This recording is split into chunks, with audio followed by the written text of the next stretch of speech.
Greetings from Manjushree institutions, which is situated in the heart of Bangalore. Manjushree institutions comprises of Manjushree College of Nursing, Manjushree School of Nursing and Manjushree Institute of Health Sciences.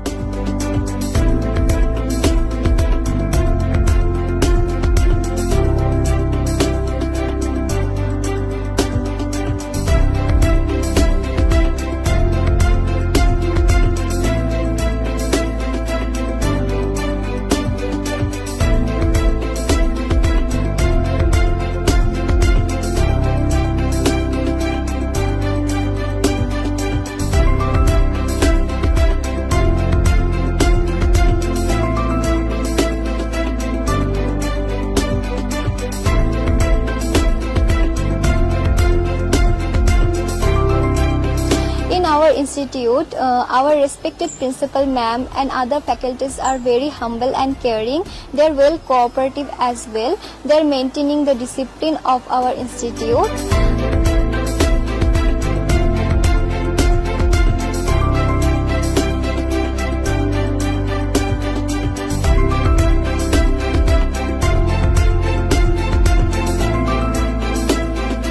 Manjushree focuses and prioritizes education and studies first, which any other college wouldn't provide better.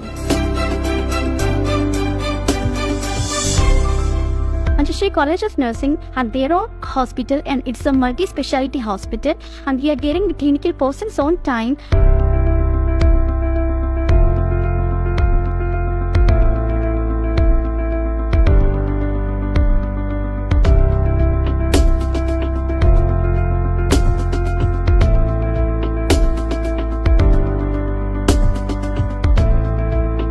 We have very good hostel facility and mess facility. In mess we are providing both North Indian as well as South Indian food as well.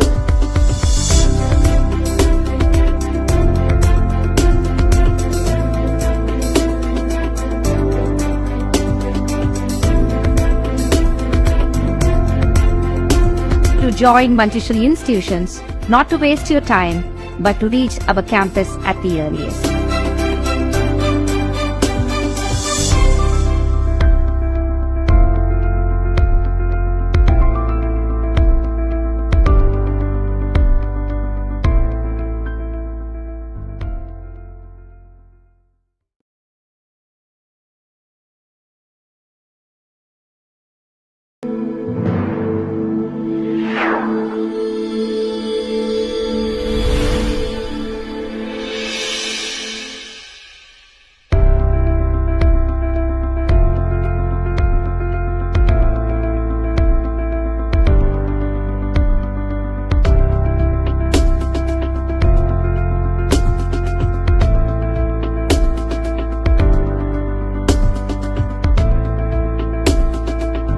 Greetings from Manjushree institutions, which is situated in the heart of Bangalore.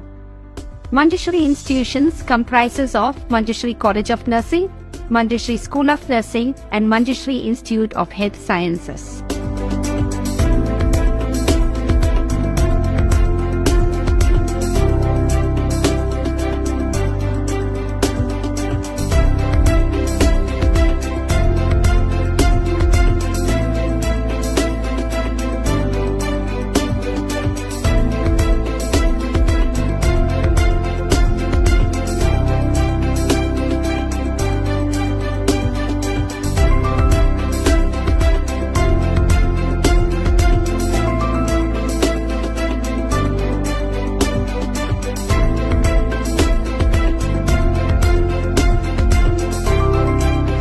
In our institute, our respected principal ma'am and other faculties are very humble and caring. They are well cooperative as well. They are maintaining the discipline of our institute.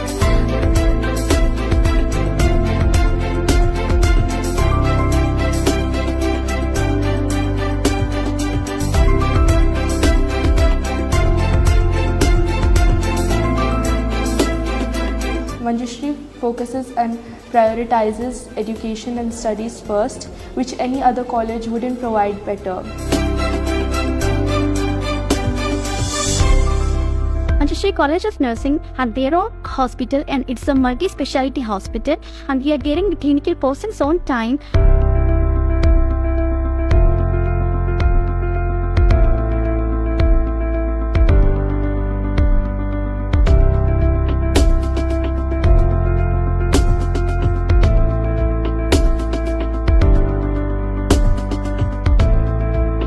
We have very good hostel facility and mess facility. In mess we are providing both North Indian as well as South Indian food as well.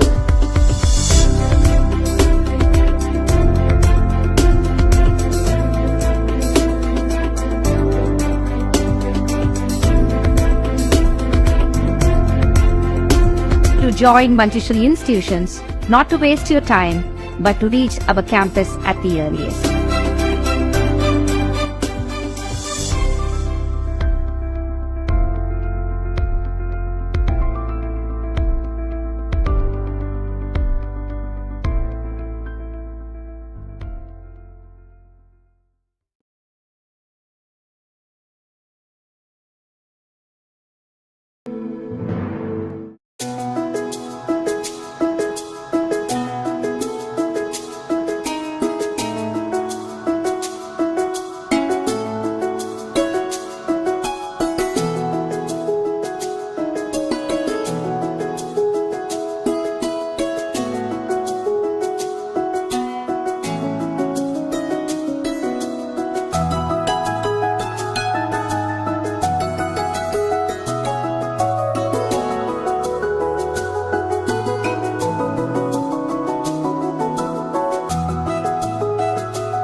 Greetings from Manjushree Institutions, which is situated in the heart of Bangalore. Manjushree Institutions comprises of Manjushree College of Nursing, Manjushree School of Nursing, and Manjushree Institute of Health Sciences.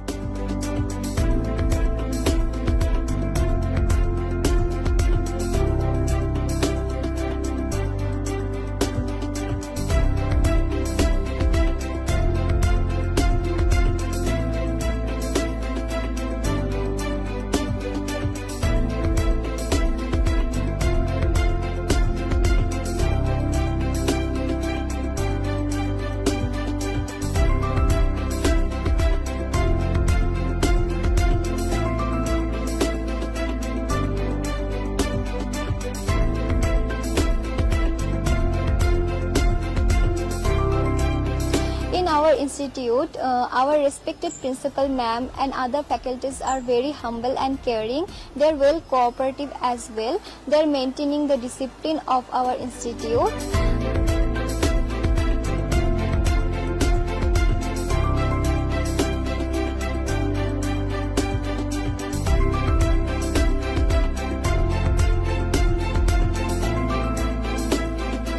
Manjushree focuses and prioritizes education and studies first, which any other college wouldn't provide better. Manjushree College of Nursing had their own hospital, and it's a multi-speciality hospital, and we are getting the clinical persons on time.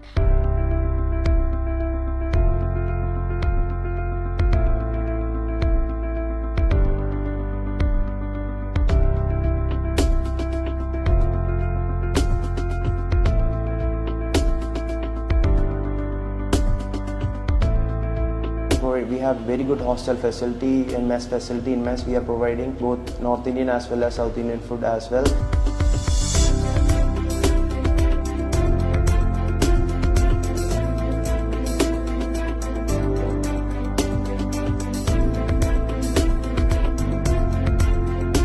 To join Manjushree Institutions, not to waste your time, but to reach our campus at the earliest.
So very good morning to one and all present here, the resource speakers, esteemed guests and delegates. Welcome to Navigating Palliative Care, a holistic approach to comfort and well-being organized by Manjushree College of Nursing, Bangalore.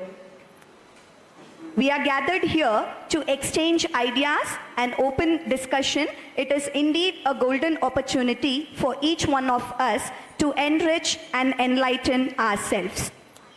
Prayer is a practice of consenting to God's presence in our physical and emotional reactions to the events and situations of daily life. So let's welcome our choir group onto the stage to lead us with the prayer song.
on earth as it is in heaven.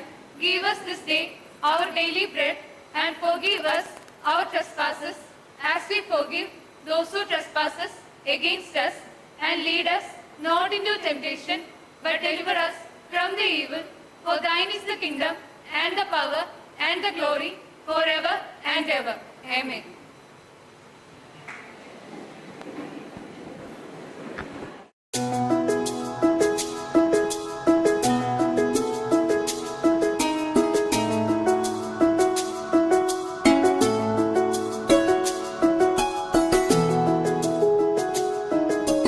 So a college is an education institution or a constituent part of one where learn and grow into professionals. Manjushree started in the millennium. In the year 2000, Manjushree Multi-Speciality Hospital was founded. Then started with Manjushree College of Nursing in 2003 with BSc Nursing program. In 2012, post-basic BSc Nursing. In 2016, we started with Manjushree Institute of Health Sciences with AT, OT and MIT courses. Later in 2018, we included MSc Nursing. In 2019, Manjushree School of Nursing with GNM and introduced 3 new allied health science courses, which is RDT, RCT and optometry. Equipped with labs, in-house clinical postings and infrastructure and qualified faculties, the institution has grown over the years. We are proud to announce that with the support of our management and cooperative parents and well-wishers, Manjushree Institute of Health Sciences is recognized as top 10 promising health sciences colleges in India in 2023 by Higher Education Review, and we have been nominated for the top 5 colleges in India. Under the guidance of hardworking principal with the well-qualified staff, the college is maintaining the quality of education and discipline up to the mark. Our remarkable development is covered in a short video. Kindly enjoy it.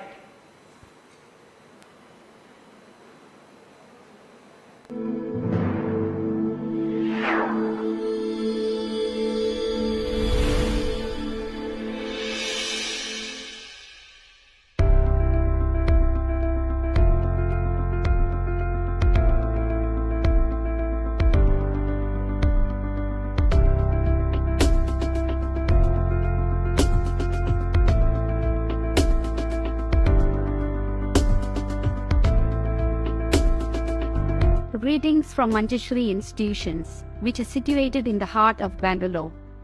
Manjushree Institutions comprises of Manjushree College of Nursing, Manjushree School of Nursing and Manjushree Institute of Health Sciences.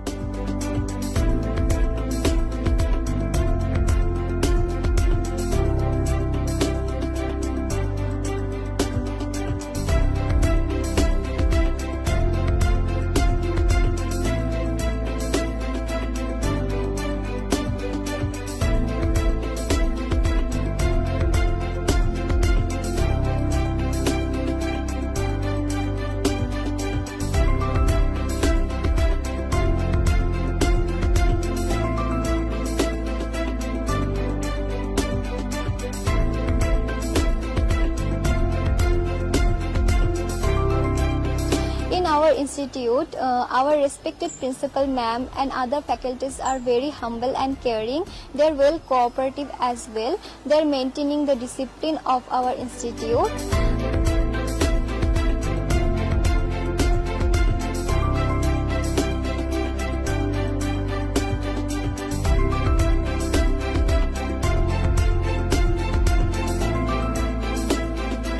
Manjushree focuses and prioritizes education and studies first, which any other college wouldn't provide better. Manjushree College of Nursing had their own hospital, and it's a multi-speciality hospital, and we are getting the clinical postings on time.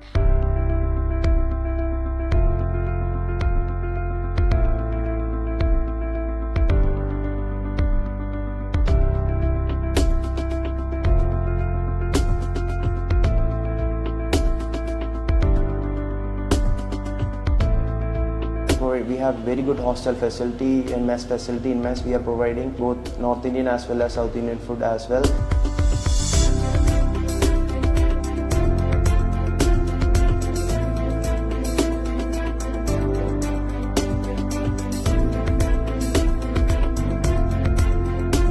To join Manjushree institutions, not to waste your time, but to reach our campus at the earliest.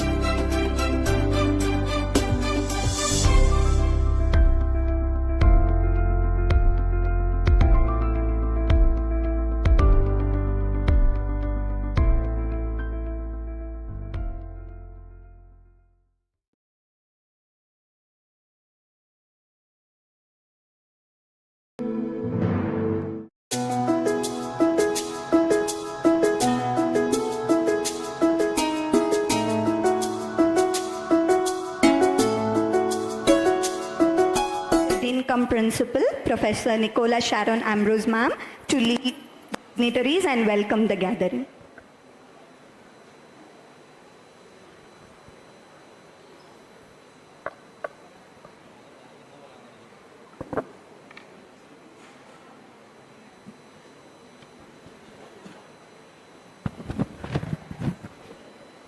Good morning, everyone. I know we have started a little late, and you have already become tired. Okay, so let's start off, okay, with a renewed spirit.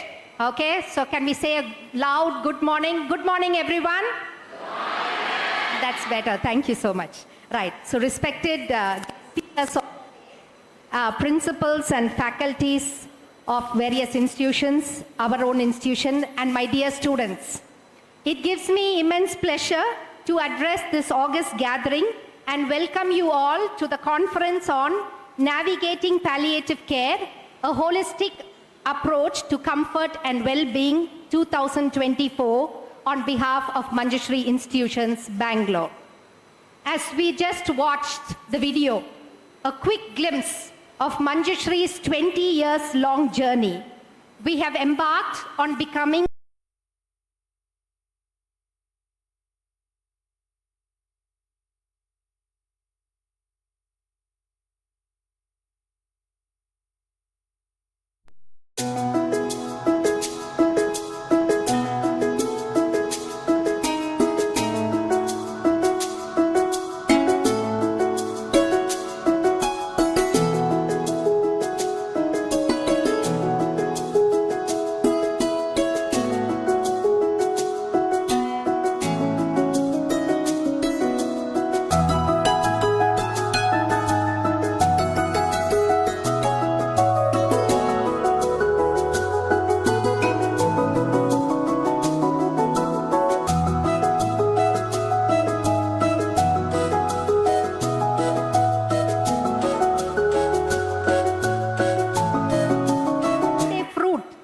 concepts and creativity that are beyond imagination.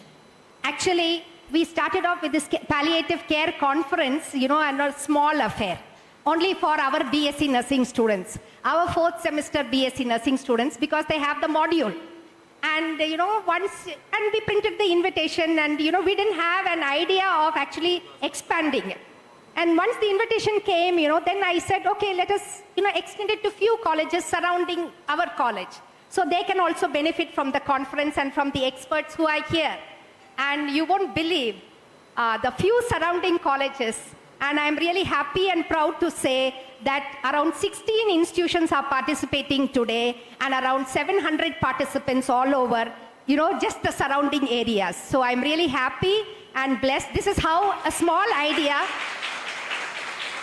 this is how a small idea has germinated into a big tree, right? And our auditorium, we have capacity of maybe 400 to 500.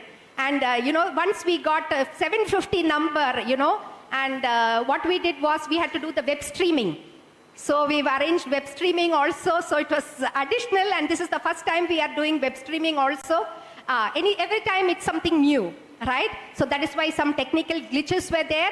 Kindly cooperate with us. We will do our best for you. But this is how a small idea, a small seed has germinated into a big tree. And I'm really happy today to have each and every one of you and to have all the faculty and to have the experts with us at this conference. And I'm sure that you're going to benefit a lot from this conference. So what is the aim of this conference? The aim of this conference, I think most of you are 4th semester. Yes? Right? So you all have a module called Palliative Care in the 4th semester. So the aim of this conference is to understand what is palliative care, right? Okay? And if you see in the year 1886, that means when? Okay? It's very long back, right? It was in the 19th century. In that time, what happened? There was an author. His name was Leo Tolstoy. What was his name? Leo Tolstoy. So what he did, he wrote a book at that time. And the name of the book was, it's still there. You can Google it. And you can buy that copy also. The Death of Ivan Ilyich. The name of the book is The Death of Ivan Ilyich. So the author in 1886 itself, he has written about the need of Ivan Ilyich. Ivan Ilyich was a Russian judge, it seems. And he was suffering from cancer. And this author wrote the experiences of Ivan Ilyich, who was suffering from cancer, and all that he needed was a palliative care nurse. But this concept was not there at all. But he has already written it so many years back, hundreds of years back, he has written this book. Okay, and it's still existing today. The servant of Ivan Ilyich behaved or took care of his master like a palliative care nurse. Okay, so it's a masterpiece book. If you lay your hands on it, buy it and read it. Or even if you get a soft copy, take time to read it. It's all about palliative care. Okay? And then I really had a doubt. So when was palliative care started then? Okay? When 1886, there was no palliative care. So I Googled and I found the answer to it. And all of you should know, palliative care, the concept of palliative care came in 1974. When did it come in? 1974. And this term was coined first by Dr. Balfour Mount. It was coined by Dr. Balfour Mount. Okay? So it's going to make 50 years of palliative care. So I was calculating, 1974 to 2024. How many years? How many years? Maths? 74, 84, 94, 2004, 2014 and 2024. So how many years totally? 50 years. And we are celebrating the golden jubilee of palliative care. Can we clap? Right? From 1974, the term was coined by Dr. Balfour Mount, and that's how we are celebrating. So I was really excited when I Googled and found this information, right? Okay. And it's a multidisciplinary approach, and it improves the quality of patient care. Okay? Right. I'm not going to go more into the topic. Otherwise, I will be stealing the experts, concepts which they are going to teach you, right? So I will just end over here, and I just want to thank each one of you for being here and, welcome you. And I hope you understand more about palliative care. I will end by saying, coming together is the beginning, staying together is progress, and working together is success. So for this end of this day, you're going to learn much about palliative care. Interact with your participants. Take it as a learning experience. Don't get bored and, switch off. Okay, physically you may be present, mentally you may be absent. Okay, right. Let's, coordinate and, cooperate with one another and with the guest speakers. Let us listen and take home the message, what is palliative care. Okay, so once again, on behalf of Manjushree Institutions, I welcome the entire gathering for this conference. Thank you so much.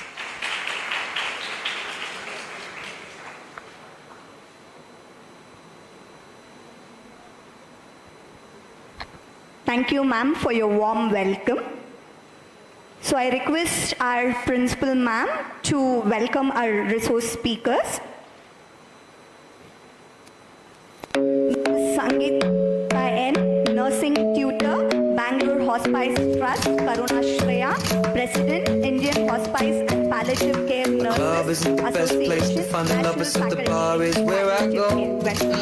Me and my friends at the table doing shots, tripping fast, and then we talk slow. Come over and start up a conversation with just me, and trust me, I'll give it a chance. Now take my hand, stop it, and the man on the jukebox, and then we start to dance. And now I'm singing like, girl, you know I want your love. Your love was handmade for somebody like me. Come on now, follow my lead. I may be crazy, don't mind me. Say, boy, let's not talk too much. Grab on my waist and put that body on me. Come on now, follow my lead. Come on now, follow my lead. I'm in love with the shape of you.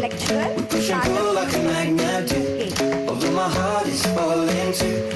I'm in love with your body. Last night you were in my room, and now my bedsheets smell like you. Every day discovering something brand new. Well, I'm in love with your body. I'm in love with your body. So the next speaker, Lieutenant Mrs. Alice Stella Virginia KJ, retired nursing officer, Army Government Medical College, Calicut.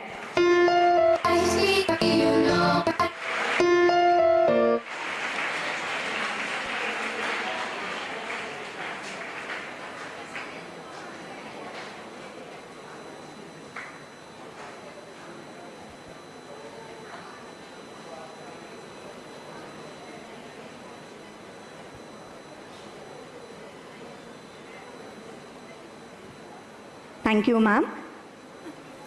I would like to invite our dignitaries onto the dais to light the lamp and officially inaugurate our event.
Let's move on to our scientific session.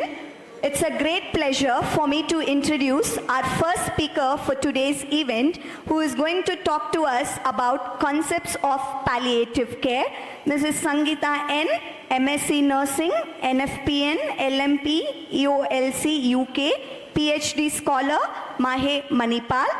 Ma'am has 22 years of experience in the field of nursing, a nursing tutor, Bangalore Hospice Trust, Shreya, President, Indian Hospice and Palliative Care Nurses Association, National Faculty in the Palliative Care, Quality and Clinical Advisor Board Member, the Jimmy S. Billimore Foundation, Palcare, Mumbai, India. Ma'am has received various awards. To mention few, International Award Excellence in Palliative Care 2022 to 2023, received on 10th February 2023 in IAPCon 2023, Best Nurse Award, Apollo Hospital, Chennai. So first prize in palliative care slogan for pain on 25th Silver Jubilee IAP SICON 28 Delhi. Certified for adult palliative care as an organizer in international conference. Certified in ethics and publication research in December 2023. Ma'am has various publications and several scientific paper presentations at national and international conferences. Welcome, ma'am.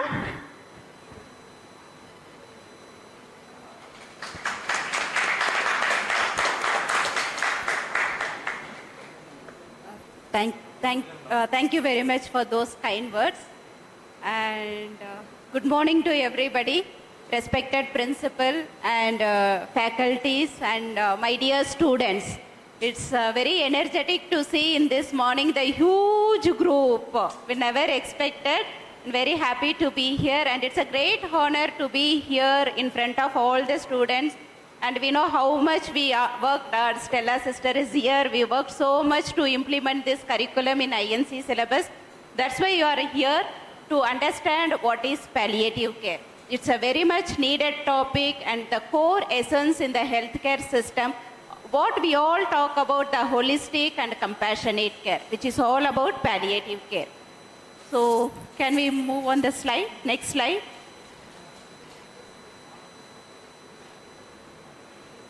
Next slide, please. Yes. So this is, we are from Karunashaya, me and Dr. Seema. And this is Karunashaya, Bangalore. And we have one more center in Bhubaneswar. Next. Yeah. So this is how you're all sitting here, right? What is palliative care? Why palliative care? When we have to start, some of the Manjushree students, second semester, they visited Karunashaya, they had been for postings already. So this is what I am here to make you to understand what is palliative care, when we have to start, how we have to start, where we have to start. Next slide, please. Yes, look at this picture. What is your understanding? Any one of you? What you are understanding by seeing the picture? Can you all see the elephant? So what others are thinking about elephant? So different thinking, right? What is that? Different perception. People are thinking, touching and seeing in different way, right? This is how the patients are. The patients are having the real suffering. When the patient enter into the hospital, and every specialist will come, right? If the patient is having breathing difficulty, immediately the patient will be referred to pulmonologist. If the patient is having less pulse rate, immediately the patient will refer to cardiologist. If the patient is having low urine output, immediately the patient will refer to nephrologist. Yes. But who is seeing the real suffering of the patient? Who is seeing? Excellent, nurses. Okay. So the nurses are more and efficient in understanding the suffering of the patient. You are the one who is being with the patient 24/7. You will know better about the patient, right? So you are understanding better. So it's all about in palliative care. It's not about the specialty. Look at the suffering of the patient. Next slide. Yeah. People will think, okay, it's one day we are going to die, right? It's everybody, either you, me, or anybody are going to die one day. But rest other days, what we are doing? Living. How we have to live? How we have to live? If you are living, but you have your leg pain and you are vomiting and you are suffering, is it a good life? No. So how the life should be? Quality of life, right? The life should be good. You should have a quality of life. And all other day we are living. So how we are living is matter. The next slide. Yes. It's not about all the time the life will go on. You're all second year students. Okay. What is your dream in your life now? What is your dream? First I finish this nursing, madam. Right? Let me finish successfully. Then good job. Then the next step, that you want the life to be go on and on. Is anybody wants to go back down? Imagine if any suffering happens. Example, anybody is diagnosed with an incurable disease like cancer, HIV, or whatever it may be. What will happen to the life? It will go ups and down, right? So lot of uncertainty will occur. So what happens in that situation? You can't wait. Okay, let it clear all the storm, then I will start the life, right? In that trajectory, in that suffering, how we are going to make a life comfortable, make a life in quality, that is what palliative care. Clear? That is what palliative care. The next slide. Yes. So don't think that perceptions always people think is reality. Click. Yeah. Yes. So people think that palliative care is only for cancer patient. Initially, yes, palliative care started for cancer patients. But today, palliative care for all terminal illness, all life-threatening and life-limiting illness. It's not only for cancer, it's not only for pain relief, it is for everybody, even elderly patients. The patient, the people who are 85 or 90 years, they are dependent, right? They'll ask you, can you help me to take me to the bathroom, right? Can you keep my things there? They can't able to eat properly, dementia patient, and so many people need palliative care. It's all about, and people think that palliative care means taking care of dying patient. That is hospice care. I will tell the difference between what is hospice care and what is palliative care, right? Palliative care for everybody in incurable diseases. That is what palliative care. Next slide. Yes. So as nursing students, especially second year nursing students, you are all studying now the part B, medical surgical nursing, right? So you will know all the specialty of the diseases. So the palliative care, so you can understand easily about what is the disease, what is the diagnosis, pathophysiology, your management, everything you will come to know. But do you know how to handle the dying people? Do you know about death? Then the question mark will come. Yes, I need to learn, right? That is what the palliative care. So we handle the different trajectories of dying, okay? The one thing people will die with the incurable diseases like cancer, HIV, those diseases, there is no much treatment, right? And you know the life will go on and on. You could see the graph, the life is going like this. Then people will diagnosed with cancer and there is uncertainty, death will occur. And second trajectory is organ failure. The people with cardiac failure, liver failure, bilateral renal failure. Okay, if organ failure happens, how the trajectory will occur, you could see the oscillation. The people will live a life, then deep they go down, okay, they'll go to ICU, they suffer so much, again they'll come back, live a life, again they fall sick. So this is how the trajectory will occur. And if you see the last one, it is because of the frailty, old age people. Old age people, they'll reach 85, 90, right? And you know, my grandfather is going to die, my grandmother is going to die, and they deteriorate slowly and death will occur. Death will happen in all three ways. And there is one more type of death which is sudden death, right? People might die with sudden massive cardiac arrest, road traffic accident, where you don't have any time to provide care or something. Nobody is prepared. But in these trajectories of dying, you have enough time to make a family, to aware, prepare, accept the death and all these things. When we were all child, no, the most of the death will occur in last this one. They go frailty, they get old, they may die.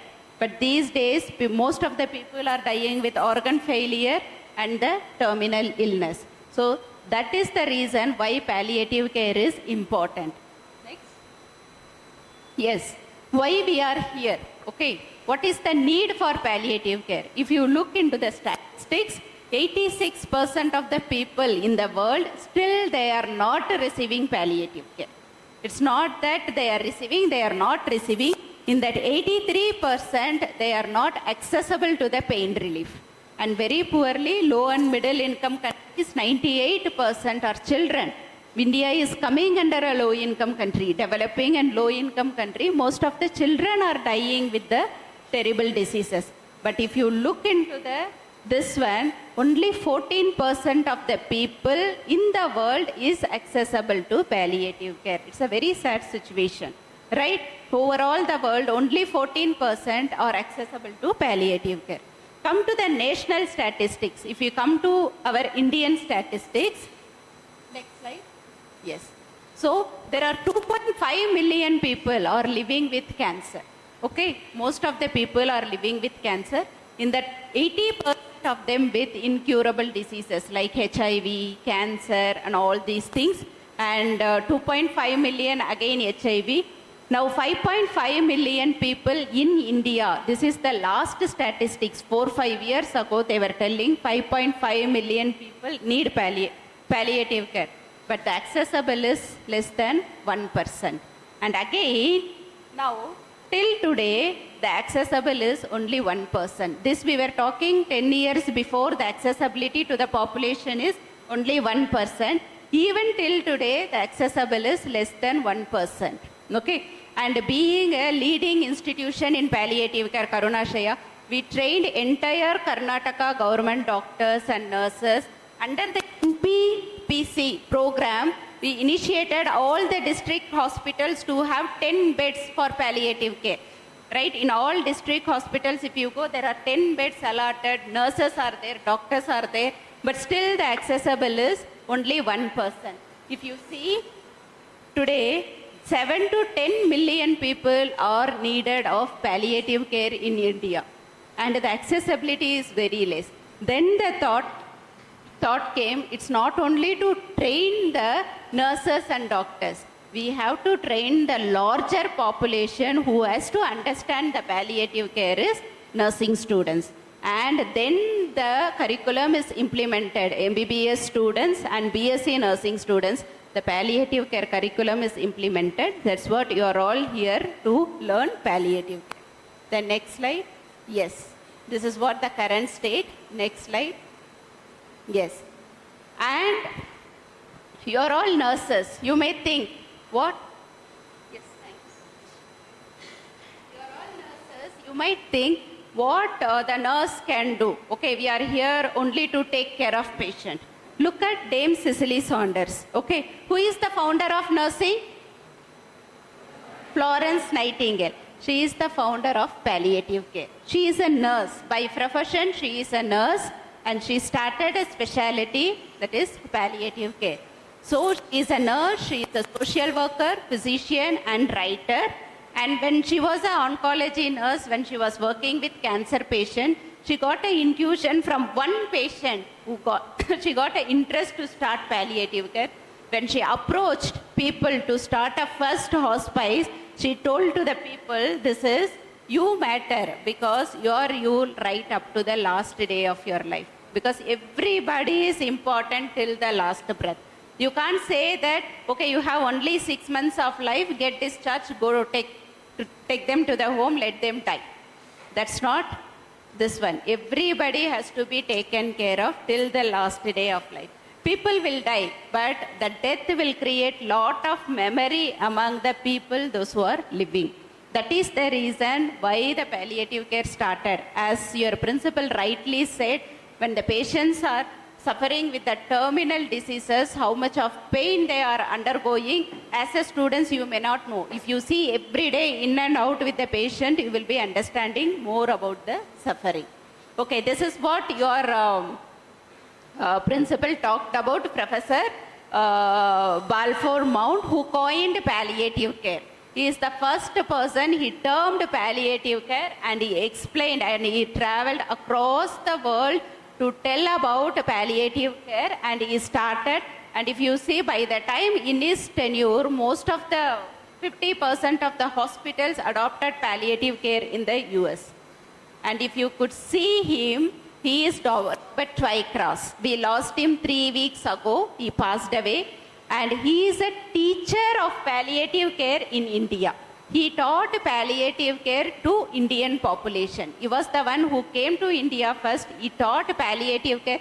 Even the Karunashraya medical director, everybody who learned palliative care from him, you could see him here. And he visited Karunashraya in the year 2016 with us.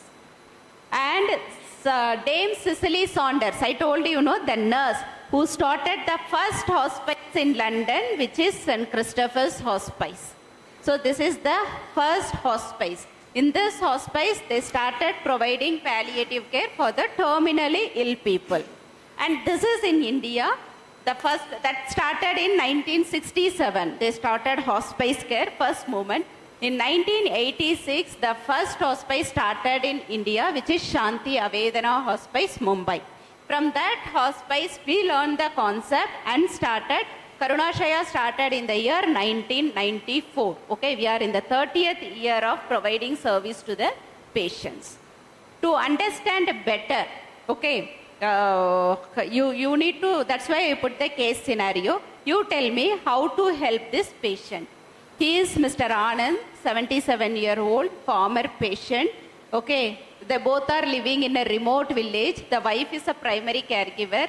He got stroke. We have two patients, okay?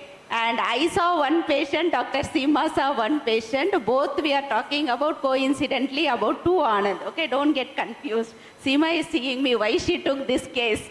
Okay, so this is the other patient. So he got a stroke, two different patients. In a home care we met. And he got a right side weakness, completely bedbound, clear. And he is entirely dependent on his wife. He has got two daughters. The daughters are married and settled in different states. And now he can't work in the field because he has a stroke, financial constraint. The hospital also is very far, 30 kilometers, 10 kilometers away. And we saw him in the home care. As a student nurse, if you see this kind of patients, what do you do? What do you do? What is the possibility for him? How do you look after Anand?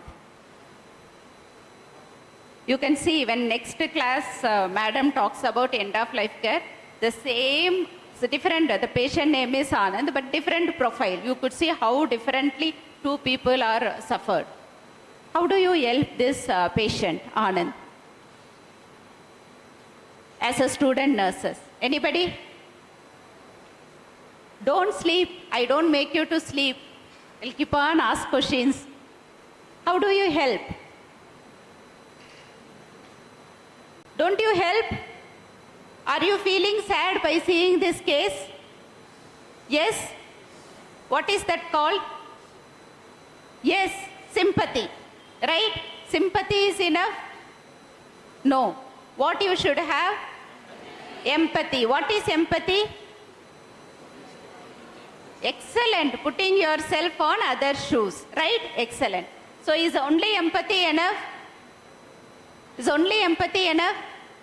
Oh, I am I am putting myself in this condition. It's very bad to suffer like this. Is that enough? What you have to do? Action. Right? You need to provide action. So empathy plus action is equal to compassion. Right? You need to have, nurse is there in the ward, it's not important. How the nurse is, which is important. You have to be a compassionate nurse. Clear? So that is...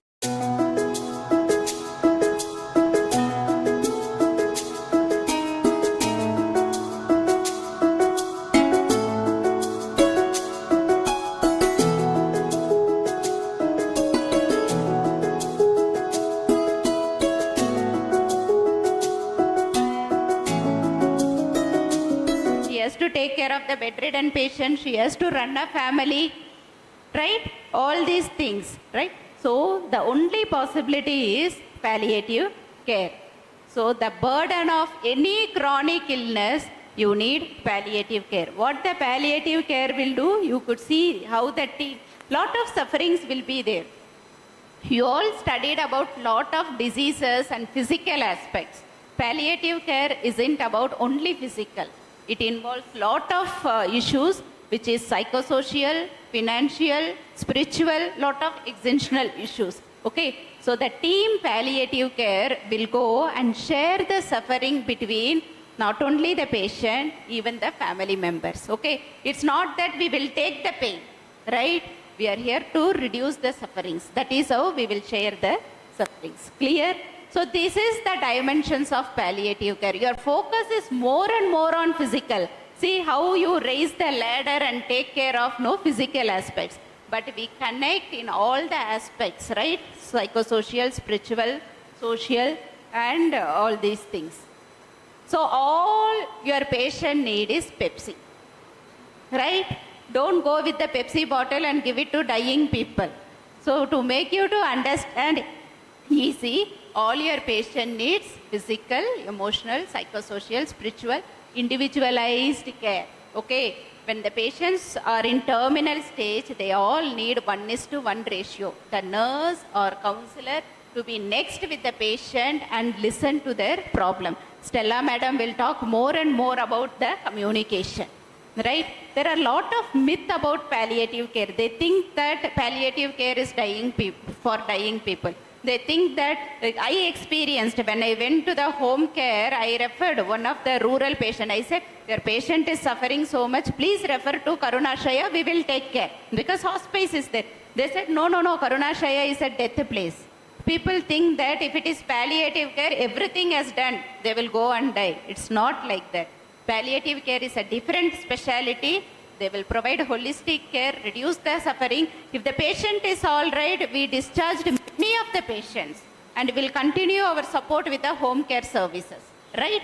So that will happen. It's about to improve the quality of life, how long the patient is living. We are not adding life to the days. We are adding the days to the life. Okay? How long? If the patient is living 2 months, okay, how the patient is living 2 months. That is important in palliative care. This is all about, thanks to Stella ma'am to explain this concept to me. I learned from her. So this is how we handle patients. How long you hold a glass of water and walk? Then I'm giving a task of, it should not fall, it should not spill. Is it tension? Is it stress? Okay, how long you will hold? 2 minutes? 3 minutes? This is how the task is to take care of the terminally ill people. As a nurse, you will have lot of responsibility. Okay, you have to handle the disease. You have to handle the symptoms. You have to handle the family, why the family is going to face the loss, right? So that's important to provide palliative care. So the previously, as they said rightly, when the treatment is not responsible, sorry, I touched some. Okay, when the treatment is not responding to the disease, then the palliative care starts. But today, palliative care starts at the time of diagnosis. Any chronic disease, I will show the evidence, any chronic disease as well as the, curative treatment as well as the palliative care treatment. So it provides the relief from any other symptoms, improves quality of life. Palliative care only ensures the good end of life care. That is how recently Dr. Seema and team is working hard to involve end of life care with the patients, those who are in ICU. Lot of papers were published by madam, and it provides always the extra layer of support. I want you to see this video. Can you play this video? Just click.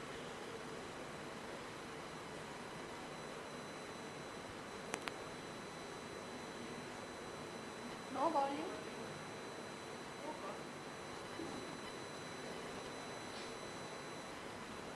Oh, no point of showing video. Okay, skip the video. Yeah. So this is the concept. The old concept is any incurable disease, they start curative treatment. Okay. Take an example of cancer. Okay. Anybody diagnosed with cancer, start radiation, start chemotherapy, start surgery, everything. When the curative treatment is not possible, they end up in palliative care and the patient will die. But today, the concept is any patient at the time of diagnosis, start palliative care. Curative treatment will go along with that palliative care. They support the patient, and it continues. When the curative treatment, the possibilities goes down, palliative care will increase and they will reach into the terminal stage. Here they will enter into hospice care, come into hospice care. The patient will deteriorate, they will die, and our care will not stop at the time of death.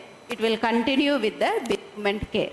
Okay, bereavement care is once the patient die, and the care will continue with the family. How the family is coping with the loss, right? That's how the palliative care, from the diagnosis to the bereavement care, the palliative care will be provided. This is what the WHO definition. The 1990 definition was changed and came into new definition 2002, improves the quality of life for all life-threatening illnesses. Okay, its only thing is how we are identifying the patient. Early identification and impeccable assessment is important. So it's all about physical, psychosocial and spiritual. Work any patient with 4 dimensions, right? That is what palliative care. It's all about the connection. Okay, this is you could see the picture, the curative treatment and palliative care. It's interconnected. That's how we have to provide care to the patient. You could see here how the transition will occur in any chronic illness. The patient at the time of diagnosis, they function very well. The disease will be there. Still they maintain the function. Experience life-limiting symptom will increase. Patient will become more and more dependent, reach the terminal stage where hospice care is important, and they will go into the death and bereavement. So from the time of diagnosis till bereavement care, throughout the illness trajectory, they need palliative care. So any chronic illness, the death is invisible. All you need is 3 circles. The circle is, first is start with palliative care. Listen this session properly. Next session you will have test with Dr. Seema. She will make you to correctly you have to circle it. Okay. 3 circles. Start the palliative care. Once the patient deteriorate, end of life care will start and patient will go into the final hours.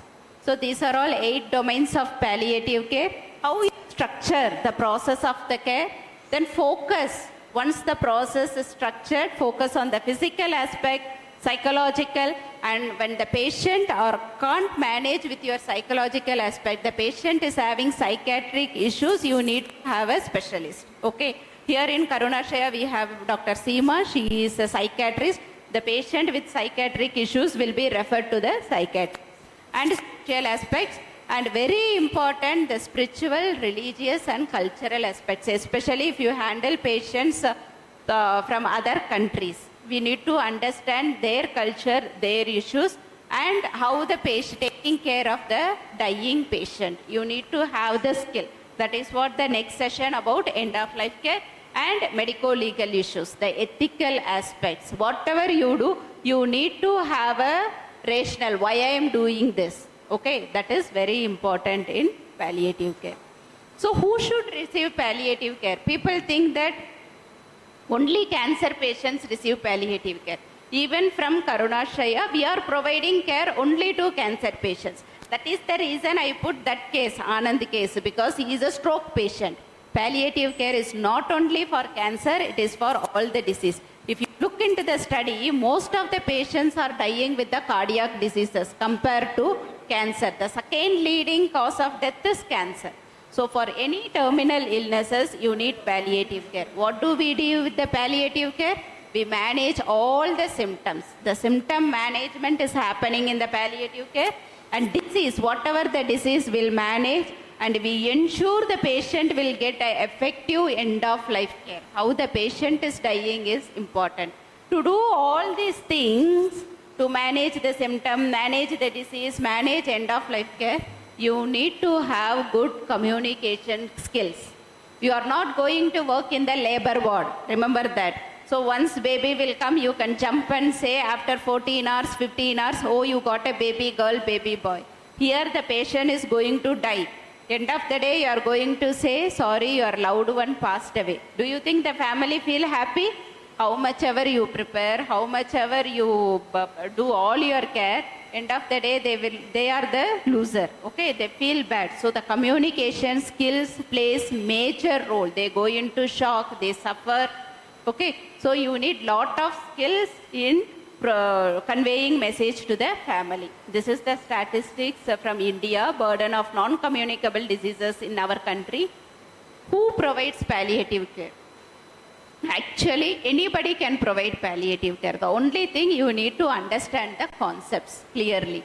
If you understand the concept principle, you can, even in the home care, hospital, clinic, nursing home, hospice, anywhere you can provide palliative care.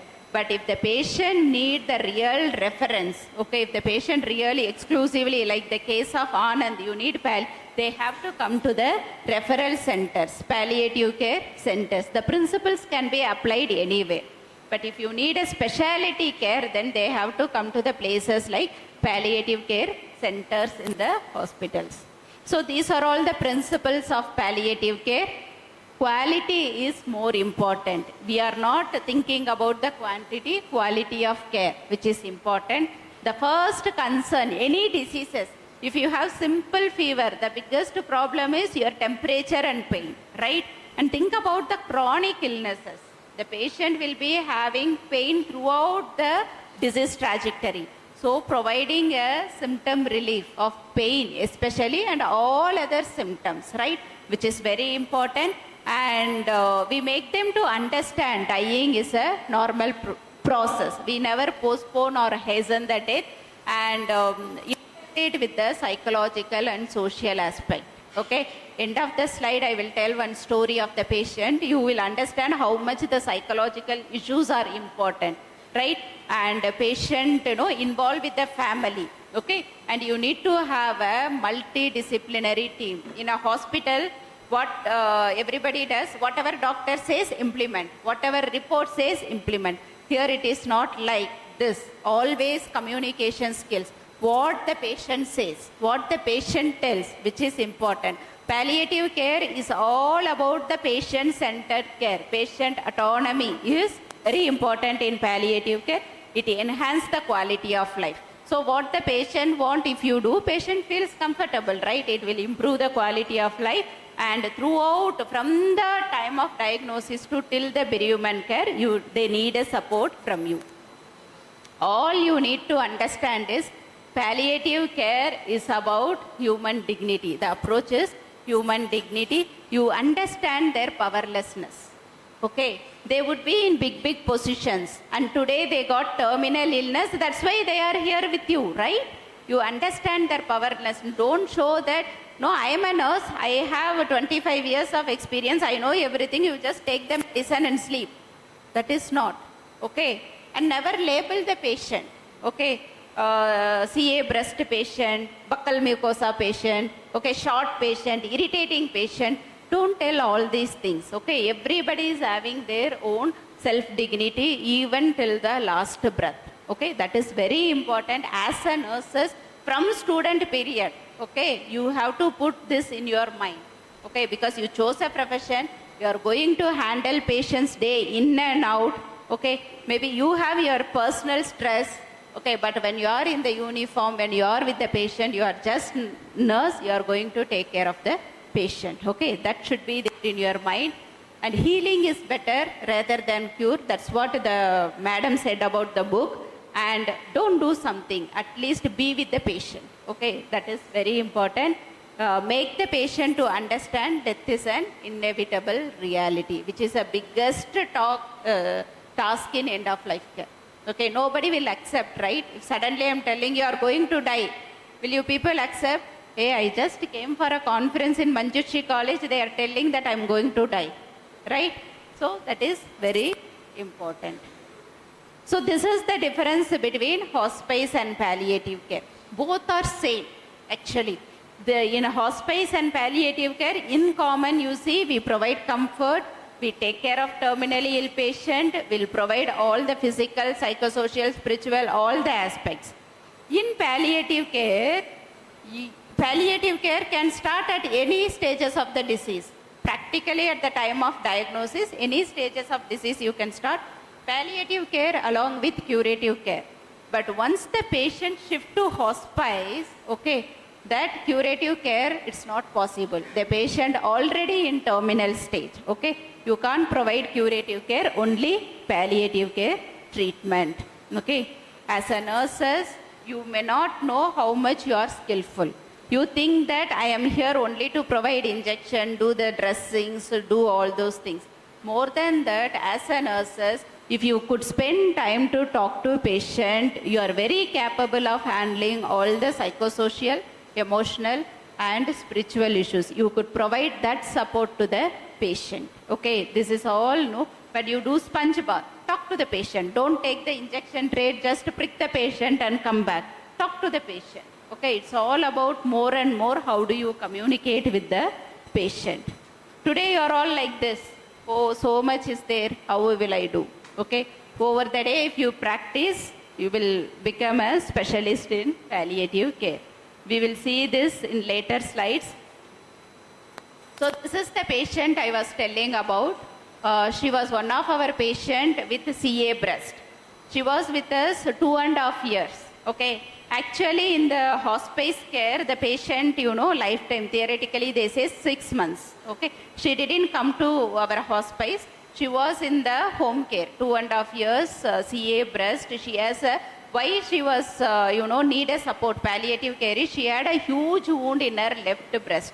It was a very chronic wound, fungated, ulcerated. The wound is from mediasternum to the spinal cord. Big wound, cauliflower growth wound, it was there. And every time the team will go to do the dressing for the patient. When she became terminally ill, she developed breathlessness, severe pain. She was critically ill. She was moved to hospice, shifted to hospice. And after 24 hours or something, we put her in end of life care. We told the family she is in critical condition. She may die in 2 or 3 days. She may die. That's what the doctor said to the family. And she came to hospice. The very next day, after starting all the aspects of care protocols, her pain is reduced. She was okay. She can able to breathe properly. She can talk. Okay. And but she was looking very dull. She was not very happy. She looks very dull. She was thinking all the time something. She used to see people differently. And the doctor said, please talk to her. Something is bothering. It's not about physical issues. Something is bothering. Then the nurses spoke and she was not opening up because they are very busy, right? The patient's admission will be there. Death happens. Simultaneously, patient will collapse. Hospice is full. So many issues were there. We asked the counselor. Okay. So we asked the counselor, please talk to her, address her issue, what is bothering to her.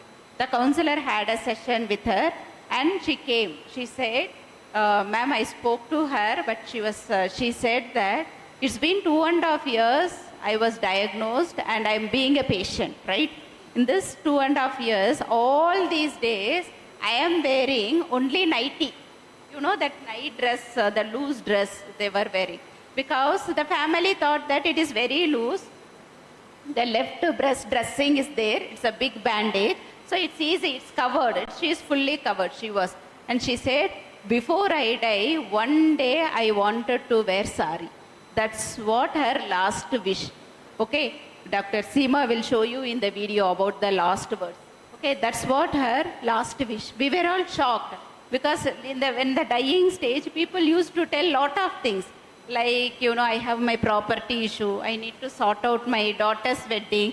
I need to go and see my, this one. So many issues we handle. This is very peculiar, This lady said, I wanted to wear sari. We were all, shocked. The daughter-in-law felt so bad. I never realized that somebody wanted to wear this one. No, we thought that she is comfortable. Then she said, okay, tomorrow I will get the sari. And immediately this lady said, no, I have 200 saris in my cupboard. She may pick up something and come. She said, I want only blue color Mysore silk sari. She was very particular. Then we were asking why she is very particular to wear that sari. And she said, it was my last wedding anniversary sari. Okay, this happened in 2018. She said very clearly, I want to wear this sari and we made her to get with the blouse altered. You could see the entire palliative care team, counselor, nurses, doctors, everybody were there. Make her to help with the hoist machine from the bed. We lifted her, made her to sit, make her to wear a sari, took her one round to see the place, hospice, everything. And think people who have visited Karunashaya, they would have seen how greenery it is. She saw and she said, can we go back to the bed? She said, I want to go one more round to see. Okay, you don't believe, in 3 days this patient passed away. Okay, and you could see how the dying patient, she was in end of life care, and physically she was okay. Now we made her to comfortable with the psychological issues. You could see how comfortable she is. This is what it's all about, comfort and quality of life. How they are living in that short moment, which is very important. Okay, with this is our Hospice and Palliative Care Nurses Association in India. And with this, we are creating more awareness, more training for the people. It's all I will share with your madam. You all can take not individual membership, institutional membership. That would be helping you so much. This is just a seed. I put what is palliative care. If you learn more and more about the diseases, medication, practical knowledge, you need to become a member to learn many things. These are all my references. Thank you.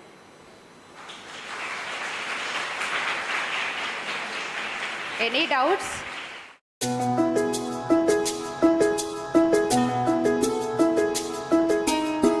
Just we would come to know more.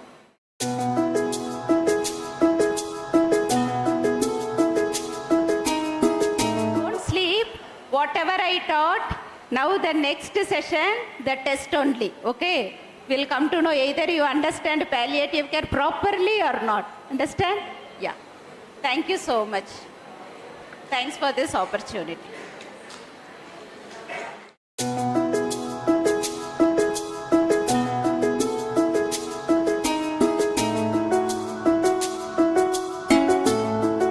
For your exceptional presentation, your insights and expertise made a significant impact. We are grateful for your valuable contribution. The session is open for the audience if there is any query and doubts. No? So I would like to welcome Mrs. Premalata, Assistant Professor, Medical Surgical Department, to honor Mrs. Sangeeta N.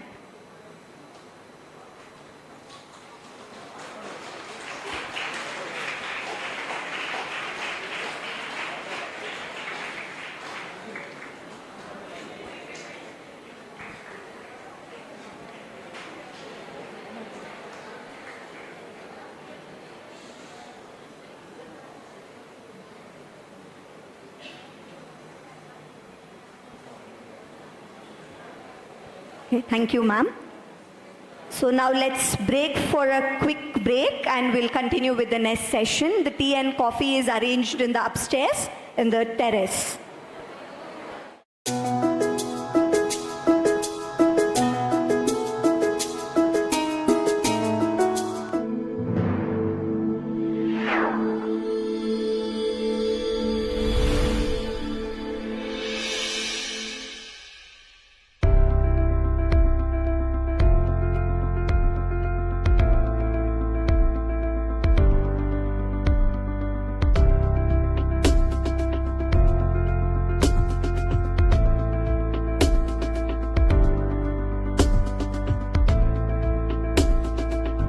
Greetings from Manjushree institutions, which is situated in the heart of Bangalore.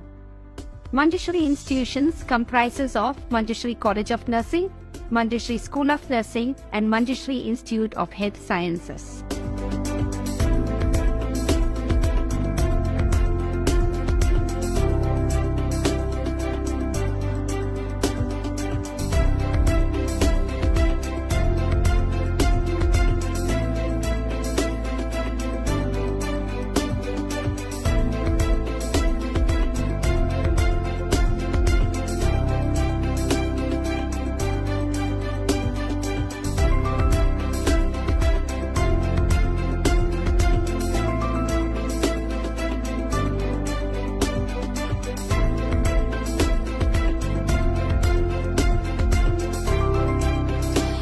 institute, our respected principal ma'am and other faculties are very humble and caring.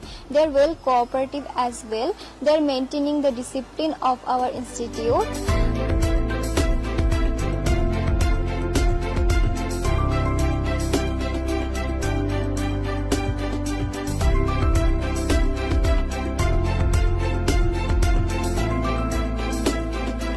Manjushree focuses and prioritizes education and studies first, which any other college wouldn't provide better.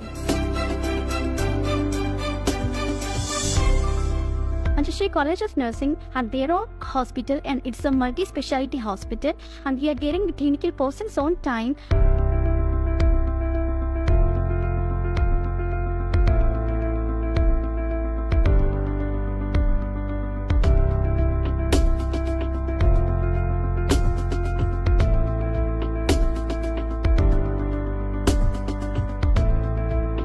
We have very good hostel facility and mess facility. In mess, we are providing both North Indian as well as South Indian food as well.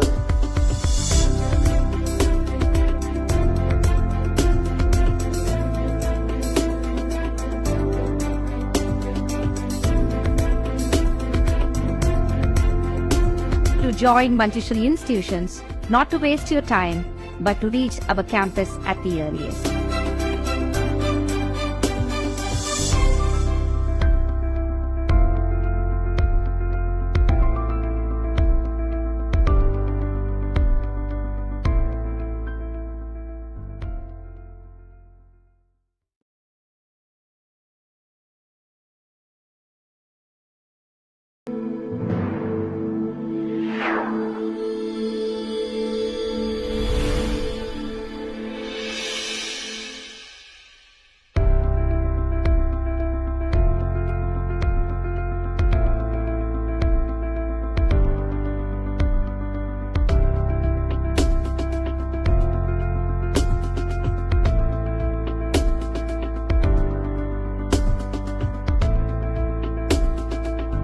Greetings from Manjushree institutions, which is situated in the heart of Bangalore. Manjushree institutions comprises of Manjushree College of Nursing, Manjushree School of Nursing, and Manjushree Institute of Health Sciences.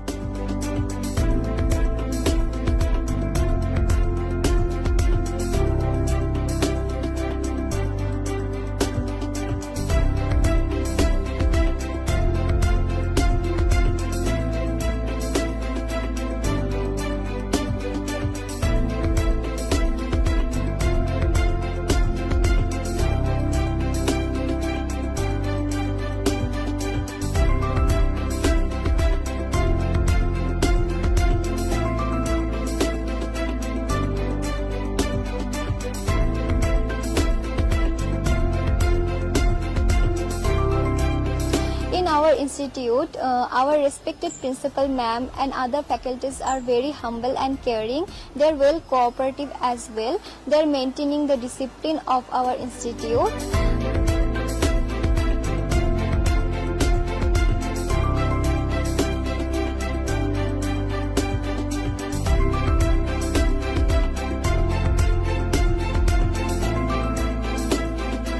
Manjushree focuses and prioritizes education and studies first, which any other college wouldn't provide better. Manjushree College of Nursing had their own hospital, and it's a multi-speciality hospital, and we are getting the clinical persons on time.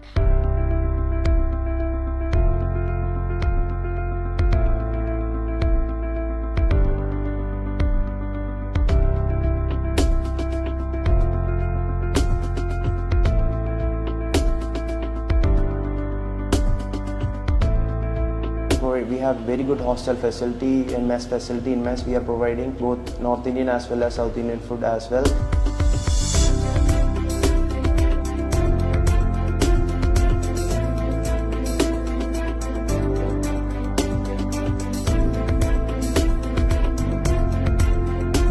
To join Manjushree institutions, not to waste your time, but to reach our campus at the earliest.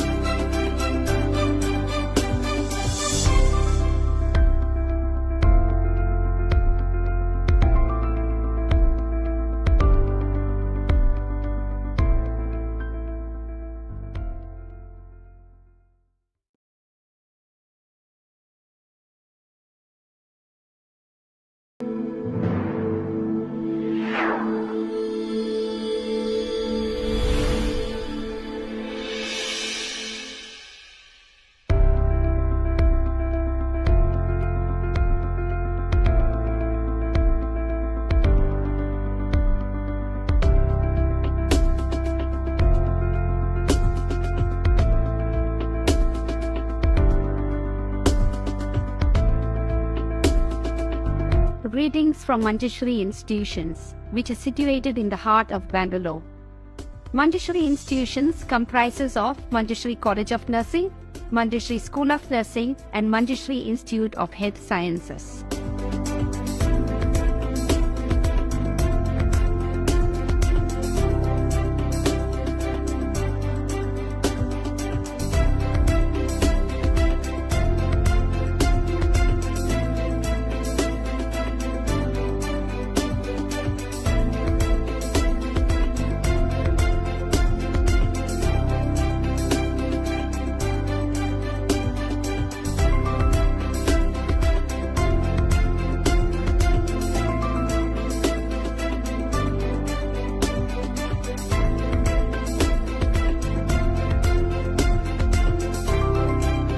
In our institute, our respected principal ma'am and other faculties are very humble and caring. They are well cooperative as well. They are maintaining the discipline of our institute.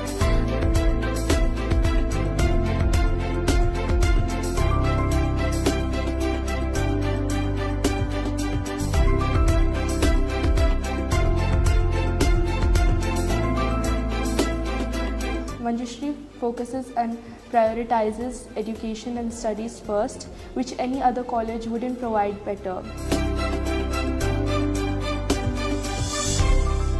Manjushree College of Nursing had their own hospital, and it's a multi-speciality hospital, and we are getting the clinical persons on time.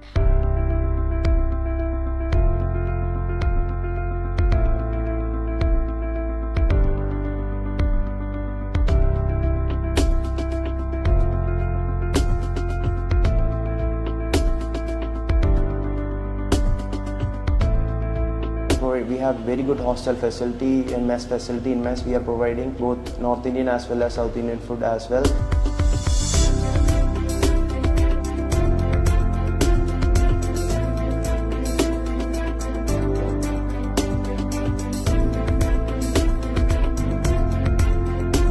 To join Manjushree institutions, not to waste your time, but to reach our campus at the earliest.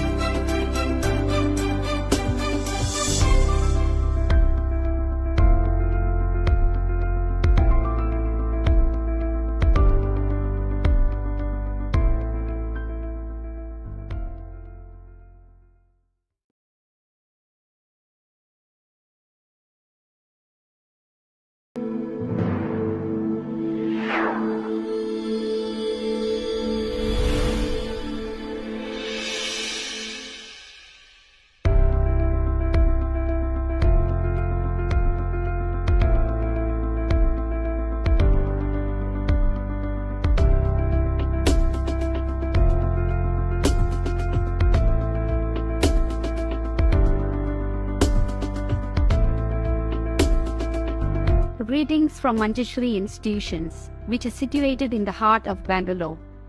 Manjushree institutions comprises of Manjushree College of Nursing, Manjushree School of Nursing, and Manjushree Institute of Health Sciences.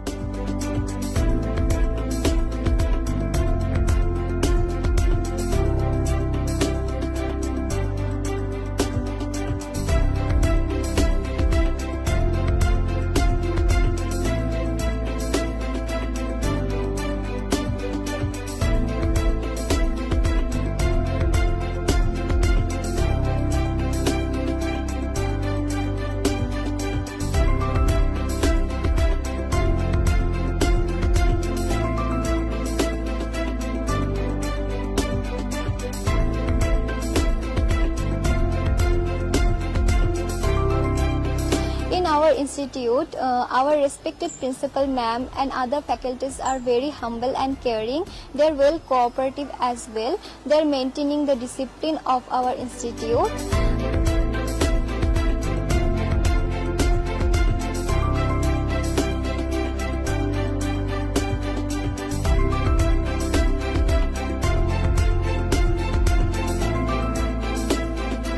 Manjushree focuses and prioritizes education and studies first, which any other college wouldn't provide better. Manjushree College of Nursing had their own hospital, and it's a multi-speciality hospital, and we are getting the clinical persons on time.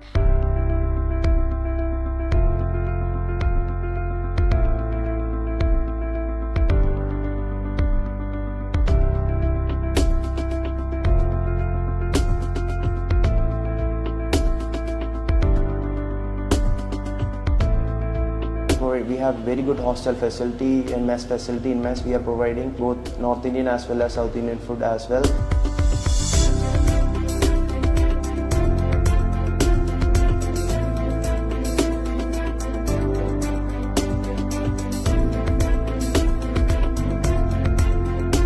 To join Manjushree institutions, not to waste your time, but to reach our campus at the earliest.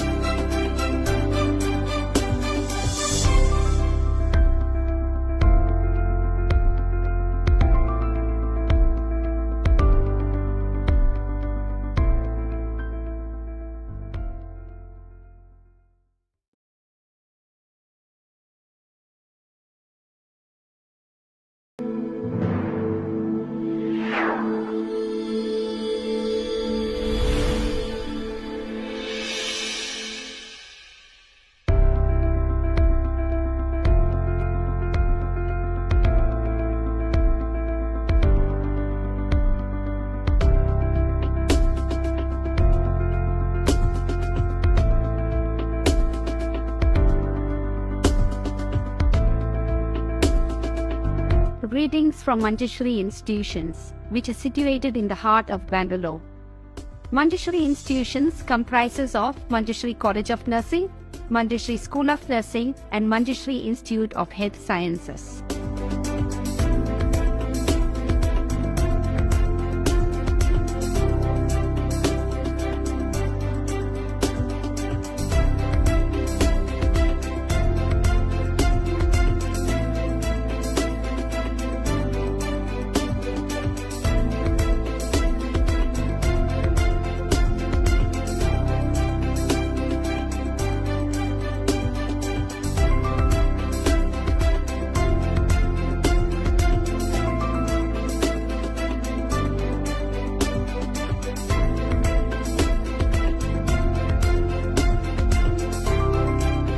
In our institute, our respected principal ma'am and other faculties are very humble and caring. They're well cooperative as well. They're maintaining the discipline of our institute.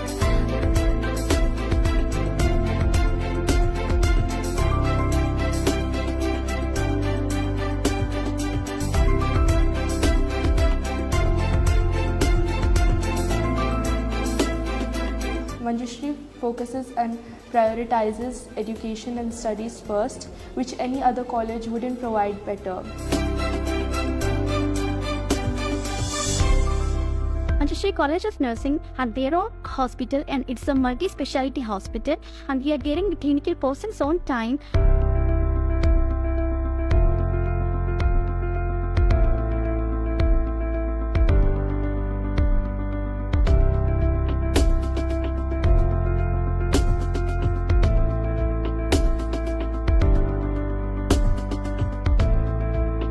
We have very good hostel facility and mess facility. In mess, we are providing both North Indian as well as South Indian food as well.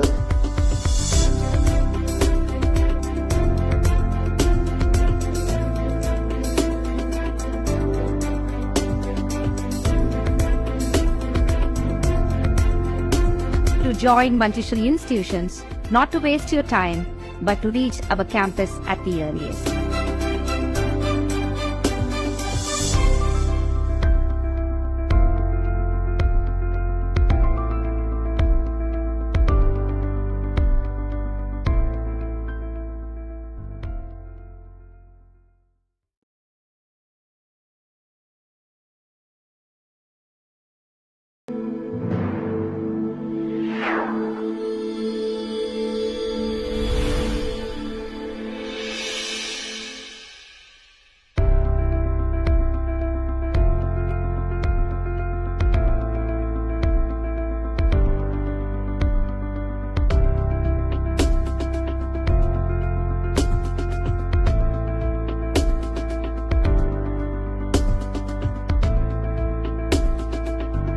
Greetings from Manjushree Institutions, which is situated in the heart of Bangalore.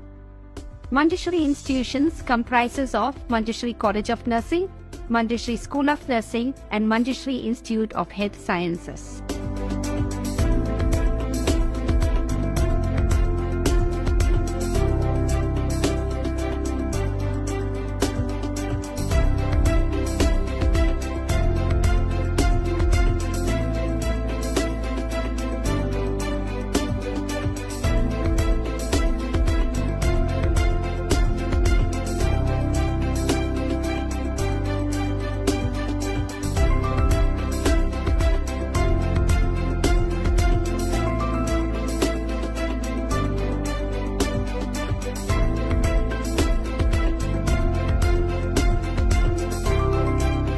In our institute, our respected principal ma'am and other faculties are very humble and caring. They are well cooperative as well. They are maintaining the discipline of our institute.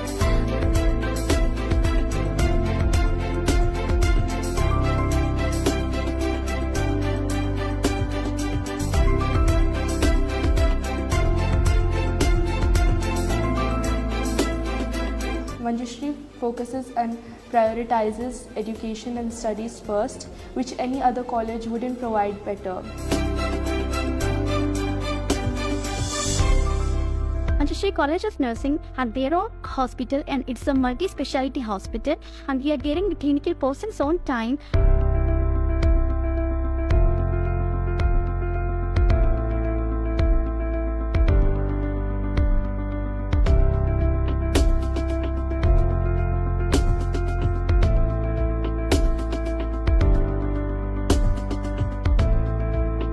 We have very good hostel facility and mess facility. In mess we are providing both North Indian as well as South Indian food as well.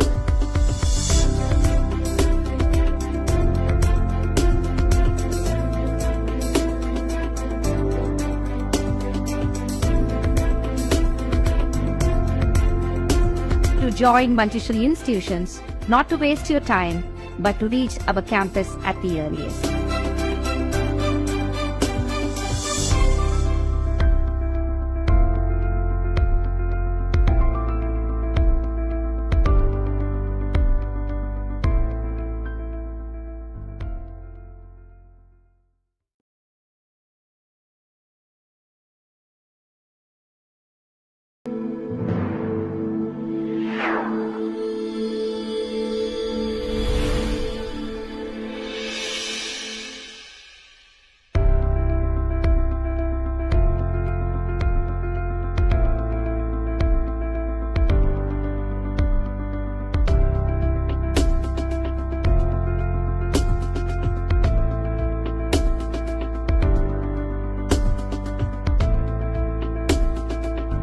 Greetings from Manjushree Institutions, which is situated in the heart of Bangalore. Manjushree Institutions comprises of Manjushree College of Nursing, Manjushree School of Nursing, and Manjushree Institute of Health Sciences.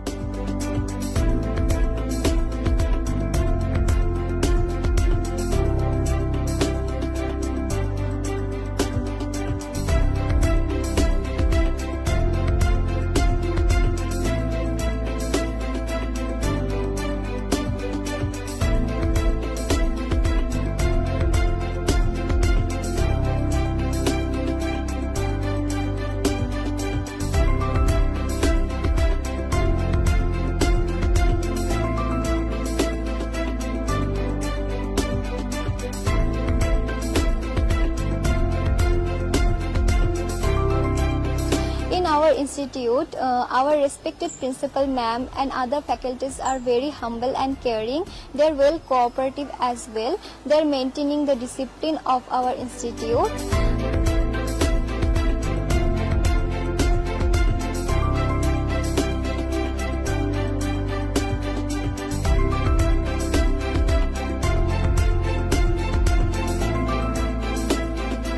Manjushree focuses and prioritizes education and studies first, which any other college wouldn't provide better. Manjushree College of Nursing had their own hospital, and it's a multi-speciality hospital, and we are getting the clinical persons on time.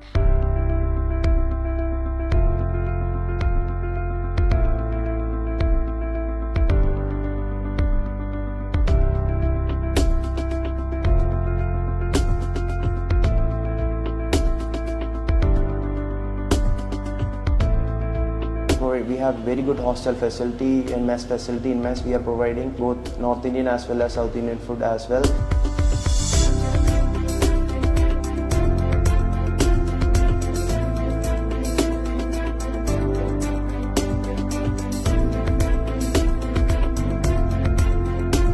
To join Manjushree institutions, not to waste your time, but to reach our campus at the earliest.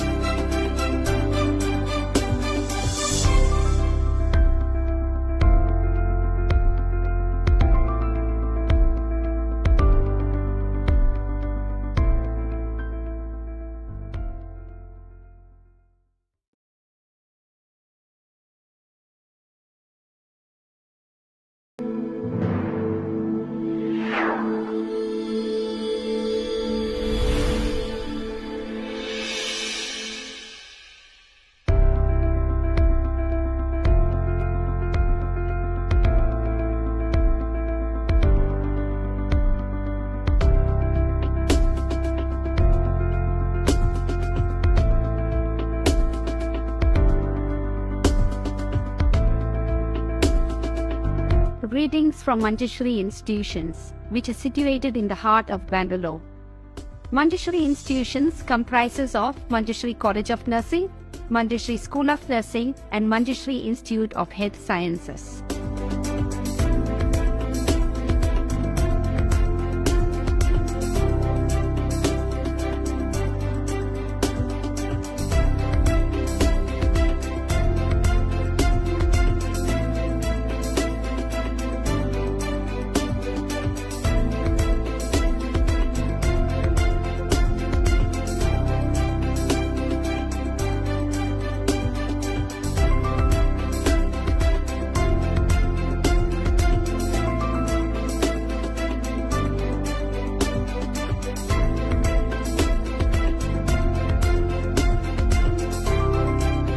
In our institute, our respected principal ma'am and other faculties are very humble and caring. They're well cooperative as well. They're maintaining the discipline of our institute.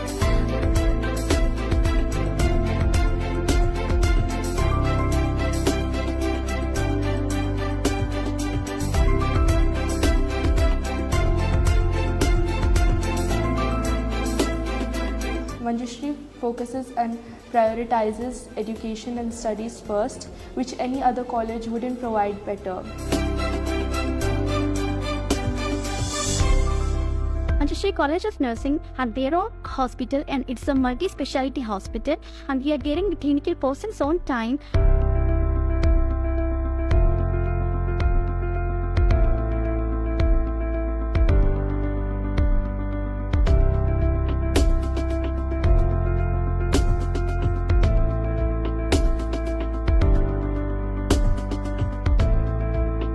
We have very good hostel facility and mess facility. In mess, we are providing both North Indian as well as South Indian food as well.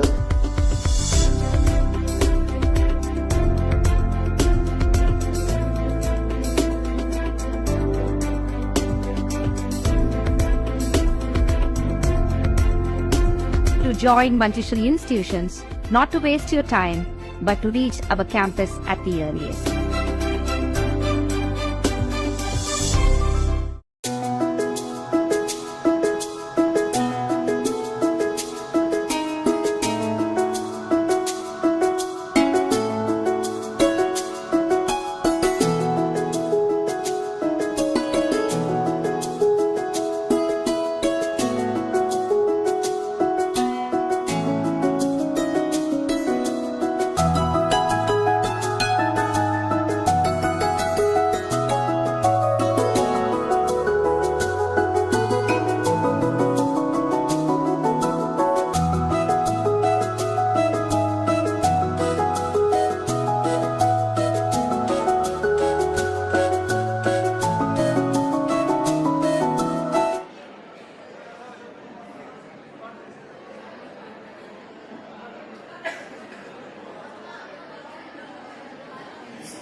we'll be having a small activity, a game, where we'll be picking the college names by the lot system, and participants from each college can represent.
Merlin from Bangalore City. Okay.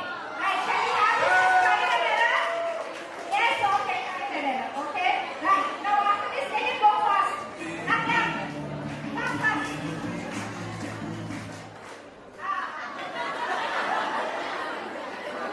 Say out now. You had the ball. Okay, then you are out. Okay, fine. Good. Next, one.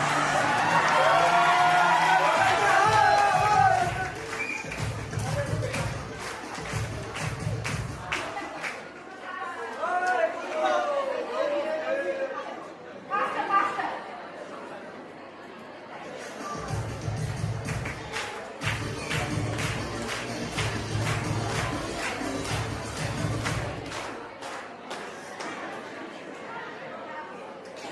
Keep the one. Okay, out, out. And next.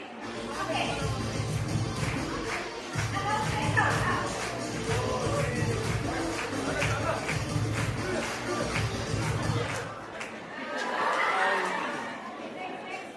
Next one.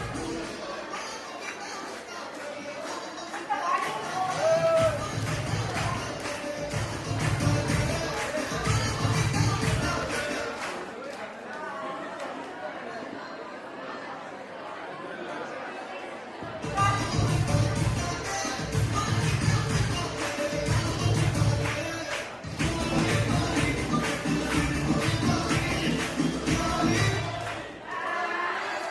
Okay, next one.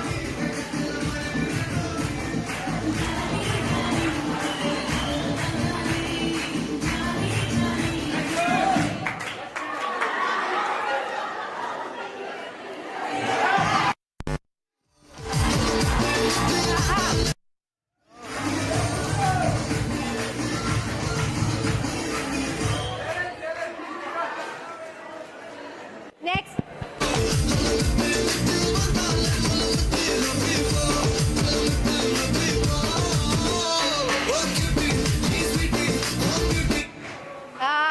Okay. Next.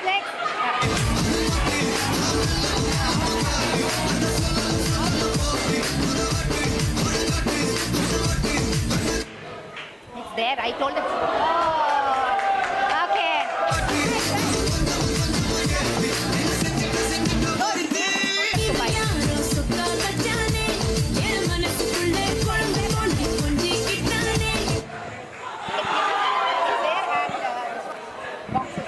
How many are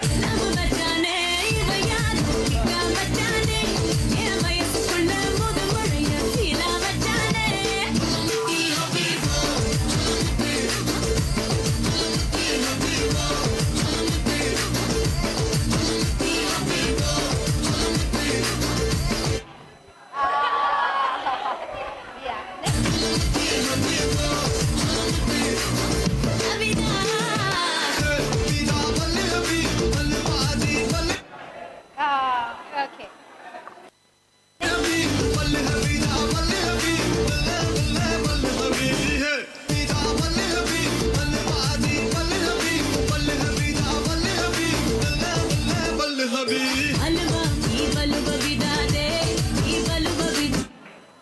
Okay. Right. 1 minute. Stop. Listen. Now we are changing, okay? When the ball comes, the one who receives and the one who is giving, both will be out, okay? Right. Fast.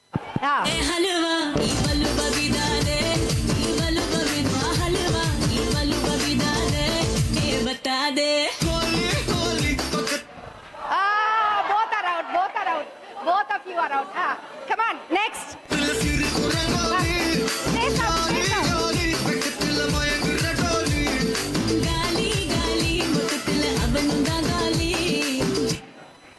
Both of them, both. Out. Next, come on. Space out.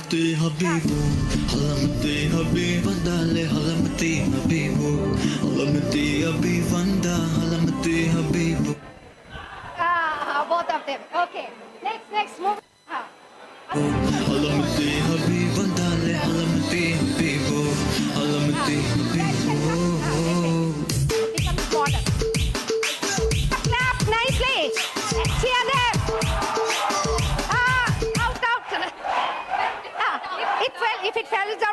out. Already.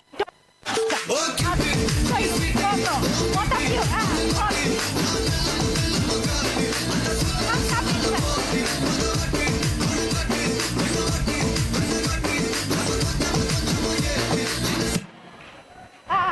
Okay.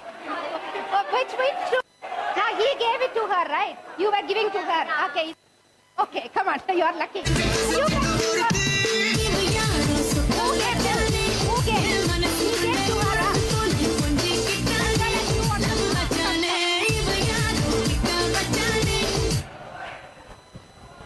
Oh, this side. You and both of you. Oh my.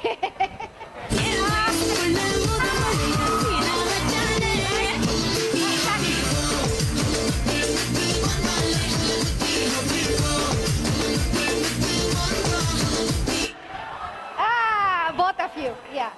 Come on! Okay.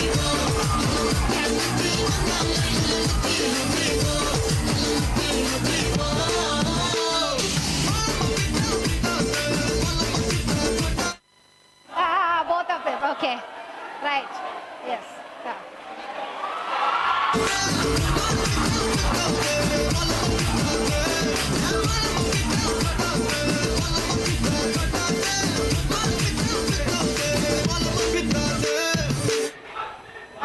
Both of them. Right. Make little bit.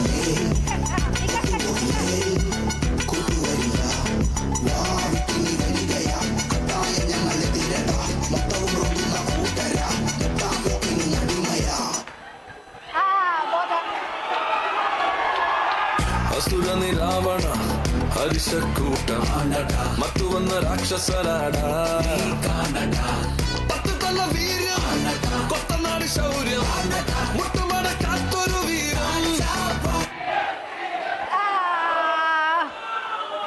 Okay. ಸಂದೋರಂ ಚುಮ್ಮಾದೆ ಎನ್ನಾಳು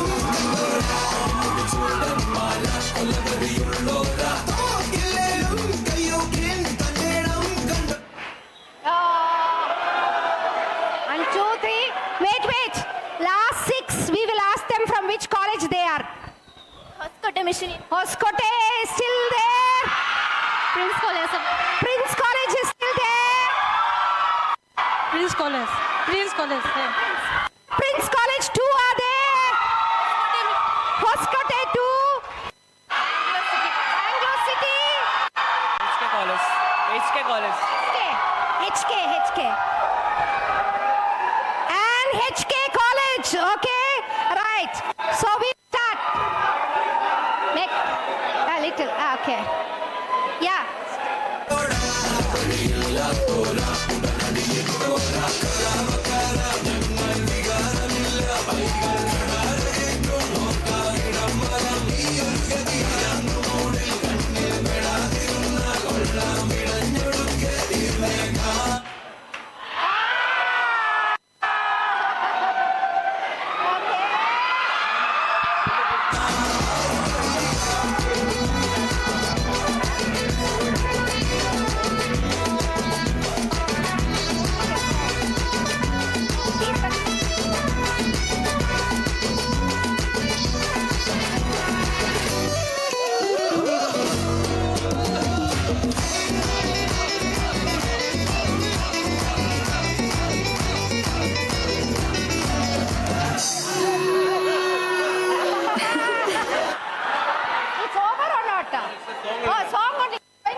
It's a song.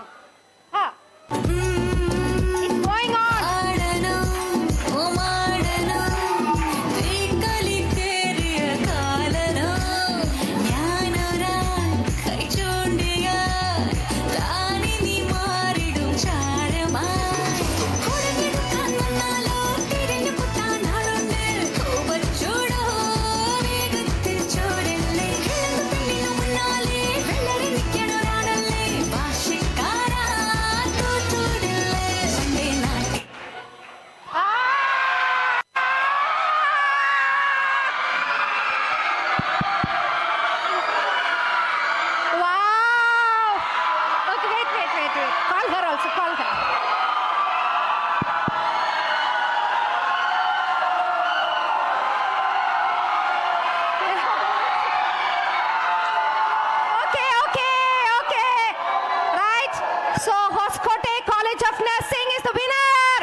ma'am to please come forward and give them the prizes.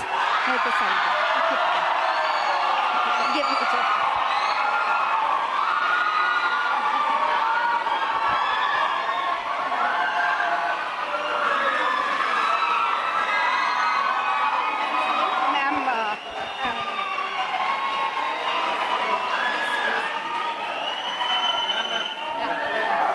Thank you, dear. Thank you so much. This one. We request Alice Stella ma'am to hand over this to Prince College of Nursing. You are the lucky ones, right? Prince College? We selected. Can Prince College, any representative come forward? This is for Prince College.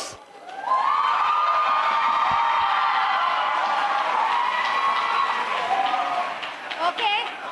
Okay, now we are going to serious stuff. We are back to the presentation again. Thank you so much.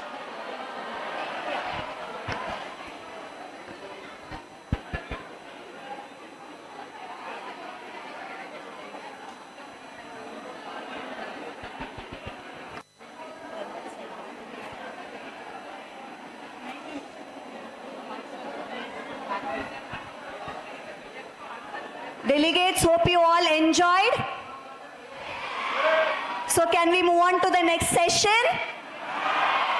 Yeah. So next I would like to welcome the next speaker, Dr. Seema Rajesh Rao, Associate Director, Education and Research, Bangalore Hospice Trust. Director, Palliative Medicine Consultant, Collaborator for Palliative Care, Asia Pacific Hospice Palliative Network, Singapore. Ma'am has expertise in ICU palliative care, interprofessional spiritual care, education curriculum trainer. Ma'am has various research publications and poster presentations on palliative care. Now I'd like to welcome ma'am to share the knowledge on the topic end of life care. Over to you, ma'am.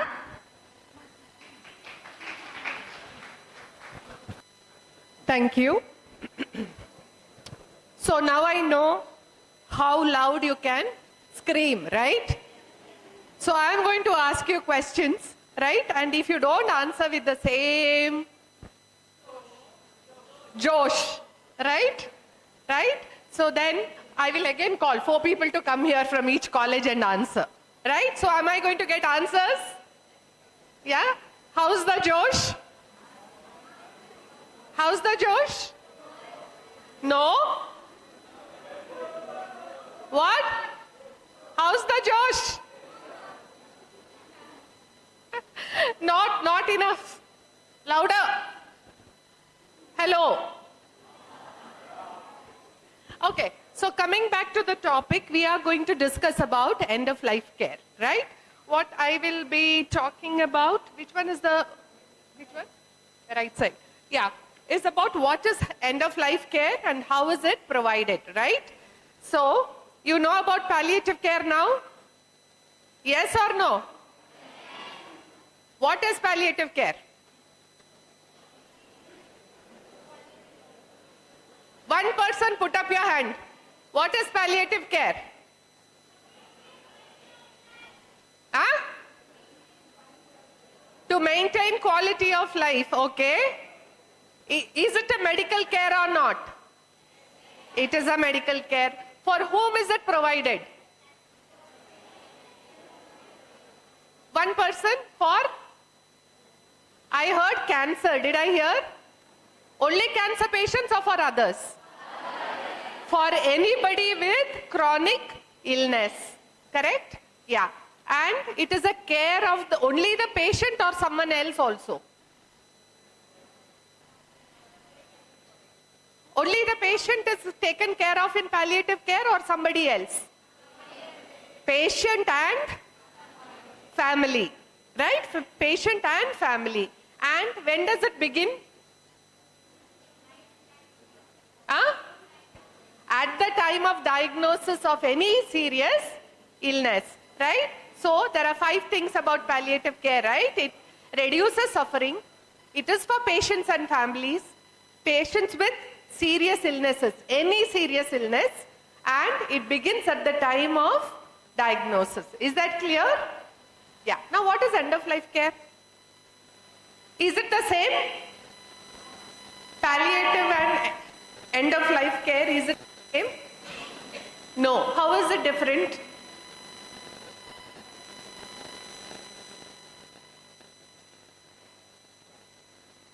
During the period, palliative care is during the period of?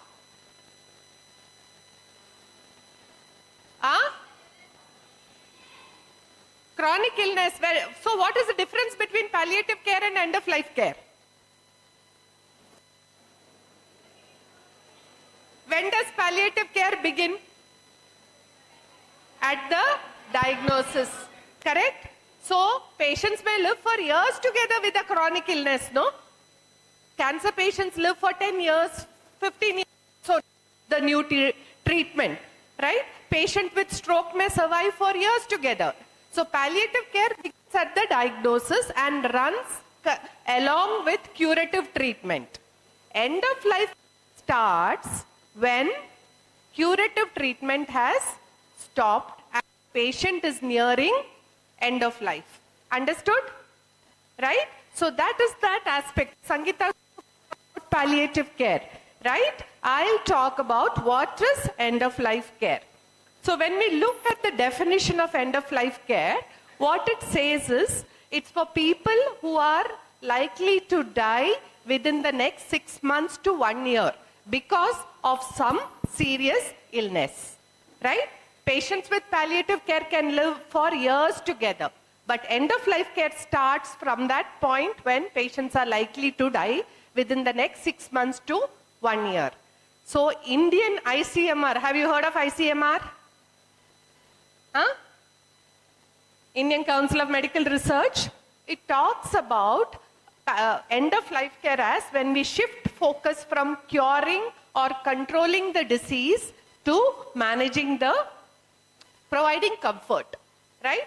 So when no cancer treatment is possible, when the cancer has spread extensively and no treatment is possible, that is when you start what? Palliative care or end of life care?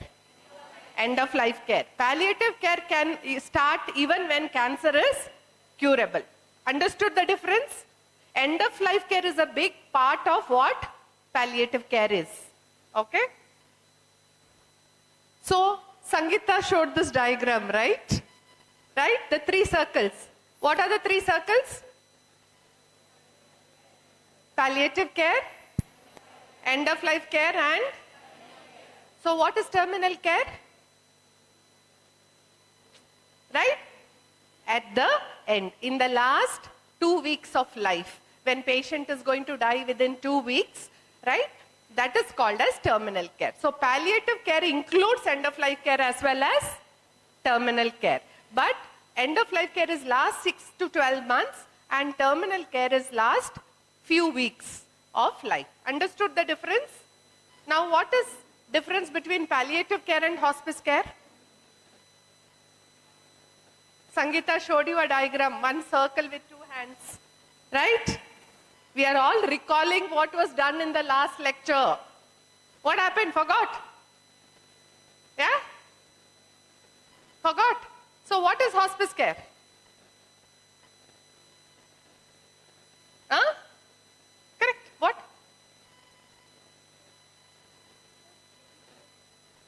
Medicare people. No, that first part is not for you. That is for the insurance in UK. There are 2 concepts for hospice care. Okay, one is the USA concept, another is the UK Indian concept, Commonwealth countries concept.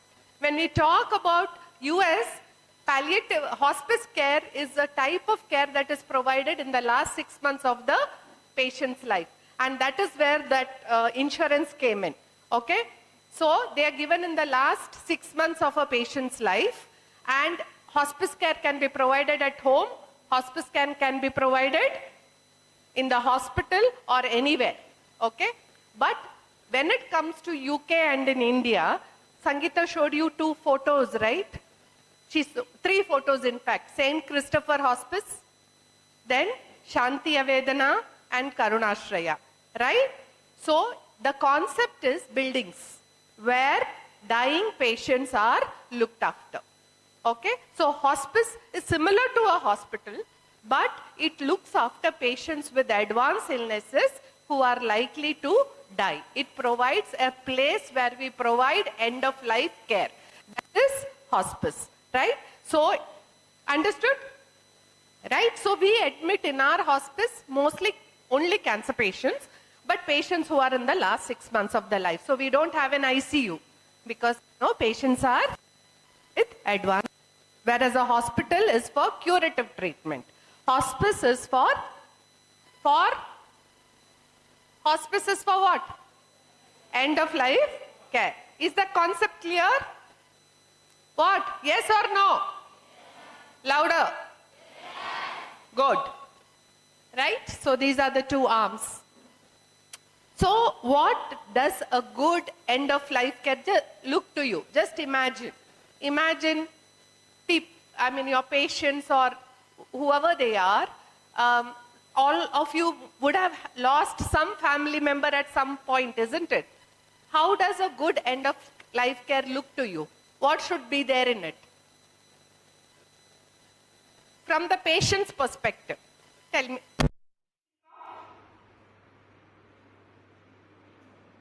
How many of you want to die in the ICU? No one. Absolutely. Thank you for answering. How many of you want to be at home with family? Arega? What about all of you? Put up your hands now. Right? So, when we look at it, is this what we call a good end of life care? Or this? Which one? Second one, isn't it? That's a good end of life care. So, what do you need then? What is it that you want? Why did you say the second one? With family, at home, right? One that is free from distress, isn't it? You shouldn't be struggling in pain when you're dying, right? Or a breathlessness has to be controlled. So, one that is free from distress and suffering for the patient as well as for the caregiver. In accordance with the patient and family's wishes and consistent with the clinical, cultural and ethical standards. Right? What does that mean? You are providing good care. You are looking after the symptoms. You are providing dignified care. Patients are in the place where they want to be. Some patients say, I want to be in the hospital. Some will say, I want to be at home. Some will tell, I would prefer to be in a nursing home or something like that. So it's about where they want to die and who are the people they want beside them when they are dying, and their symptoms are under control, their psychological, emotional, spiritual needs are met. And that is, and not only of the patients but also of the family. Absolutely. So this is what good end of life care is. Do you think hospitals will be able to provide good end of life care? No? Why not? If all of you take up your mind, you will be, isn't it? You are nurses, right? You are with the patients, right? Can you think of providing good end of life care? Yeah? What happens most of the time if patients are dying? There's nothing we can do. Please take them home. Correct? Right? Maybe we can change that conversation, right? Maybe we need to change it. So, remember, it's a human right. Every person who dies has to die peacefully. Right? They should experience a good death, very good quality of life. They should live as well as possible till the time that they die. Sangeeta's story about that lady with the sari, right? Tells you should help them live as early as possible till they die, and we should also look after the caregivers. So what do we need to do? We first need to recognize which are the patients who are dying and start them on end of life care. We should give them good pain and symptom management. We should provide dignity in care, uphold their autonomy. What is autonomy? Louder. What is autonomy? Self-determination or the right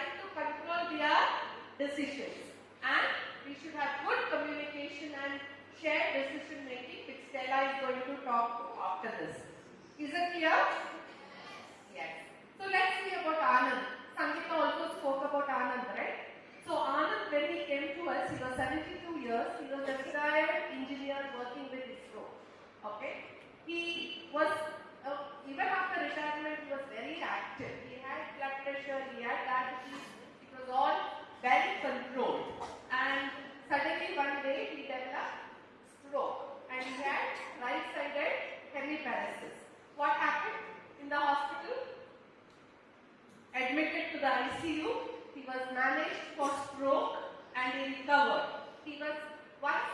He was treated, he got back on his feet, he was able to walk, his paralysis went away, he was able to do everything himself. Life returned to normal, but he had some difficulty because of the right-sided paralysis. Now, what should we start in this patient? Palliative care, end-of-life care, terminal care. What is it that we have to start in this patient? Louder. I want the whole class to answer.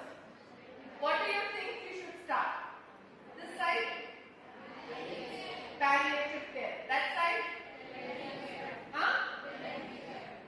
Okay. What do we start here? Patient is okay. He's got his back. He had a severe disease. He had a serious illness. But he is back to almost normal. Not fully normal. So we should start palliative care. We can start the diagnosis of a serious illness. So we start him on palliative care. He was given physiotherapy. He was given speech therapy. He was going for appointments. He was getting frequent follow-ups at the hospital. Along with that, he was getting palliative care as well. The home care team was going and visiting him. Now, what happened after some time? 2 years later, he was like this. What happened 2 years later? Let's see. Okay? He was on regular follow-up for the last 2 years and he had recovered completely, but he had developed post-stroke depression. So he was being managed for that. And one day, after 2 years, while having breakfast, what happened? He started slurring, there was drooping on one side and suddenly he fell from the chair. Okay? He was immediately taken to the hospital, admitted in the ICU. What happened this time? His recovery was not as easy as last time. He developed multiple infections in the hospital. Within the hospital, he developed a second stroke. Okay? And then he developed, his sugars went out of control. He had seizures and he had to stay this time in the hospital for almost 3 weeks. And when he came back home, what was he? Did he recover his functions? Huh? No. He was bedbound, right? He was conscious. Even after 6 months, he was not able to, he was bedbound because this time his stroke was much more complicated. So now what will you start him on? Palliative care, end-of-life care, terminal care or nothing. You will treat him as well. Huh? Louder, correct. End-of-life care. Did you know the difference now between palliative care and end-of-life care? Understood? Okay, so he was started on end-of-life care here. Now again, so, you know, we'll skip this. Now 6 months later, he was bedbound completely for the last 6 months. Okay, and he used to go to the hospital repeatedly. Because he was bedbound, he was aspirating, he was getting repeated infections, okay, and his 70-year-old wife was tired looking after him because he was totally bedbound. He has not been eating and has been withdrawn. For the last 15 days, suddenly the picture changed. He became very withdrawn. He lost significant weight in the last 6 months. He's not been eating. His hands are very pale. He's become very thin. And his peripheries are cold and there's a lot of swelling in his limbs, puffiness. He's developed a bed sore, which was oozing with pus. He was breathing fast. He had tachycardia, hypotension. And every time he was moved, he was in so much of pain.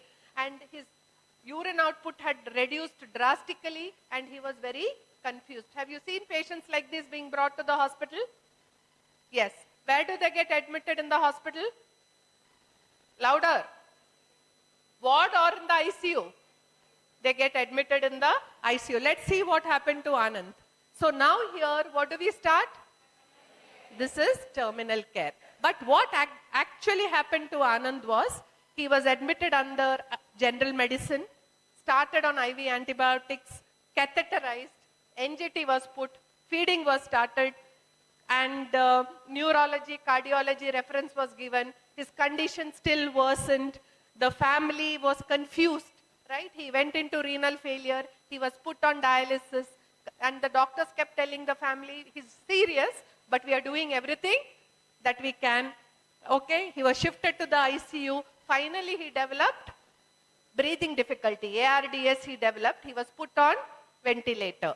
And in the ventilator, he had multiple cardiac arrest. He was resuscitated. After 2 weeks, he died in the hospital.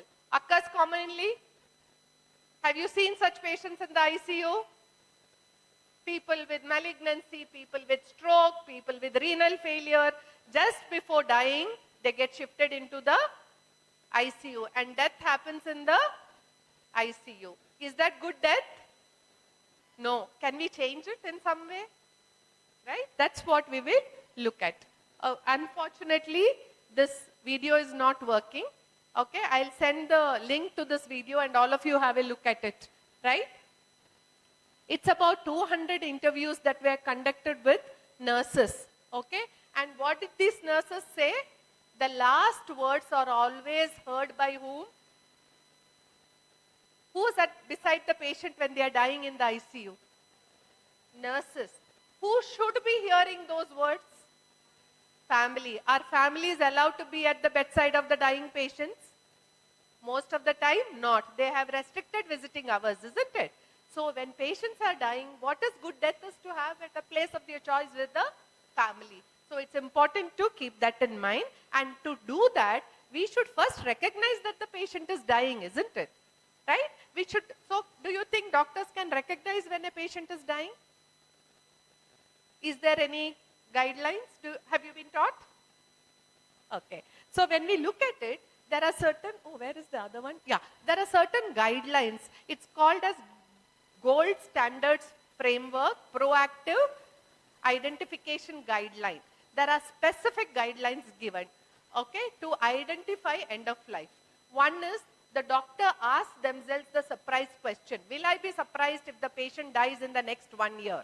If the doctor feels that he is expecting the patient to die in the next 1 year, you can put him on the end of life care. The second step is the general indicators of decline, what we see, right? This is the second step.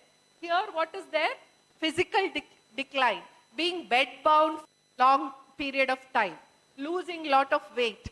When the disease is not under control, like here, his hypertension was not under control, his sugars were not under control, when he has multiple infections, multiple hospital admissions, you know, patient is nearing end of life.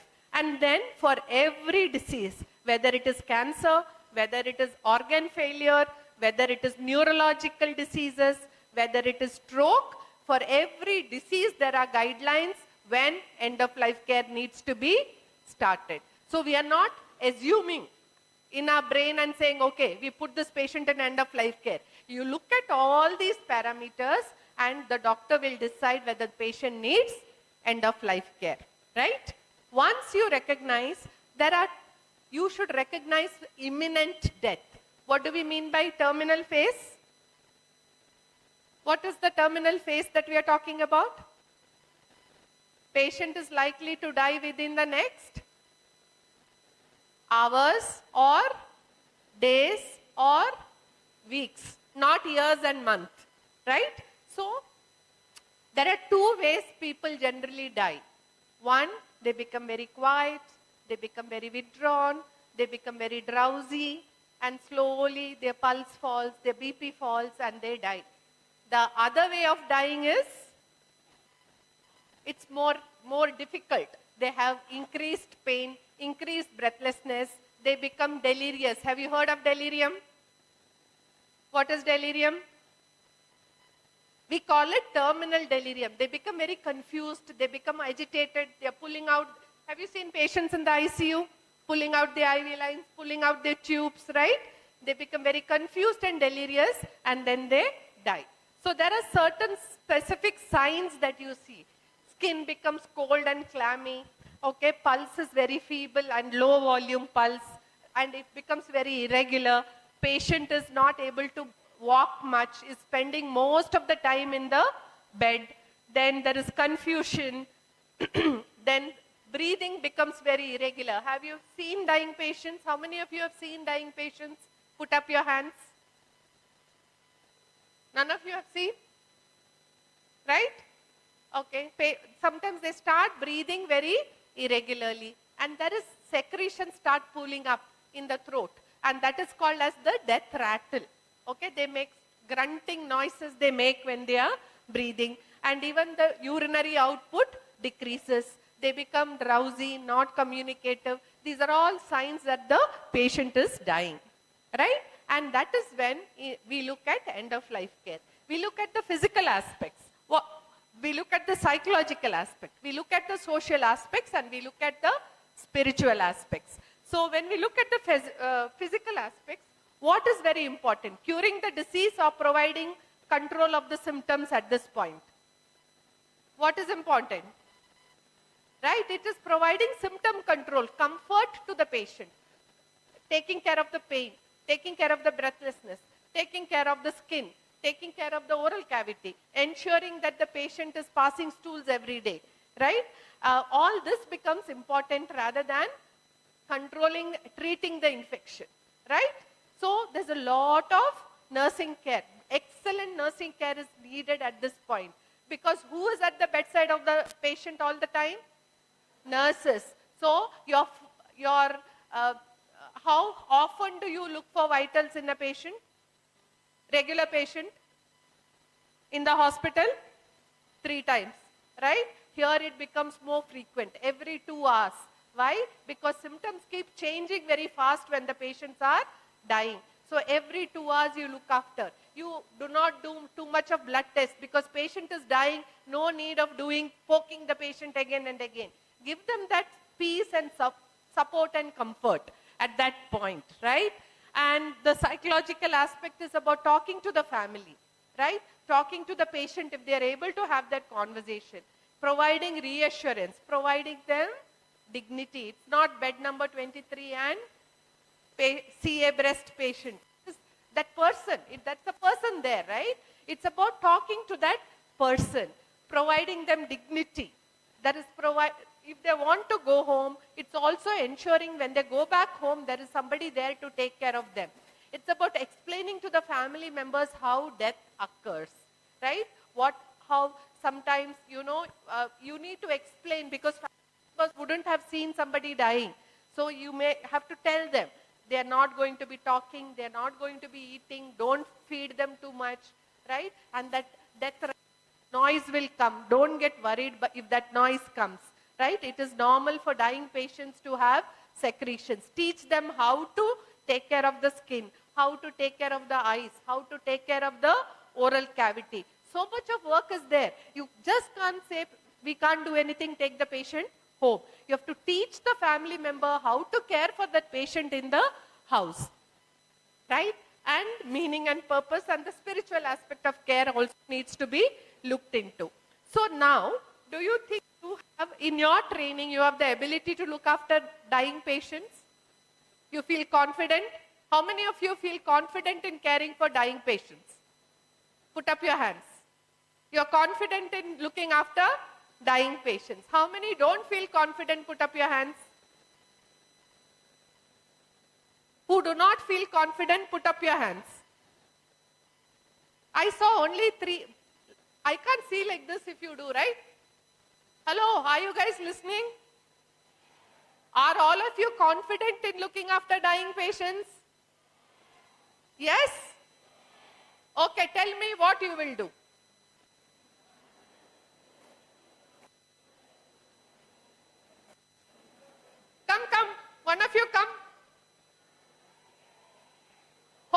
Hoskote, come. Right? Correct? Hoskote College of Nursing. Yeah. So let's see. What you need is to have the attitude, right? Correct? What attitude did Sangeeta talk about? What is the attitude spoke about that you need to have when you look after patients? Louder. Empathy or compassion? Empathy or compassion? Which one do you have? Need to have? Compassion, correct? You are right. Compassion. You have to be compassionate. Your attitude should be to relieve the suffering. I will tell you one thing. Patient is on an IV infusion for pain. Okay? Patient says they want to go to the toilet. What will you do? You will disconnect the infusion and make the patient go to the toilet, right? And it is now you have to, as the patient is in the toilet, it is the time for shift to change. And you are handing over, right, to your colleague. Okay? So, the patient has come back and is sitting on the bed and you continue handing over. Right? Is that what you do? What else will you do? What else will you do? You said no. What will you do? Huh?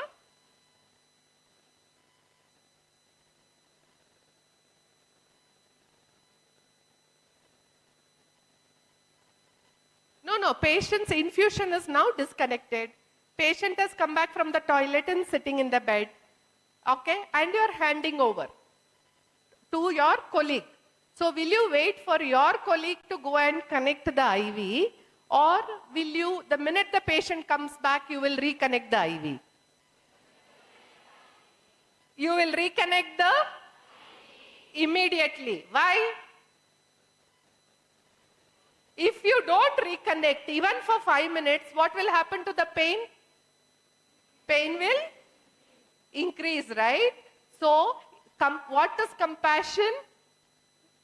Trying to alleviate the suffering, not add to the suffering. I'm very glad all of you answered this, right? So, you need to have the right attitude, need to have the skills, okay? Skill set, how are you going to manage? Which is something which is very difficult to be taught right now in one class, but it is a skill that you will have to learn, and you will have the knowledge about what palliative care is, what end of life care is, how do you talk to them, what are the symptoms you look after, and how do you look after, right? So, yeah, so when you look at pain, do you think unconscious patient feel pain? Yes or no? Wrong. Unconscious patients also feel pain. Okay? You never know. They are not able to communicate to you, but they may be hearing what you are saying. They may be feeling pain in their body. They may be experiencing the day-to-day events that are happening. Right? So it's very important to understand unconscious patients can feel pain. Unconscious patients may be able to hear you. Unconscious patients are just unable to communicate things back to you. So when you do a sponging, what should you do? Tell the patient, even if the patient is in coma, even if the patient is unconscious, tell the patient that you are going to sponge them. Tell them that you are going to move their arms. Tell them that you are going to move their legs. You are going to sponge, right? Treat them as though they are conscious, right? So remember, unconscious patients feel pain and can hear you. So continue to treat them like as if they were awake. No, just imagine your eyes are closed, you can't respond. Somebody comes and suddenly turns you. What will happen? Right? You will get scared. And you can't even tell the person, don't do it, right? I'll tell you an experience I had. I had undergone an operation, and I was just, what do? They give general anesthesia, which paralyzes your body completely, right? You can't do anything. You are lying paralyzed. But my mind woke up earlier than my body. So I can't move my body, but I'm feeling cold. And I want to tell the nurse, I'm feeling cold. right? But I can't tell because my body is paralyzed. And then I had secretions in my throat and I want to cough, but I'm paralyzed, I can't cough. And I'm telling myself, because I'm a doctor, I know. I'm telling Seema, don't worry, when they see the secretions, they'll do the suctioning, right? And immediately 2 seconds later, somebody did the suctioning. But imagine that crisis for somebody who doesn't know about medicine, right? They want to cough, they are feeling choking feeling, the patient is feeling, but the body is paralyzed, you can't communicate. When it happens to us, we understand how scary it is, right? So remember, unconscious patients can feel. It's just that they are paralyzed and they cannot respond to you back, right? So keep that in mind. And there are certain non-verbal scales for pain.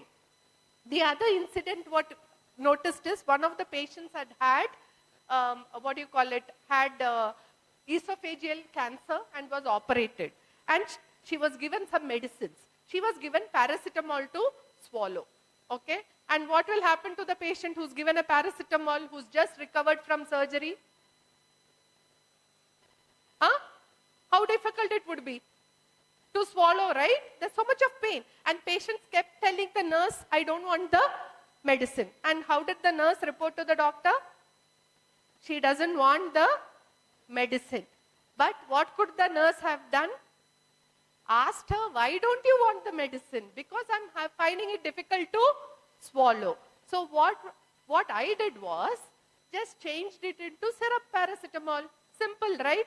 Bachon ka syrup hai na? For children you have that syrup, right? It's got and crushing paracetamol and giving is good idea, isn't it? Yes or no? You know how bitter it is? Have you had crushed paracetamol in your mouth? It's very bitter. So instead of that, giving syrup paracetamol, which is meant for children, it's a better idea, isn't it? So these small things, who will know of these small things? The doctor who comes for rounds and goes, or the nurse who keeps seeing the patient? Have you seen what the patients do? The doctor will talk to them and go. They'll turn to the nurse and ask, what did the doctor say? It has happened or not? Right? So, who are responsible for good care of the patient? Louder. So, whose responsibility it is to look after patients? Louder. Right? And then dyspnea, breathlessness, right? Pain management, I think you have a lecture, but dyspnea is there. Breathlessness is very difficult to control when patients are dying, right? And certain non-pharmacological techniques are there. What are the non-pharmacological techniques? Prop the patient up, right? Sometimes keeping a handheld fan in front of the patient's face, okay? Or, helping them breathe, doing that slow breathing with them. Along with medications, go a long way in helping manage breathlessness. Do you start oxygen for every patient who's gasping? Do you start? Yes or no? No, you don't start oxygen if a patient is gasping and dying. First thing what you do, connect the oxygen. Don't start it. Oxygen is to be given only if the patient is hypoxic. Okay? Not when the patient is dying. Patient's respiration slows down when they are dying. So you don't connect oxygen. Right? Then oral secretion. What will you do if there is a lot of secretion? When the patient is dying, will you suction? How easy or how difficult is suctioning? How does the patient feel when you suction? Okay. Do you know the two types of secretions that are there? Are you aware? There are two types of secretions, type 1 and type 2. Type 1 is what? Saliva secretions. Type 2 are bronchial secretions, right? When you do suctioning, what are the secretions that you are, do you go up to the bronchus? No, you are looking at the oral secretions. So in dying patients, turn them to the side, lateral position. What happens to the secretions? Come out. Take a gauze, clean it. Right? You don't have to do suctioning. Suctioning is very traumatic, isn't it? Right? You don't have to do suctioning, especially in dying patients. And that is how your regular care and end-of-life care is different. Right? Of course, then you give medications are there that can be given. And delirium. Right? Patients are confused. Patients are... do I have time? Yeah. Patients are very confused. Right? So there are so many non-pharmacological techniques. Reorientation. Have you heard of the word? Hello, I am nurse so-and-so. How are you? Talk to the patients. Tell them, today is Wednesday. See, it's 5 p.m. See how cloudy it is outside when you are doing vital checking. Right? Keep reorienting. Patients in the ICU lose track of what day it is, what time it is, because ICU is an artificial environment, right? What about checking vitals? Do you wake up the patient and check vitals because it is written 4 hourly? Do you do? Sure. Absolutely 100% sure. You don't check vitals in the night. Huh? You'll check, no? Oh, I've seen patients, nurses come. I'll tell you, recently my niece had syndrome. She was admitted in one of the very good hospitals in Bangalore. Okay? So I was sitting with her and she had full blisters, mucosal blisters. Her eyes she couldn't open because there were corneal ulcerations and she was very sick actually on fentanyl infusion for the pain. She told me, Atte, I want to sleep for some time. So I said, okay, sleep. I'm sitting here, you sleep. Just as she was nodding off, one nurse came. Okay, she came, she took some blood and she went. After about 10 minutes, another nurse came and gave 2 tablets. Okay, after about 15 minutes, another nurse came and she gave 1 tablet. Okay, and she went. And then by that time, I was getting angry. Right? This is a girl who's telling, I want to sleep for some time. And 4 times the nurse came. And the last nurse who came to collect blood. And I said, but the first nurse has already collected blood for dengue. Right? I told her, so, oh, is it? But she had already woken her up already. It happens in hospitals. Even if you say no, it regularly happens in hospitals. We have to understand these are sick people. Right? They are very sick. That's why they are admitted. We have to be very mindful. It is just a matter of communicating within the team and asking, okay, I'm going to go to room number 26. What are the things that we need to do for that patient? And do it all in one go, right? Correct? So it's just about changing your attitude and being more compassionate, right? And of course, malignant pressure ulcers and malignant wounds are very common. And is there a nursing issues ka class is not there, no? Okay. So how would you clean a malignant wound? What will you use? Louder? I can't hear. What will you use when you see an ulcer in a patient who has cancer and who has a wound or a bed sore? What solution do you use for cleaning? What solution do you use for cleaning? Huh? How many of you think we should use betadine? Put up your hands. Hi, I can't see like this, I can't see. And if you don't put up no lunch, if you don't put your hands up, there won't be lunch. So how many think the wound cleaning has to be done with betadine? Put up your hands. Hi. How many think we should use normal saline? Okay, more hands for normal saline. So majority go with normal saline. We don't use much betadine in palliative care. We use normal saline. Why? Have you put betadine on a wound? What happens? Stings, right? And malignant wound is a huge surface wound that is painful. So don't use betadine. Put normal saline and clean. And also take care of so that the patients are very sick, right? So ensure that you turn them, you give the support so that they don't develop pressure ulcers, right? And then of course, oral care, right? When patients are dying, their oral intake reduces, right? Their mouths become very dry. So it's important. And then what happens when the dry mouth is there? Chances of fungal infections, candidiasis is more. So what do? Clean the oral care. Every 2 hours, 3 hours we give oral care, right? What do you do for dryness? Ice chips. Ask the patients to keep ice chips in the mouth or suck on ice chips. So that sort of instigates production of saliva and keeps the mouth moist, right? And then there are two things that you always check in palliative care, okay? The oral and the opposite end. What? Bowel. Constipation is very common in patients in palliative care, and constipation can cause a lot of distress for patients. So the two things you have to keep checking every day. And of course, bowel and bladder care, skin care, etc. is extremely important. And sometimes in patients who are dying, there is an ulcer that develops just before they die. It's called as Kennedy terminal ulcer.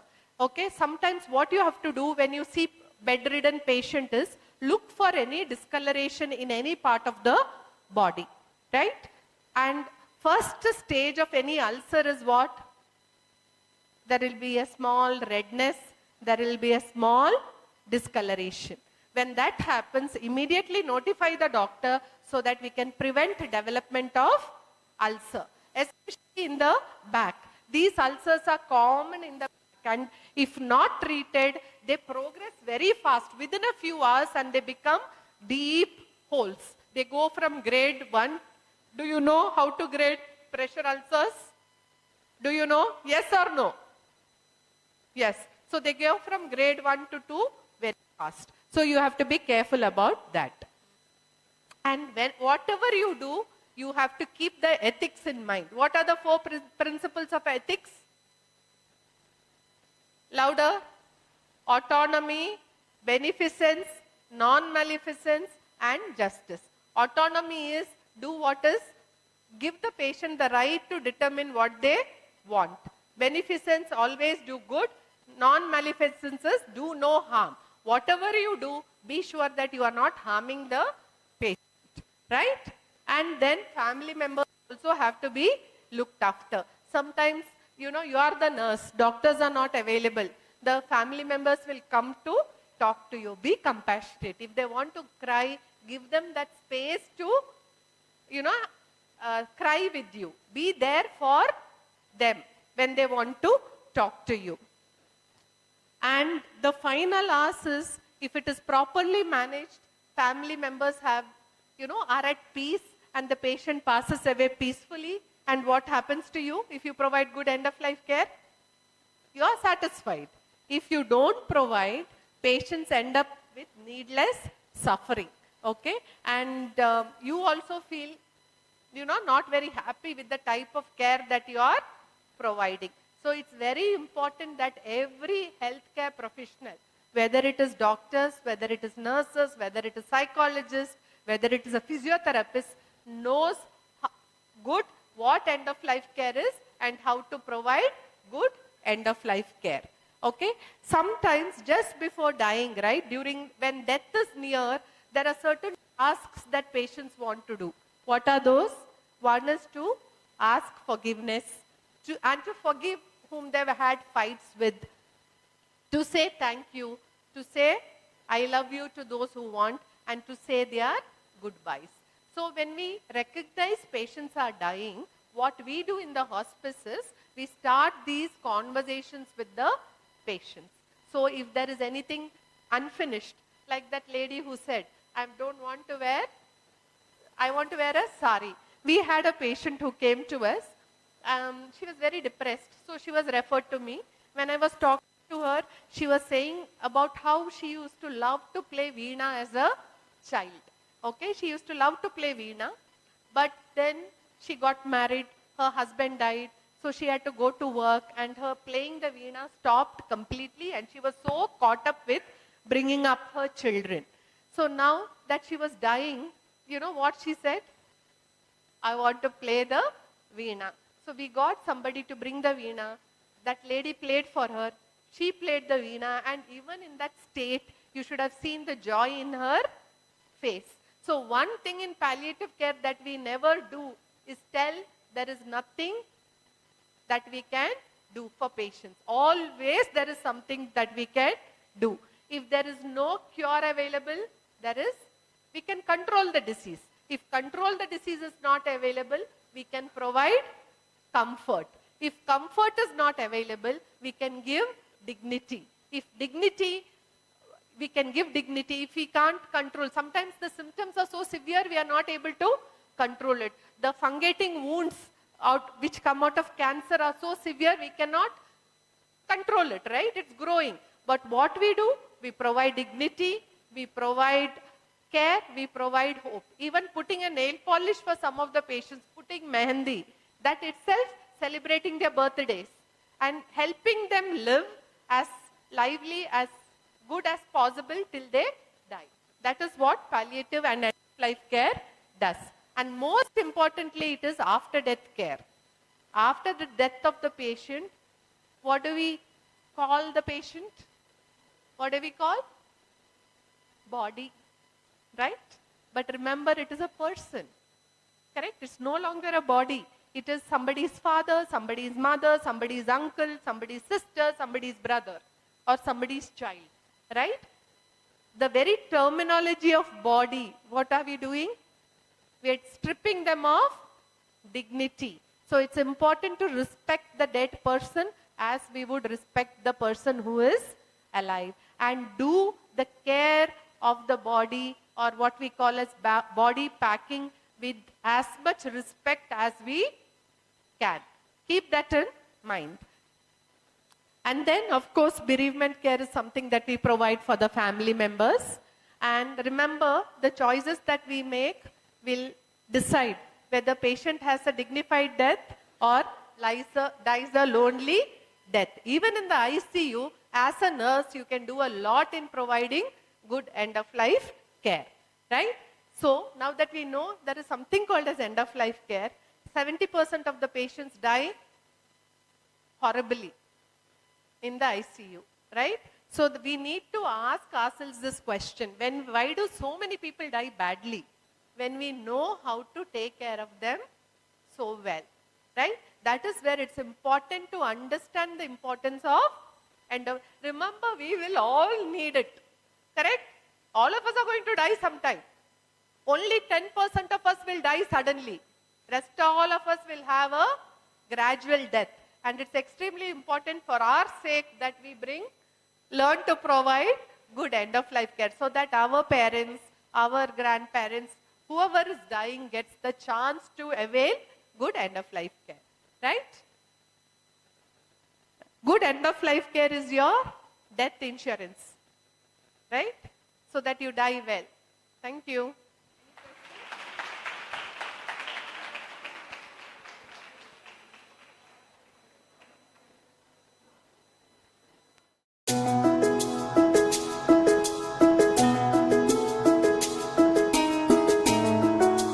Queries or doubts?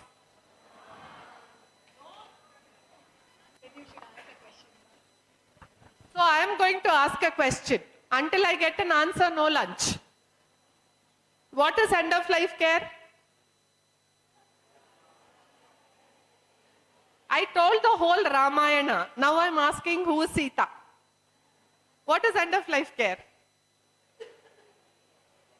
One person can take the mic and who wants to answer, you can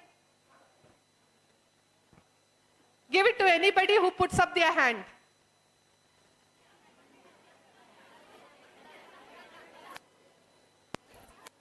Hello. It's the care for the patient. Sorry, the care for the patient. 6 months. Care of the patient who is? Going to die within 6 months. Going to die within 6 months. To die within 6 months or 1 year. Absolutely. A round of applause. Thank you. Ma'am. So I would like to welcome Mrs. Ankita, Lecturer, Department of Optometry, to honor Dr. Seema.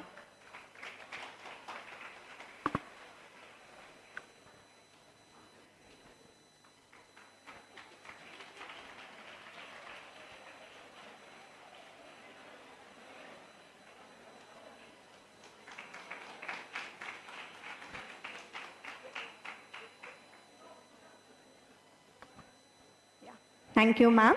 So now let's break for lunch and we'll meet back sharp at 2 p.m. There's an announcement for you for the lunch. The students who are there in the auditorium can assemble in the upstairs for the lunch, and the participants who are there in the 3rd floor as well as in the 2nd floor can... 4th floor. 4th, yeah. The participants in the 4th and the 3rd floor can assemble for the lunch in the boys' hostel. So our volunteers will accompany you there. Yeah.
Greetings from Manjushree institutions, which is situated in the heart of Bangalore.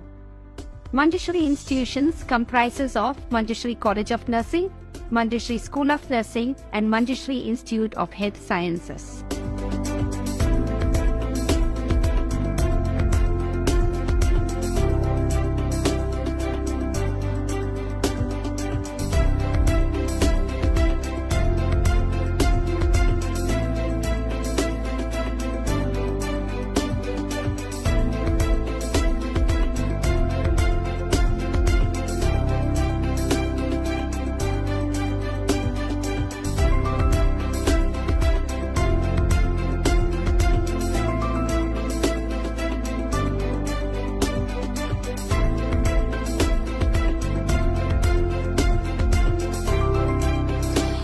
Institute, our respected principal ma'am and other faculties are very humble and caring. They are well cooperative as well. They are maintaining the discipline of our institute.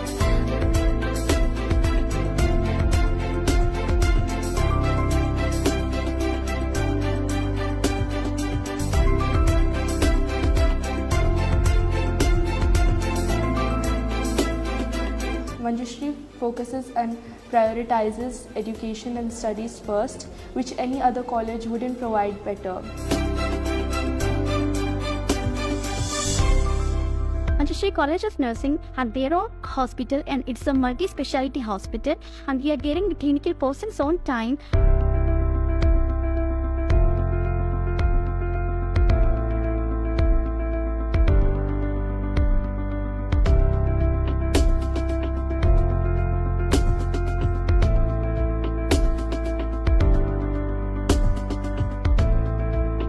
We have very good hostel facility and mess facility. In mess we are providing both North Indian as well as South Indian food as well.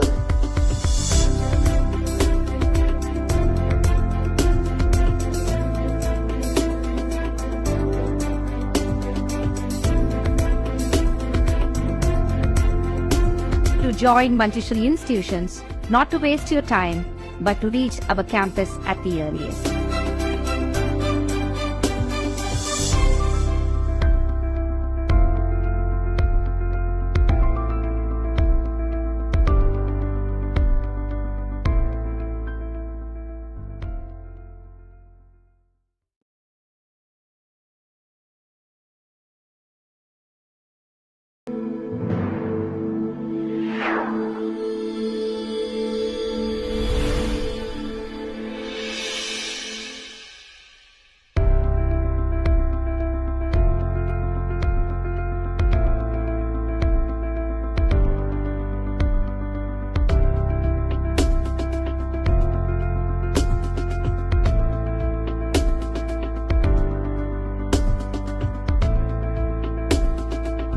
Greetings from Manjushree institutions, which is situated in the heart of Bangalore.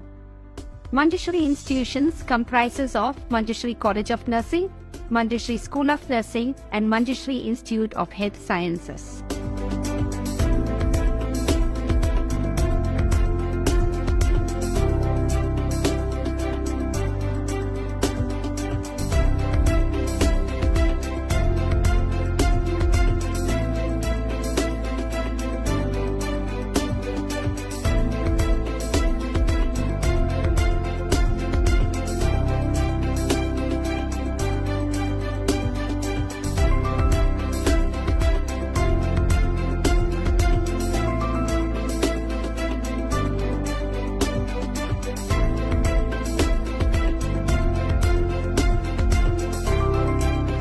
In our institute, our respected principal ma'am and other faculties are very humble and caring. They are well cooperative as well. They are maintaining the discipline of our institute.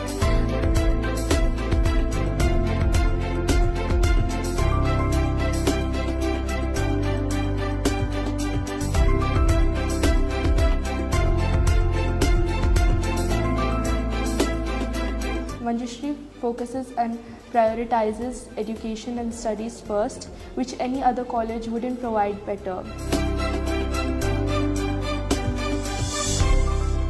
Manjushree College of Nursing had their own hospital, and it's a multi-speciality hospital, and we are getting the clinical persons on time.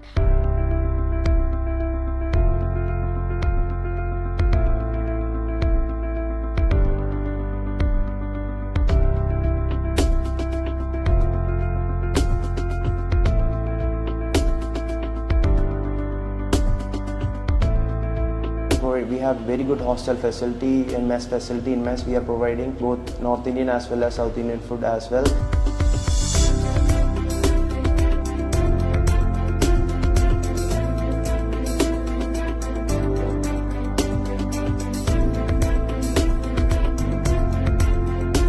To join Manjushree institutions, not to waste your time, but to reach our campus at the earliest.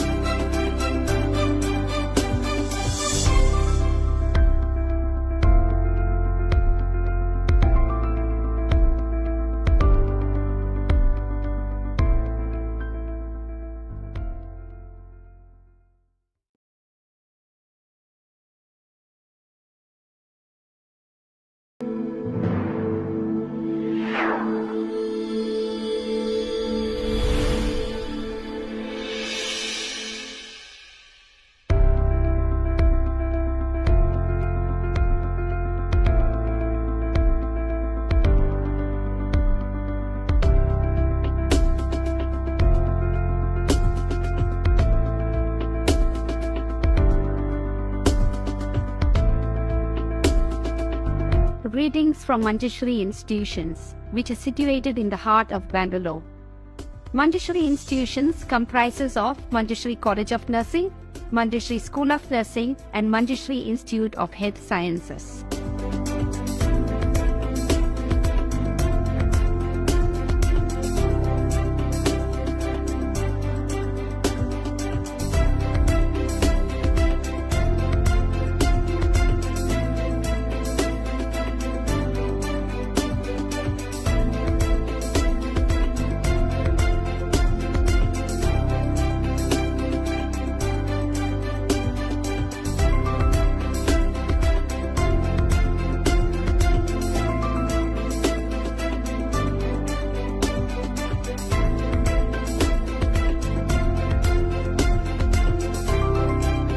In our institute, our respected principal ma'am and other faculties are very humble and caring. They're well cooperative as well. They're maintaining the discipline of our institute.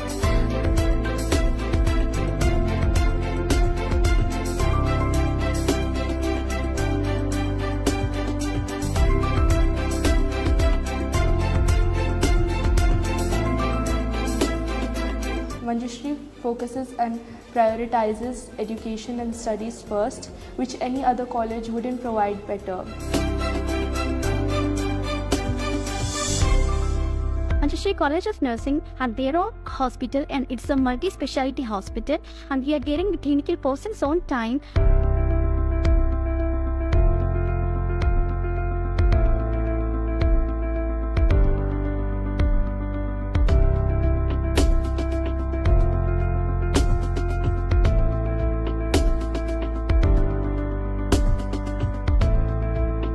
We have very good hostel facility and mess facility. In mess we are providing both North Indian as well as South Indian food as well.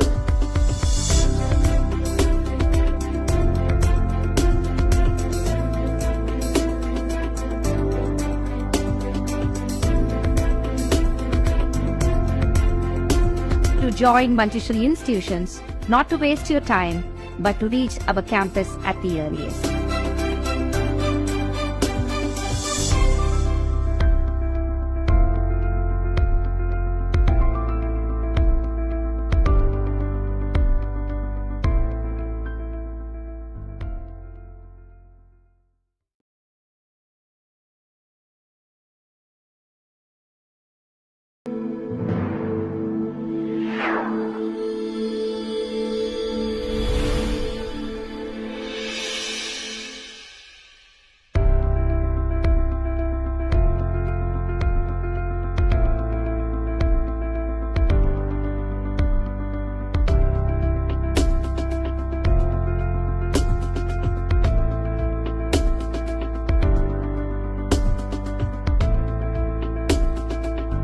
Greetings from Manjushree institutions, which are situated in the heart of Bangalore.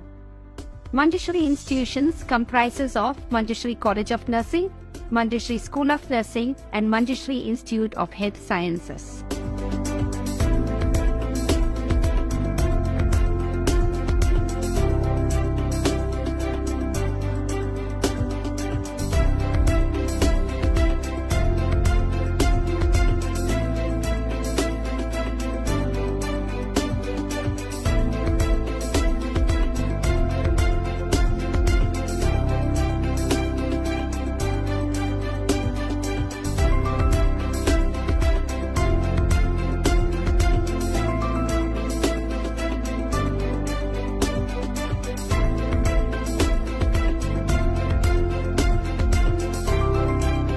In our institute, our respected principal ma'am and other faculties are very humble and caring. They're well cooperative as well. They're maintaining the discipline of our institute.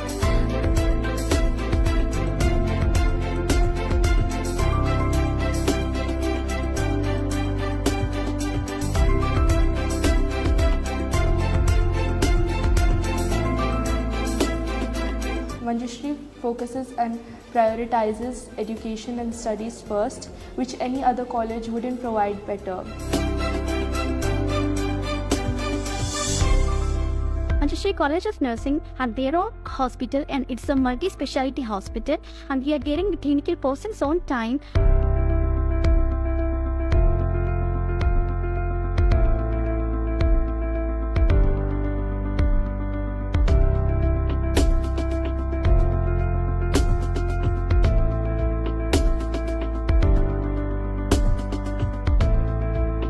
We have very good hostel facility and mess facility. In mess we are providing both North Indian as well as South Indian food as well.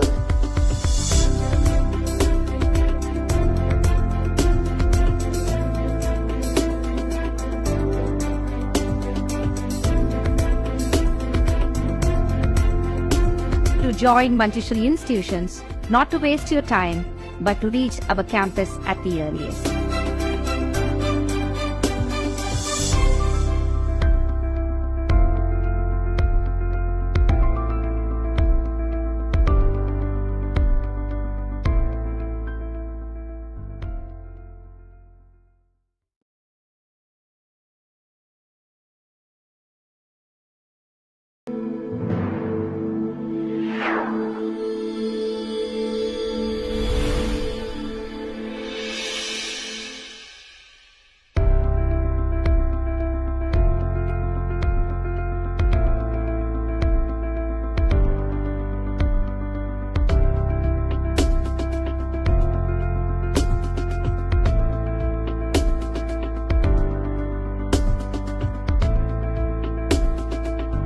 Greetings from Manjushree institutions, which is situated in the heart of Bangalore. Manjushree institutions comprises of Manjushree College of Nursing, Manjushree School of Nursing, and Manjushree Institute of Health Sciences.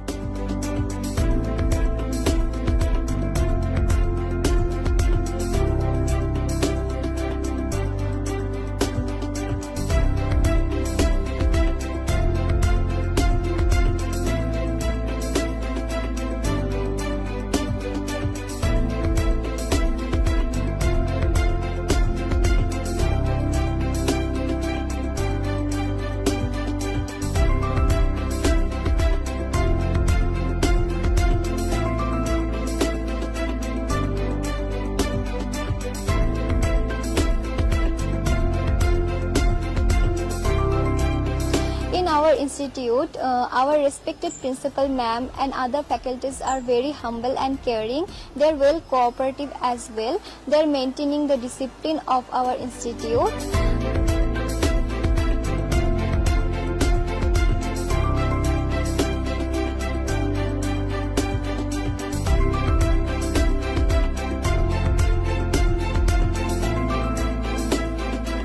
Manjushree focuses and prioritizes education and studies first, which any other college wouldn't provide better. Manjushree College of Nursing had their own hospital, and it's a multi-speciality hospital, and we are getting the clinical persons on time.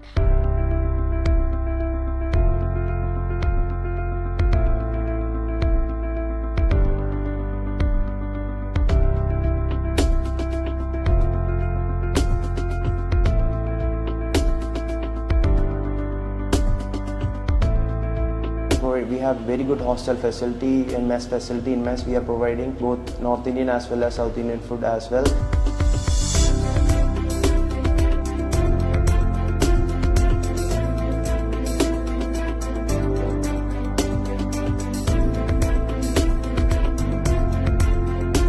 To join Manjushree institutions, not to waste your time, but to reach our campus at the earliest.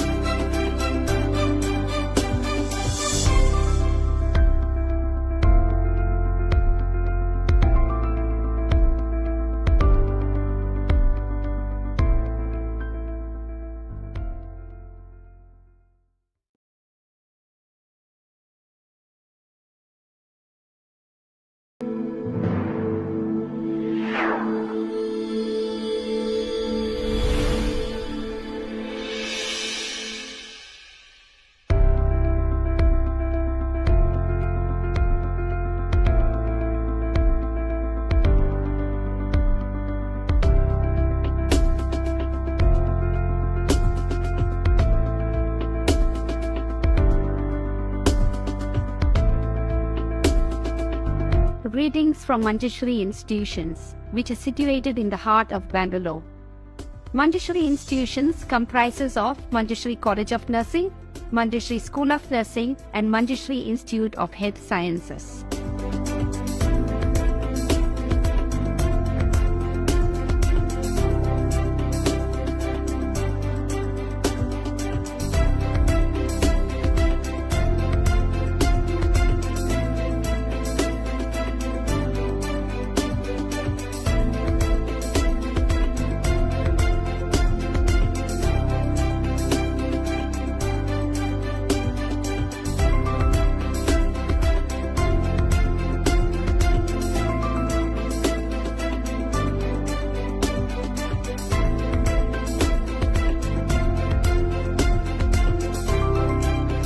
In our institute, our respected principal ma'am and other faculties are very humble and caring. They are well cooperative as well. They are maintaining the discipline of our institute.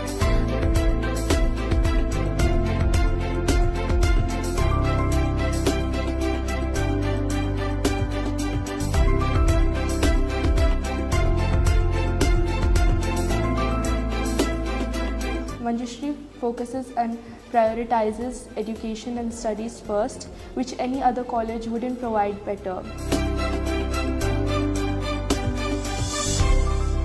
Manjushree College of Nursing had their own hospital, and it's a multi-speciality hospital, and we are getting the clinical persons on time.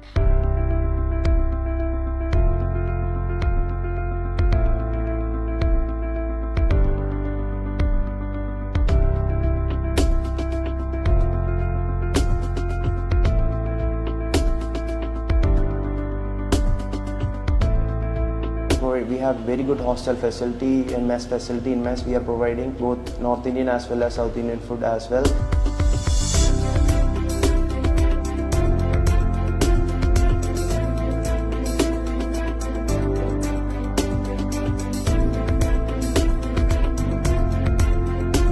To join Manjushree institutions, not to waste your time, but to reach our campus at the earliest.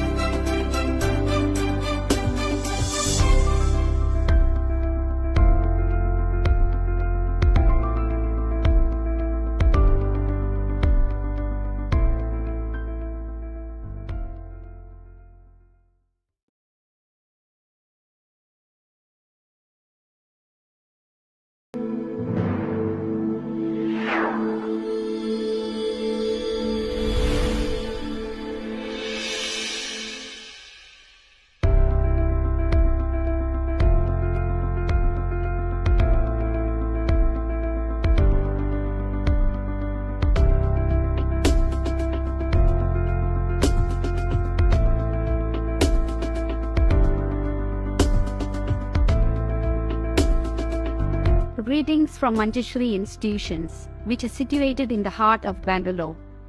Manjushree institutions comprises of Manjushree College of Nursing, Manjushree School of Nursing, and Manjushree Institute of Health Sciences.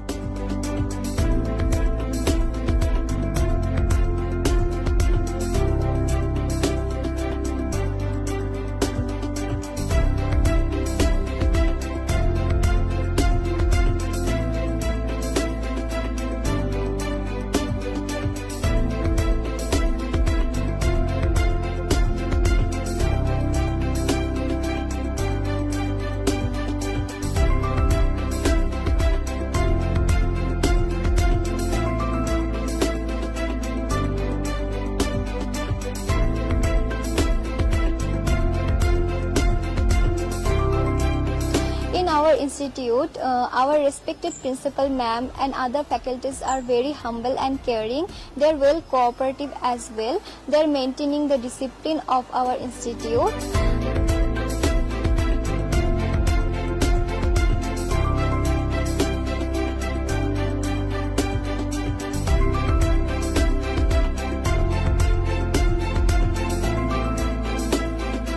Manjushree focuses and prioritizes education and studies first, which any other college wouldn't provide better.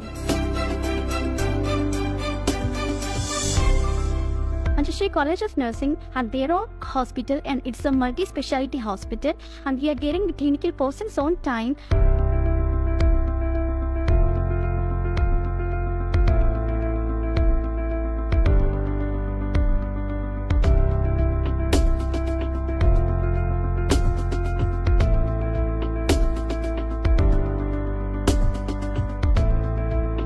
We have very good hostel facility and mess facility. In mess we are providing both North Indian as well as South Indian food as well.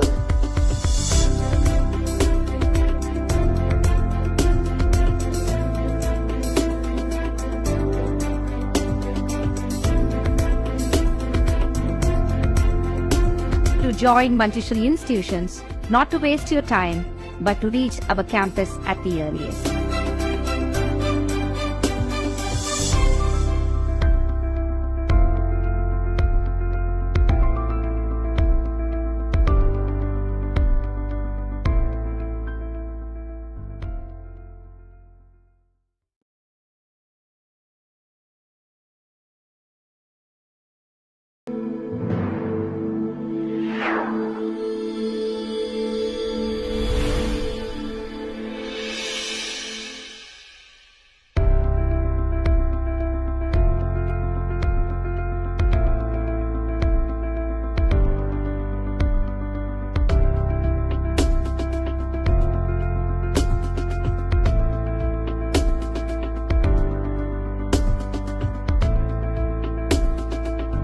Greetings from Manjushree institutions, which is situated in the heart of Bangalore. Manjushree institutions comprises of Manjushree College of Nursing, Manjushree School of Nursing, and Manjushree Institute of Health Sciences.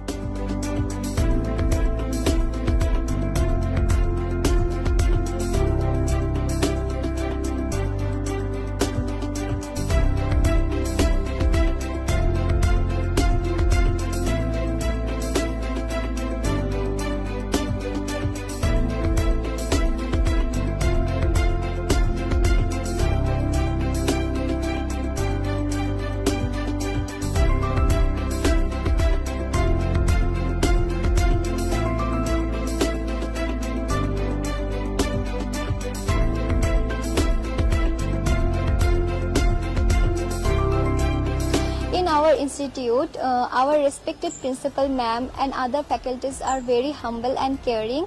They're well cooperative as well. They're maintaining the discipline of our institute.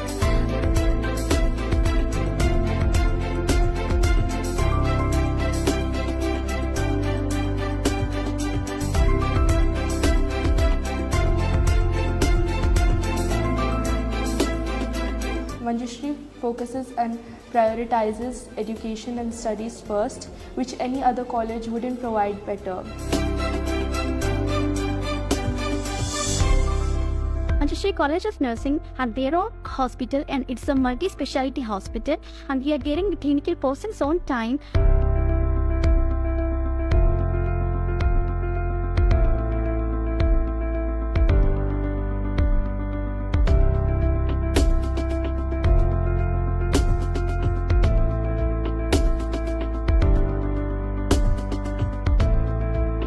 We have very good hostel facility and mess facility. In mess we are providing both North Indian as well as South Indian food as well.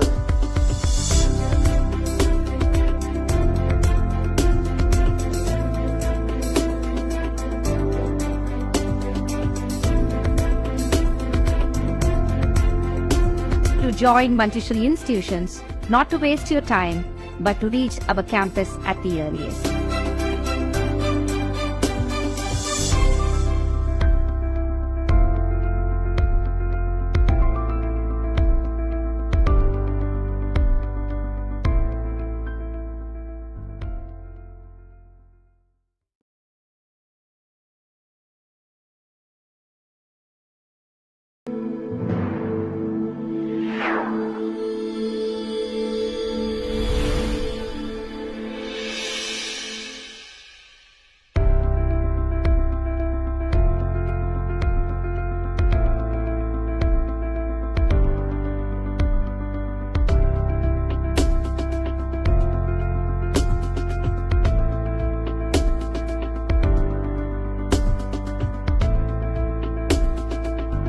Greetings from Manjushree institutions, which are situated in the heart of Bangalore. Manjushree institutions comprises of Manjushree College of Nursing, Manjushree School of Nursing, and Manjushree Institute of Health Sciences.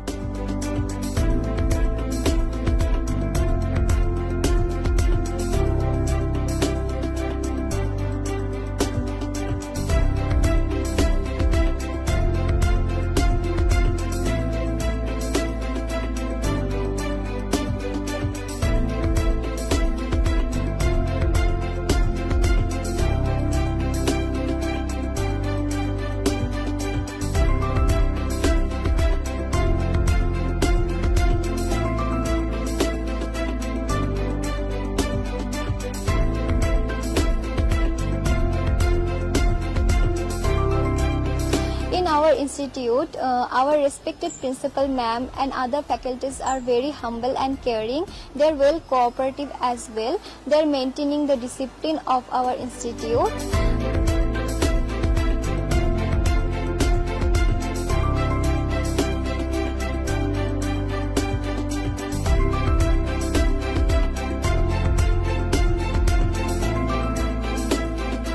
Manjushree focuses and prioritizes education and studies first, which any other college wouldn't provide better. Manjushree College of Nursing had their own hospital, and it's a multi-speciality hospital, and we are getting the clinical persons on time.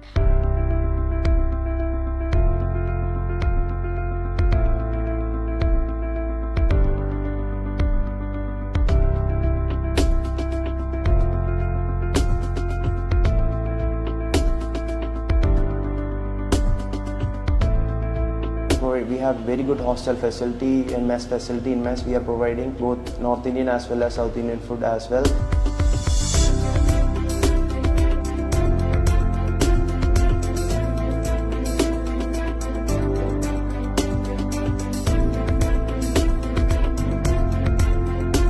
To join Manjushree institutions, not to waste your time, but to reach our campus at the earliest.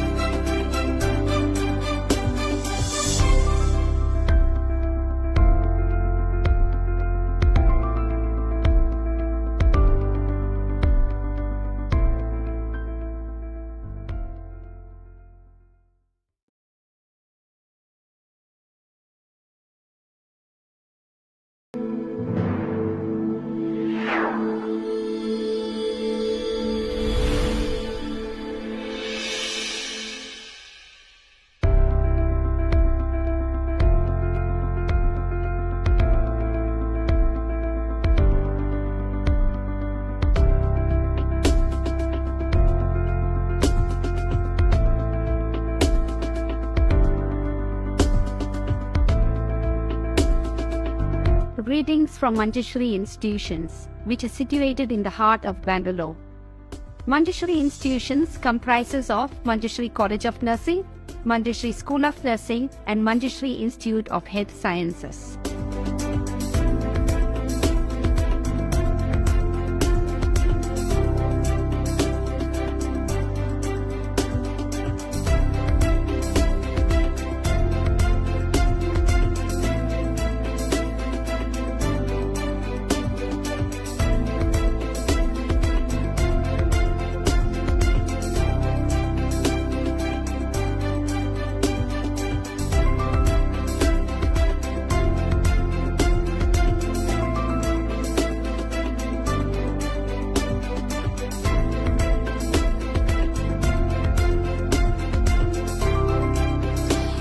Institute, our respected principal ma'am and other faculties are very humble and caring. They are well cooperative as well. They are maintaining the discipline of our institute.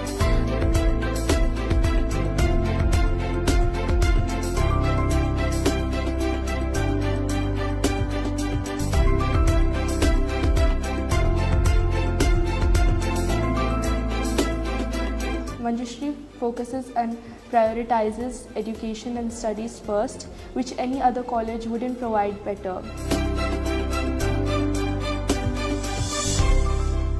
Manjushree College of Nursing had their own hospital, and it's a multi-speciality hospital, and we are getting the clinical persons on time.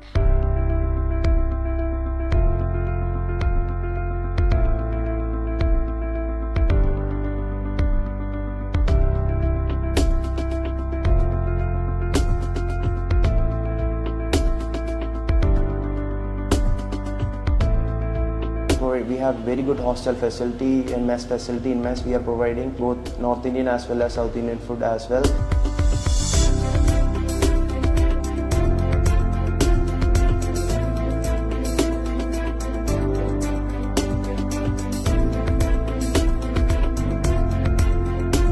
To join Manjushree institutions, not to waste your time, but to reach our campus at the earliest.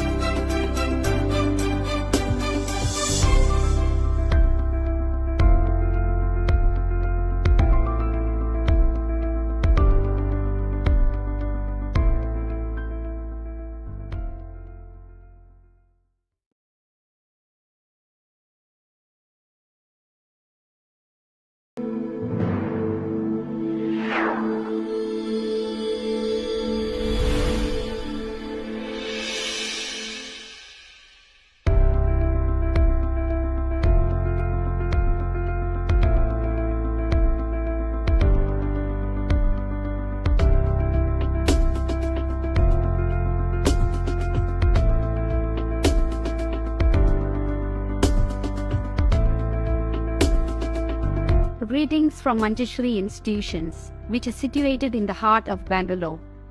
Manjushree institutions comprises of Manjushree College of Nursing, Manjushree School of Nursing, and Manjushree Institute of Health Sciences.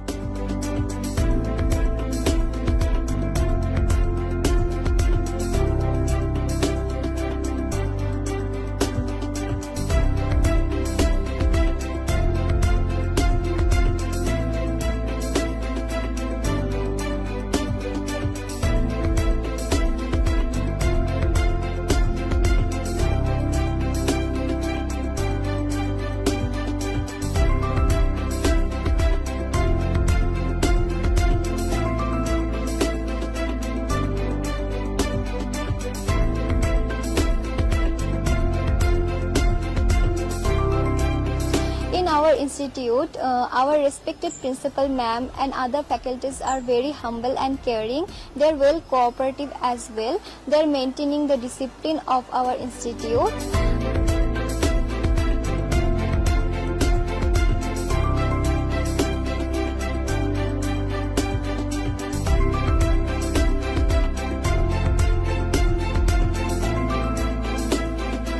Manjushree focuses and prioritizes education and studies first, which any other college wouldn't provide better. Manjushree College of Nursing had their own hospital, and it's a multi-speciality hospital, and we are getting the clinical persons on time.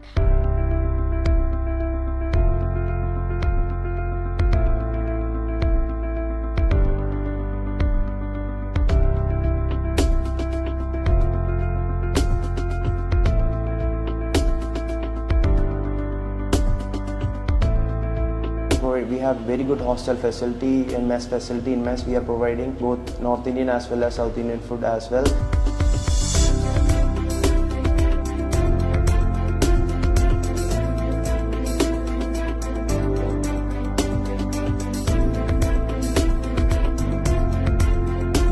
To join Manjushree institutions, not to waste your time, but to reach our campus at the earliest.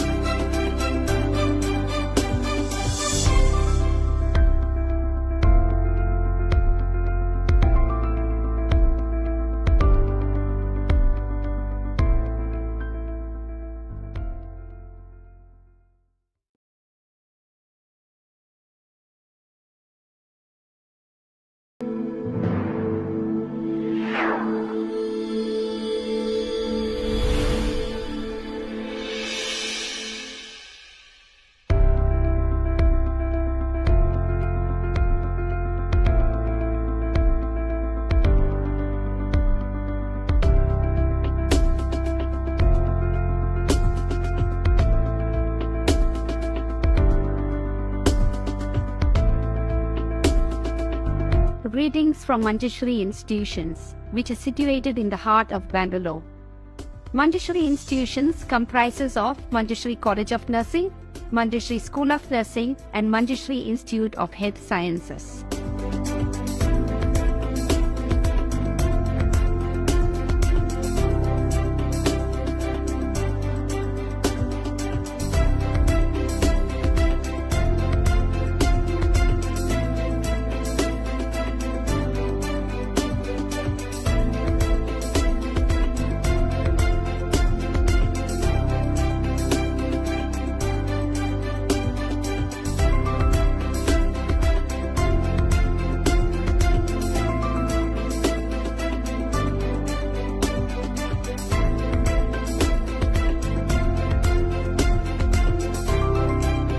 In our institute, our respected principal ma'am and other faculties are very humble and caring.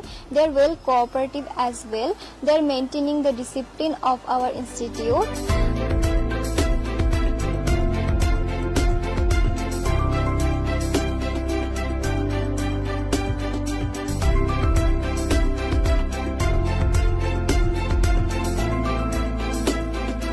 Manjushree focuses and prioritizes education and studies first, which any other college wouldn't provide better.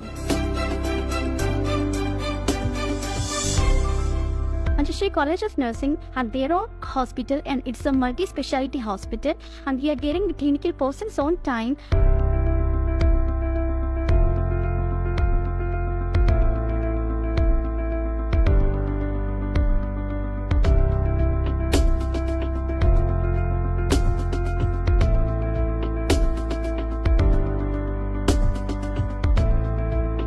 We have very good hostel facility and mess facility. In mess we are providing both North Indian as well as South Indian food as well.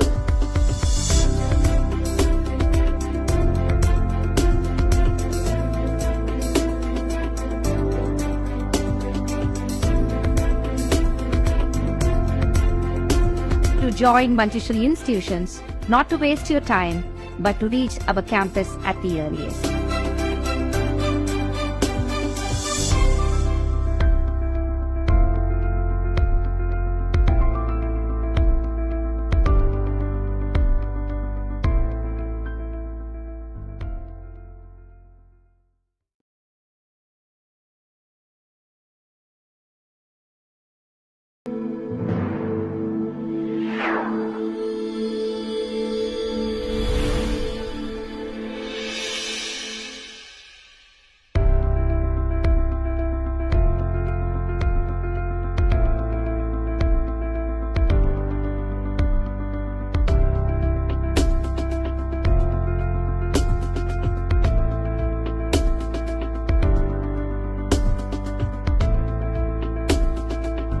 Greetings from Manjushree institutions, which are situated in the heart of Bangalore.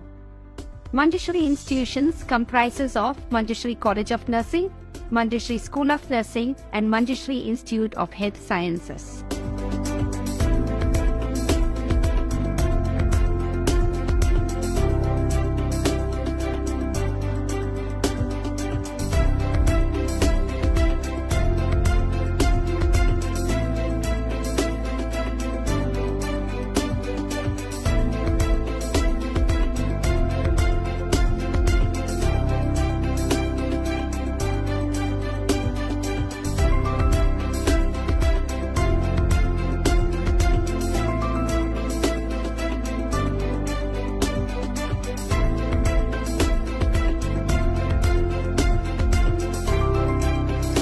Our institute, our respected principal ma'am and other faculties are very humble and caring. They are well cooperative as well. They are maintaining the discipline of our institute.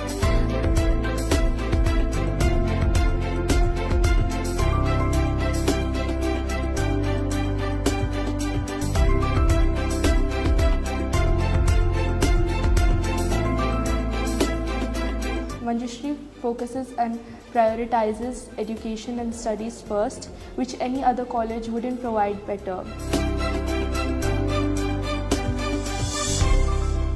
Manjushree College of Nursing had their own hospital, and it's a multi-speciality hospital, and we are getting the clinical persons on time.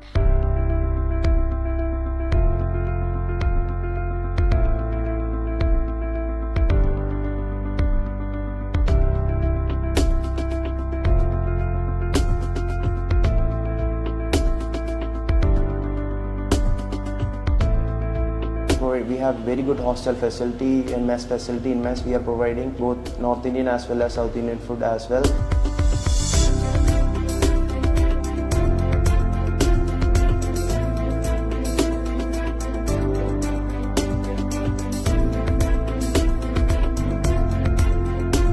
To join Manjushree institutions, not to waste your time, but to reach our campus at the earliest.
attention, please. Yeah. So we'll move on to the next session.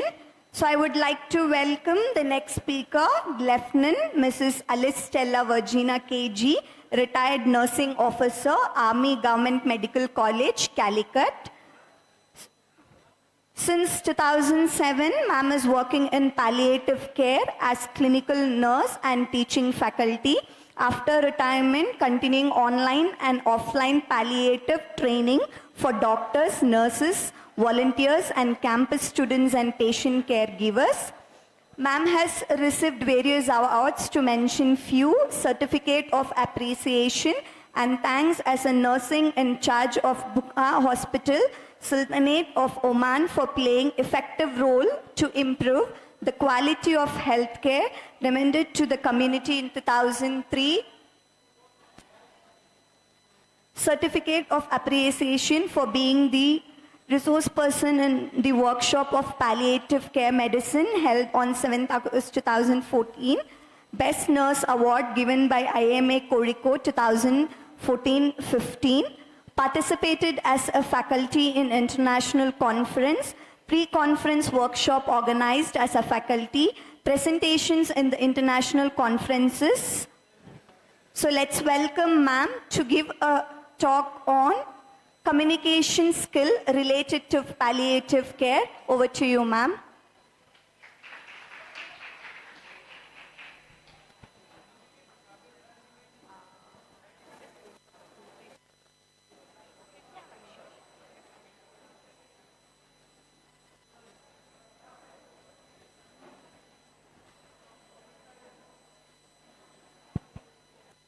Afternoon. I hope your people are not sleeping. Okay, you can sleep, but no snoring. Okay. I hope you all have settled. Okay. So, I just want to ask you, since morning, right from I think somewhere about 10 o'clock, till this time, that's before the lunch, what you people were doing? What are you doing? Listening. Okay, good. For what you are listening? About palliative care. Good. So, now we are going to have is communication. Okay.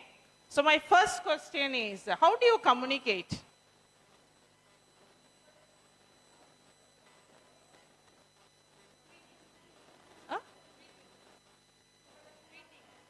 Greetings. How we communicate?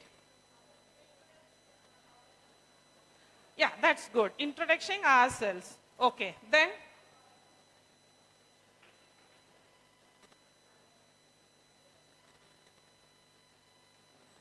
You told me you were listening, right? Okay. So what type of communication was that?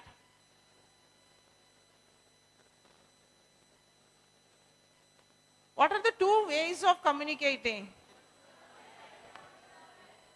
Okay, verbal and non-verbal. Okay. Now you just tell me, which one we use more? Verbal or non-verbal? Why? Easiest way of communicating. Okay. Here. Why you use verbal more? She said easiest way of communicating. Boys are not opening their mouth, so I should go to the girls. Anything? Here?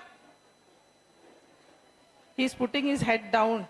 Maybe I will ask him question. Can you tell me why we use verbal more? Easy to understand. Okay. This. Hello. Anything?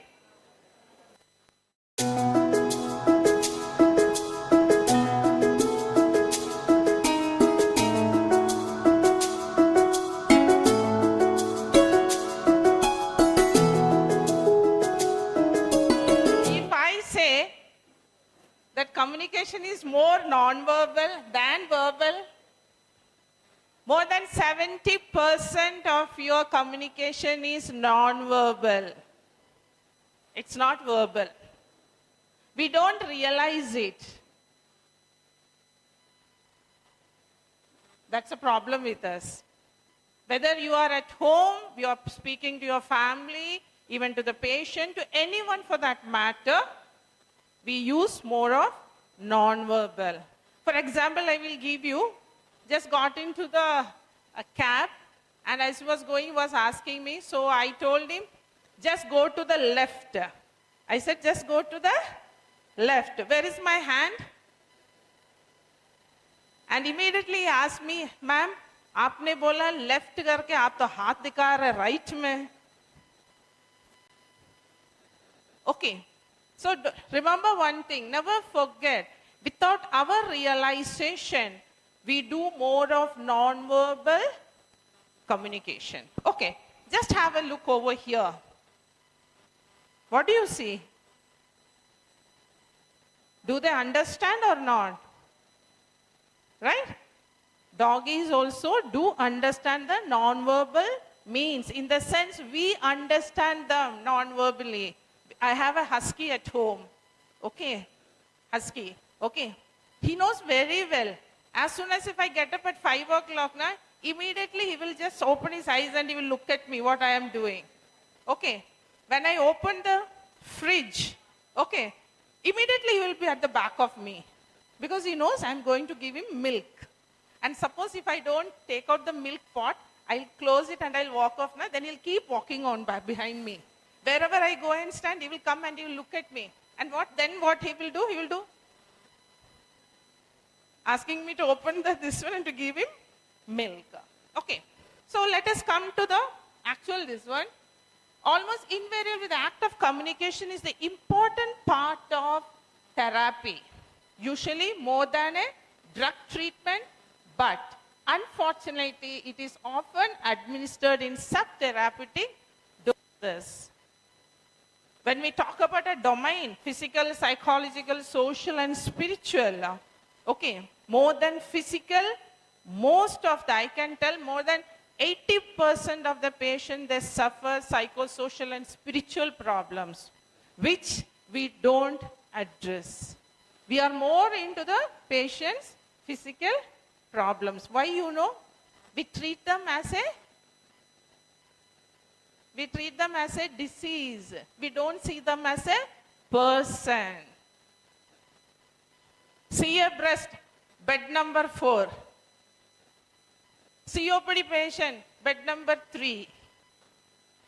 We see them as a case. Please don't address them in that way. Tomorrow, if I am in that bed, I will feel bad if someone says, bed number 5, COPD patient. I am not a COPD patient. I am Stella. Okay, so address them because they are a person. So we need to look at in that way, not their physical. More than physical, they have some other problems. Okay, now, effective communication in palliative care is very important and it's powerful also. Why? Because it can lead to inculcate a sense of empowerment in patients, encourage them to make good decisions. You heard end of life care what Dr. Seema was talking to you, right? So I had if they have given me a choice, I will take my decision whether I have to be in the hospital or at home. Inside ICU or outside the ICU. But nobody gives me a chance. That is called autonomy. Okay. Now, and studies have found that life-limiting illness patients experience a lot of emotional distress and require informational support of the improve their psychosocial adjustment. A person who is not having one leg, he will try to adjust with this other one, right? Okay. So what we think is, or what we feel is, why to tell him about the disease? What is the use of telling him? There is no use. We know we are treating the patient. Let it go. And that should not be the mentality. Okay. Now, So here what we say is effective communication. If you have a transmitting open, honest and accurate information by eliciting the concerns of the patient and of course the family also. We are only bothered about what we are doing. If I say, if there is a tumor, I am bothered about the tumor only. I am not bothered about the patient's emotional problems. Okay, and rather I should say, most of the time we don't give the full information to the patient and the family. They get only the half information. And that is why the distress keeps on increasing. So now you can see, I'm not going to tell you what is communication and all, but I just want to ask one question. When we started communicating?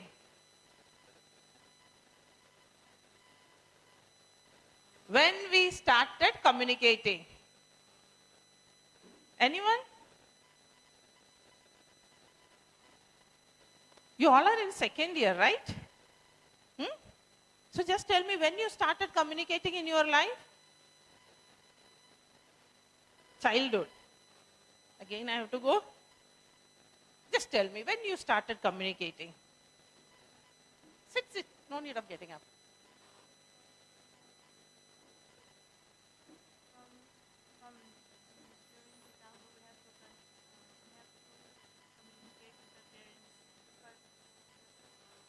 Communicate with the parents. Okay.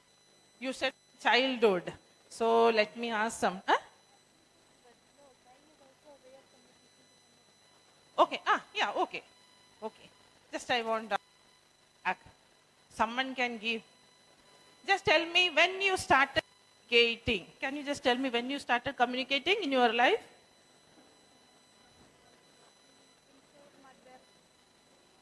What's your name? Okay. I ask the boys. Can you just tell me when you started communicating in your life? You don't know? Love it. Let me.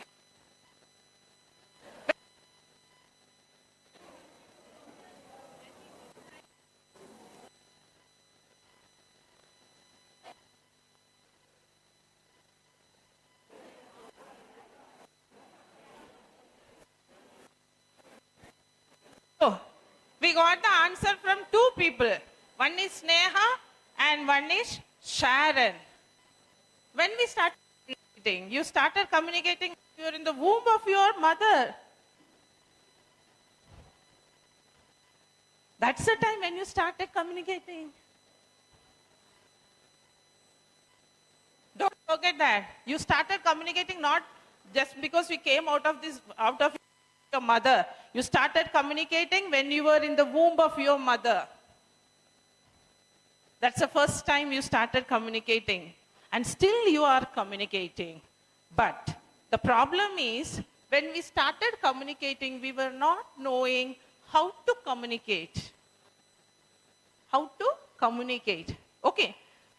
That's what I said. More than 70% of our communication is non-verbal. Tell me, is it simple or complex communication? Simple.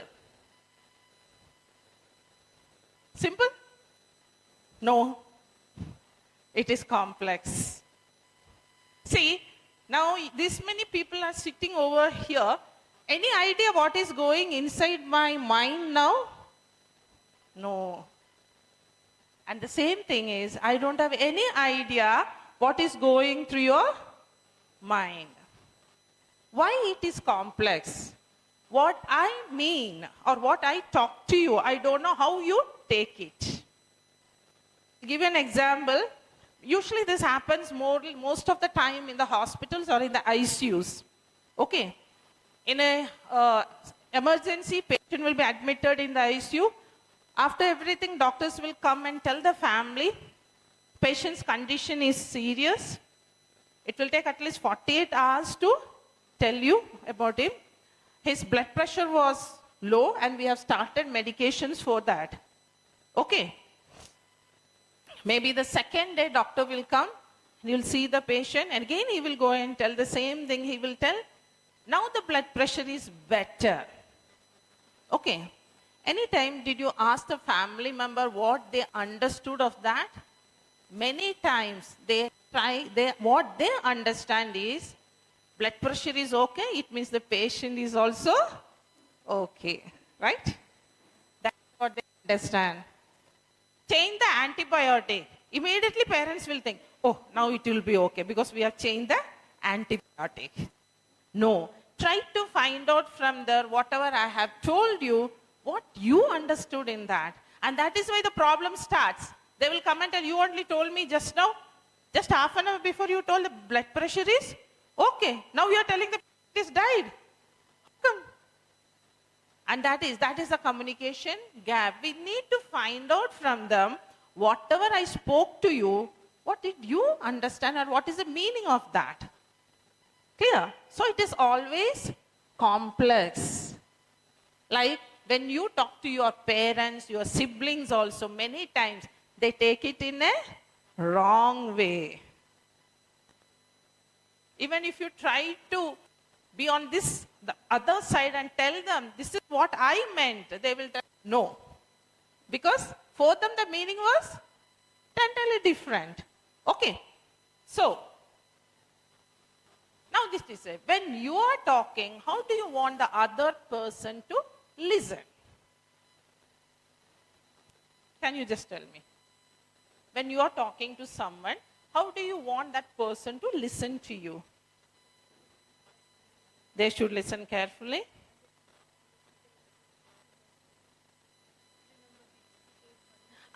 They should remember the details, what you have mentioned, right? Okay. So next we will come. How do you want the other person to talk to you? I should ask someone here. By asking questions. Any other thing? Anything else? How do you want the other person to talk to you? Softly, with respect. Okay. So, there are difficulties when you are talking, whether I am talking to you or you are talking to me. We pursue a lot of difficulties when we talk to the patient and families. Okay, it's not that easy, what we think like. But remember one thing, when you feel that somebody has to talk to me with respect and rest of the things, it is for the same, for the opposite person also. Okay, that we tend to forget. Sometimes we lose our temper, right? And when somebody else loses the temper, what we will say? Why is getting angry? You also lose your temper, but you forgot that. Then you will ask, why they lost? Okay, so remember these things. Okay, now we will come to the main. What are the perceived difficulties to effective communication from professional's life and from the patient's point of view? Let us see what is that. Take out the professionals. Okay. Can you assume what it is? The picture? Do you think with the same step, if he's taking all the heartbeat or the chest, it will be the same? It can't be, right? It will be different. Now let us come here. Upsetting the patient and handling the reaction. Most of the professionals we feel, when we talk to the patient more than what they want, we are going to upset them. And second thing, we don't know how to handle the reaction. Suddenly if they start crying, they lose their temper, we don't know how to handle it. Now second, being blamed, it has happened. Family will come and ask, who asked you to tell him? Why did you disclose the news to the patient, diagnosis to the patient? Knowledge and skill. So when I talk about this knowledge and skill, it's very plain and how to say I do not know. These both things is very important in our life.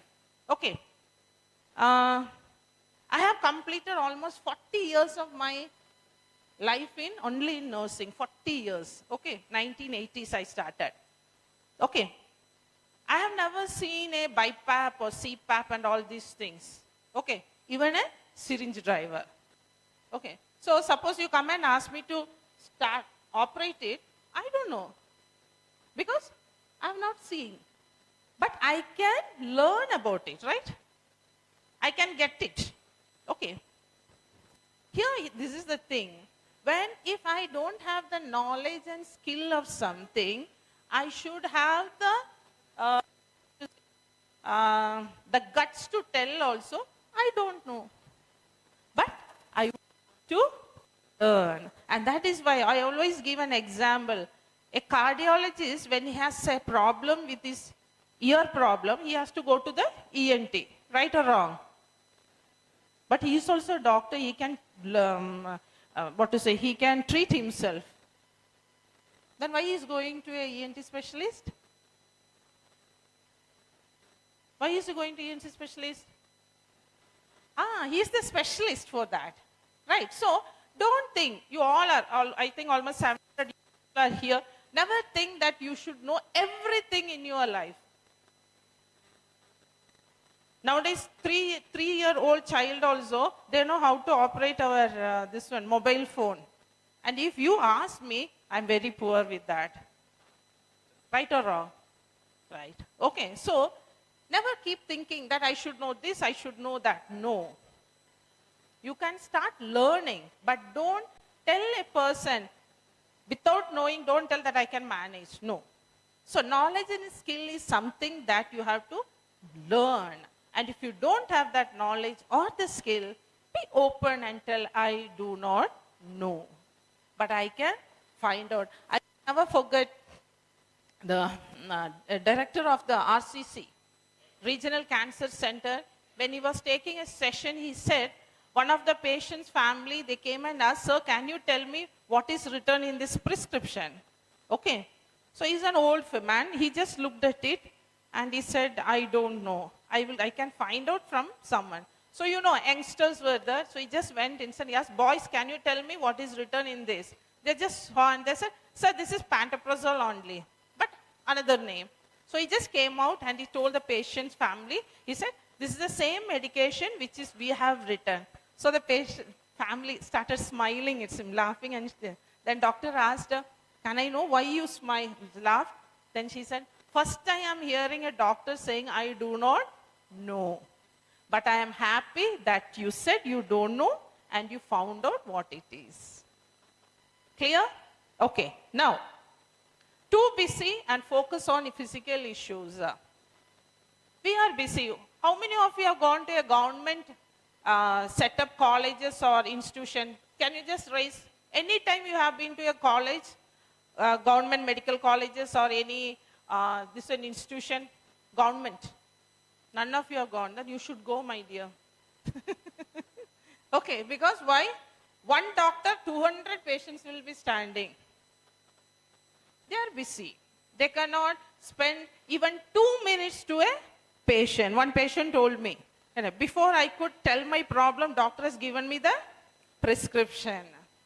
So that is because they are too busy. So when too busy, sometimes we are not able to do the communication properly. Now, focus on physical issues. Why? I don't know how to manage your psychosocial problems. So what I will do, like if I say I'm talking about Amitabh Bachchan, you will talk about Shah Rukh. It's a problem. Patient will be talking about a psychological problem and you will be talking about the physical problem because you don't know how to handle the psychological problems. Cannot make it better, and language and dialect. Language is a problem. Backside no sound. Is language a problem? Yes. So I'll tell you something. One newly appointed radiographer, okay, he had come from South to North India and he was taking the X-ray of a patient, okay. So he don't know exact Hindi what to say. I hope most of them will be knowing Hindi, okay. So he told the patient, when I say, that is in Hindi, he said, जब मैं बोलेंगी श्वास लेना है, आप श्वास लेना है, फिर पकड़ना. ठीक है, जब मैं बोलूंगी छोड़ना छोड़ना, this much he told and walked off. Okay, now the patient was standing, X-ray, thinking now this fellow will tell. So he took this one. Okay, सांस ले लो, लिया, पकड़ो. Then suddenly he turned. He said, पकड़ना? वो कैसे पकड़ सकता है? So again this radiographer said, अरे यार तुमको मैं बोल रही हूँ ना सांस पकड़ो. Then he said, साहब आप बताओ ये सांस कैसे पकड़ सकता है? Okay, because he was not knowing the proper word to use it. Okay, so language is another problem. What I intend to tell, I don't know how to, and what he heard also was a wrong thing.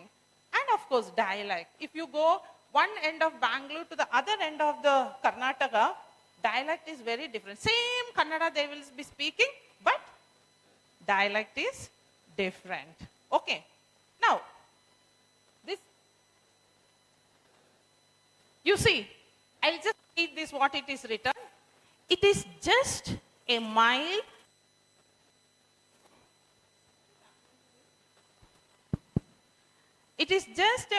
hyperinsulinism due to islet cell hyperplasia with a touch of hepatic insufficiency and glycogen depletion.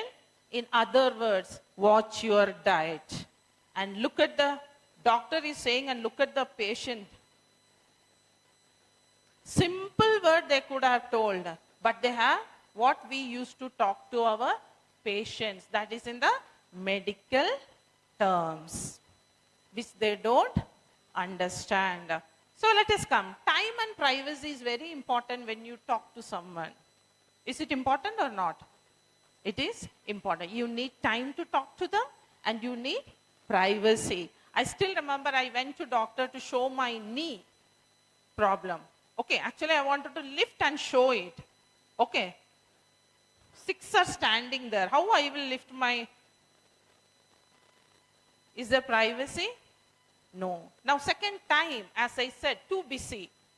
I have a low backache. Okay, so I was treated for low backache and the doctor knows me very well because every 6th month I'll be there in front of him. Okay. So I just went to tell him. I just went inside. He said, Stella, come, sit. Let me finish this patient. Okay. So he was talking to the patient. Meanwhile, he called from other side also. He started calling Geeta, Balan, Govindan. All 3 are there already. So then he asked me, so how is your backache? I said, sir, backache is there still, but better. So why don't we take an MRI? That will be better. So next time when you come, take MRI and come. Then we will see what to be done. Immediately he wrote and he gave me the paper. He took the other patient's paper also. Okay. And you know for what I went, now I'll tell you. So I just came out. Then I went to the ward. Okay. So he just looked at me and said, what happened? I said, actually, I did not come to tell you about my low backache. I have a swelling in my knees. That's what I came. What happened here? There was no time. That is the thing. And that judgment inside me, I said, oh, you have come for the backache. Now, that is another problem with us. Other than physical, to tell or not. I remember a patient early morning because I used to be in the hospital by 7 o'clock. Okay. I just went. This fellow was coming grumbling and he came inside. I asked him to sit. No way. He was grumbling in the sense, actually, he was shouting at the doctors and nurses over there. Okay. So I said, let him finish this one, then I will talk to him. And he was walking up and down, up and down, up and down. After some time, he became little cool. I said, can we talk now? Then he said, okay. Then I asked, give me your paper, I said. When I saw the paper, I actually smiled at it. Then I said, okay, now you tell me what is your problem. He said, do you think that I am psychiatric? I said, no. Then why they have sent me to the psychiatric department? I said, that also I don't know. But I would like to know what happened. So he was a retropositive patient. He had met with an accident. So he was brought to the casualty. So when he reached to the casualty, he told the doctors that because I was a retropositive, my family came to know I am positive, they left me. So what he did, he lost his temper there, nicely boosted, took his vehicle and went and hit this one tree. So naturally it was a head injury, but nothing more happened to him, thankfully. Okay. So when he entered here, he said, why I am here? I should have died. It is better for me to die, not to live. Okay, so doctors, actually what happened, in the prescription, it is written for psychological support, that is for counseling. But that counseling is where it is done usually in the psychiatric department. Okay, so just they wrote and gave it to him and they told go to room number 68. He jolly well went to the room number 68, he saw 68, he lost his temper because it is written mental. Okay, he shouted at everyone there. Do you think that I am having mental problem? You people are mental and all, he shouted. So finally one counselor who knows about palliative care, she called him and he said, you do one thing, you go to palliative. So then I told him, see, very right, they did not tell you, but you were sent for counseling. When he heard about that, he became very calm. Okay, so that is afraid of the truth and afraid of the treatment being denied.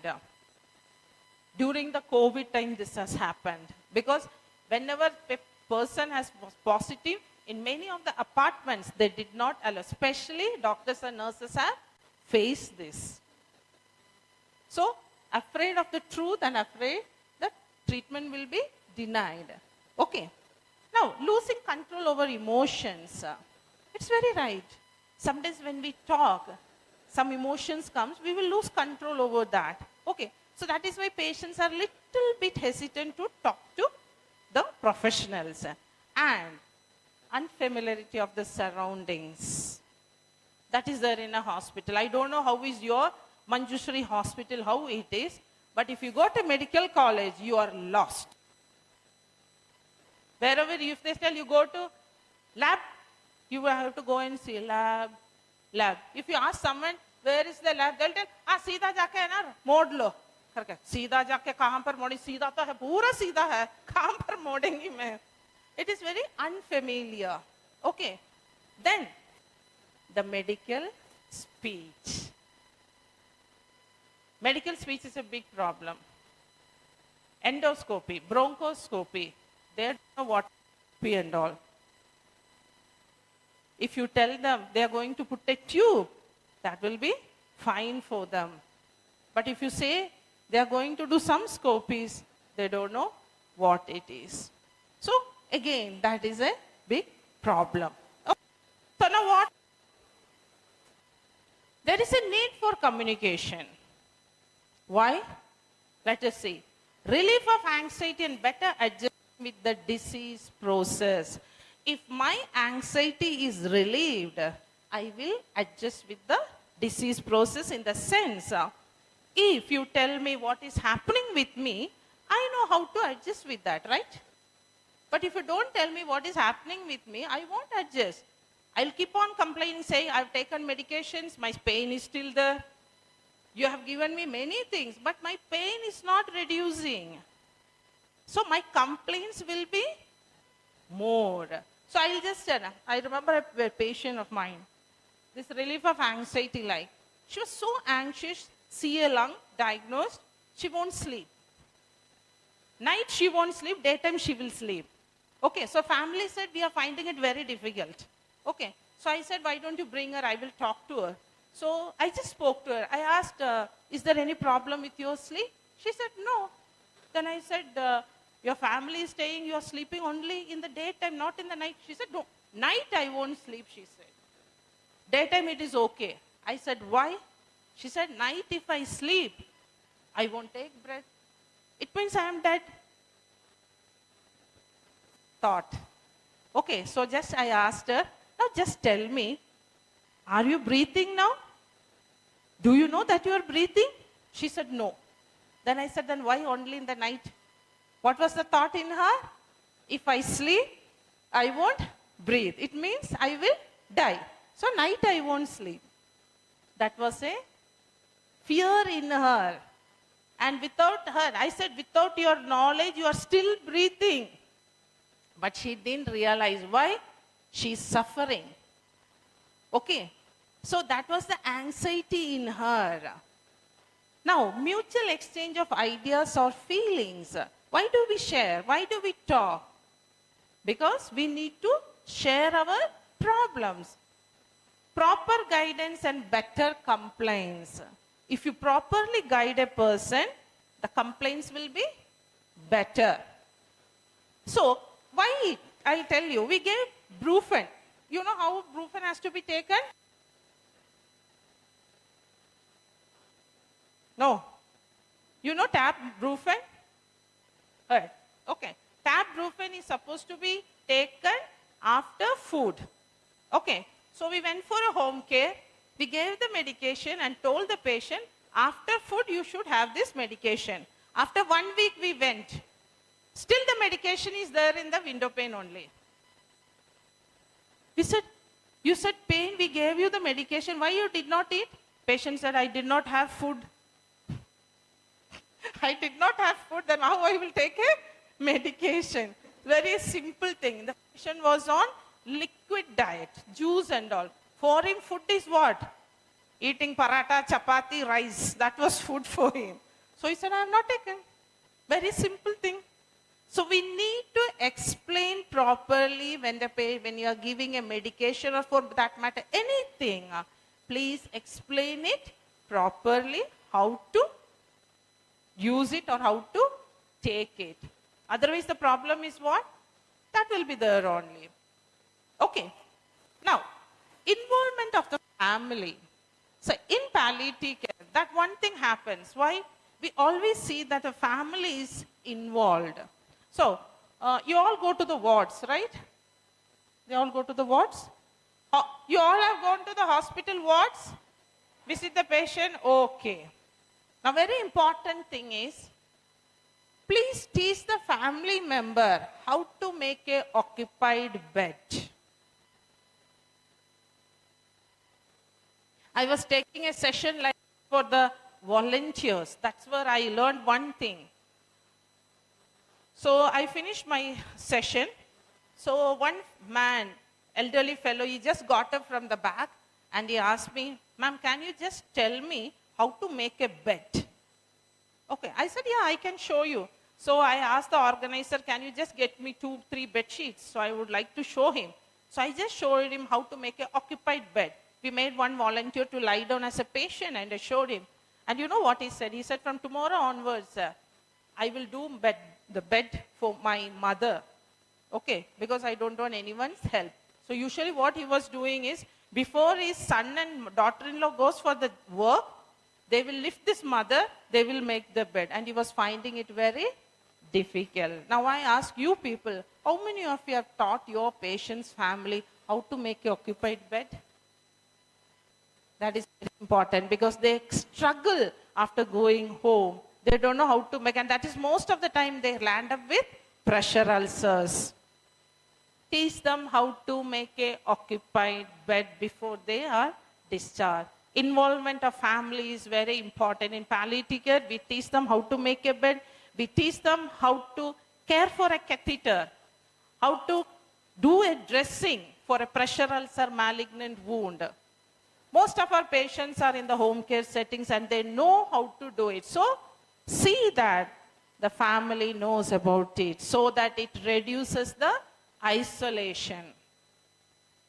Otherwise, isolation won't be reduced. People will be always isolated. So, whatever you do, involve the family. Show them how to give a bed bath, what we call as a sponge bath. You know how people give sponge bath? How they give?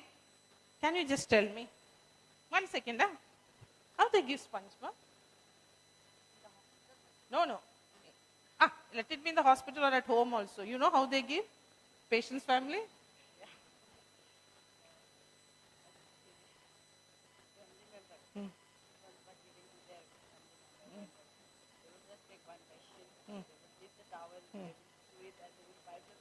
She told the same thing. Very rightly she said. You ask any of your family members how they give a sponge bath, just ask them. They will tell, we have done it. What you have done? Dip the towel in the water, squeeze it, got finished. Sponge bath is finished. This is what they do. But we can't blame them because we them how to do a sponge bath. We need to teach them. This we face when the patients are discharged from the hospital and they ask for this one, home care. Okay, so when we go for home care, we will ask, patient had a bath? They will say, huh, had a bath. Bathroom bath, bed bath. Bed bath. How did you give a bath? Huh? Wipe a cloth, wet a cloth, nicely, wipe all the body. Sponge bath is finished. So this also we need to teach so that the isolation will be reduced, and the important thing is acceptance and trust. The people whom you are treating, they will accept you and they will trust in you. Okay? So, and if we fail, it will be poor symptom control. They won't adjust with any one of your problems. Again and again they will have a problem. One of our patients, 6 months, one of my patients, it's not a palliative patient, what I mean, 6 months he was going up and down the hospital. To every department, he finally landed in our palliative care. Okay. So nice, happy fellow, came and sat, nicely smiling. Okay. So then I asked him, what bothers you? Means, what was your problem? So he just smiled and he said, cancer is my problem. So I had a doubt. Now, who told him about this? No? So I said, cancer is your problem in this one? Who told you you are having cancer? He said, past 6 months, I'm roaming in this medical college. I have gone to all the department, but they couldn't find out what was my problem. But you know, last week I went to chest hospital. Okay. From there I knew what was the problem. I said, who told you? He said, why to say? Before doctor could tell only, I knew that is cancer. And you know, 6 months it took the doctors to tell me that I am suffering from cancer. See, very lightly he took it into that way. He said, I am suffering from cancer. And he said 6 months for the doctors took to tell me that I am suffering from cancer. So there will be poor symptom control and of course improper adjustment. Poor complaints, lack of cooperation and worsening the distress. Most of the patients have problem in our hospital is because they don't know what is happening with them. And second thing, nobody is addressing their psychosocial problems.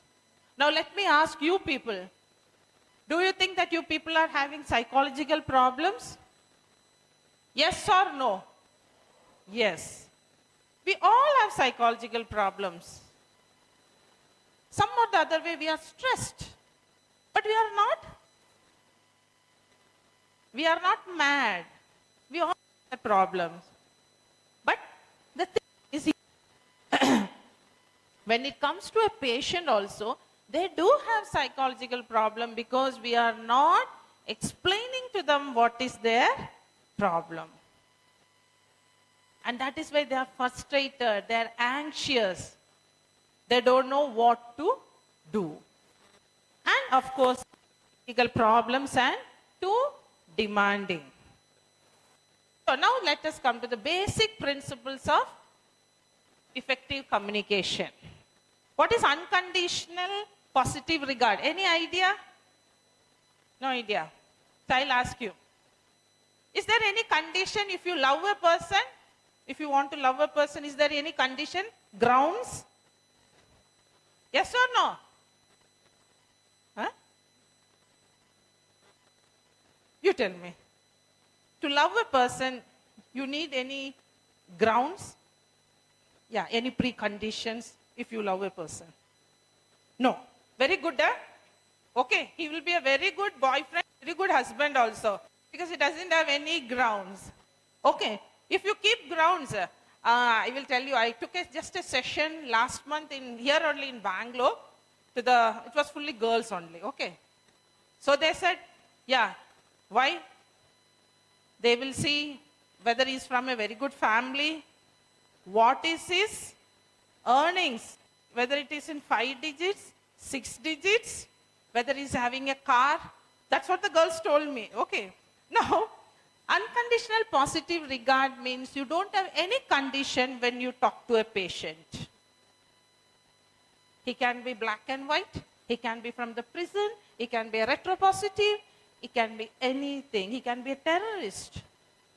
No grounds when I talk to a patient. That is very, very important. Never look at a patient, whether he's black, white, then only I will talk to him. Nothing like that. For me, a patient is a patient and his problems. Never treat a person like that. If you have stepped into nursing, please remember one thing. Never treat a patient looking at his color or it is a caste or whatever it is. Because tomorrow we are also going to be in the same place. So unconditional positive regard means no conditions to accept a person.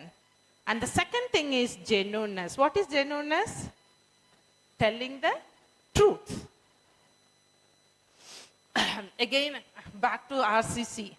Our sir used to say, when the starting of his career, okay, so usually some people will come and ask now, how many years I will live, I will die and all. But before that only, most of the doctors used to say, like only 6 months for you. You heard now, morning Sangeeta was telling about that patient, right? Only 6 months, 4 months. Many of the doctors, they do tell. Okay. So, sir was going on the corridor, walking out. Suddenly one patient came, stood in front of him and asked him, sir, do you remember me? So he just looked and he said, I don't remember you. Okay. Then she said, I remember you. You told me 3 months. Now 6 months it seems. Just imagine. We are no one to give the date and time to the patient. When we are going to die, we don't know. Right? Then how can I tell someone else when you are going to die? We can predict in the sense, we can tell them the patient's condition is bad. This is what is happening. That can be done. But doesn't that mean we can tell that after 6 months you will die, after 4 months you will die? No, we can't say.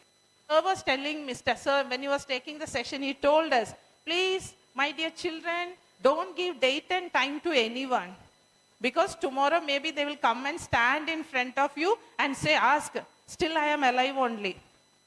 Okay. Empathy. Empathy, morning you all told what is empathy. 2 things. Yeah, sympathy. And the third one? Compassion, leave it side.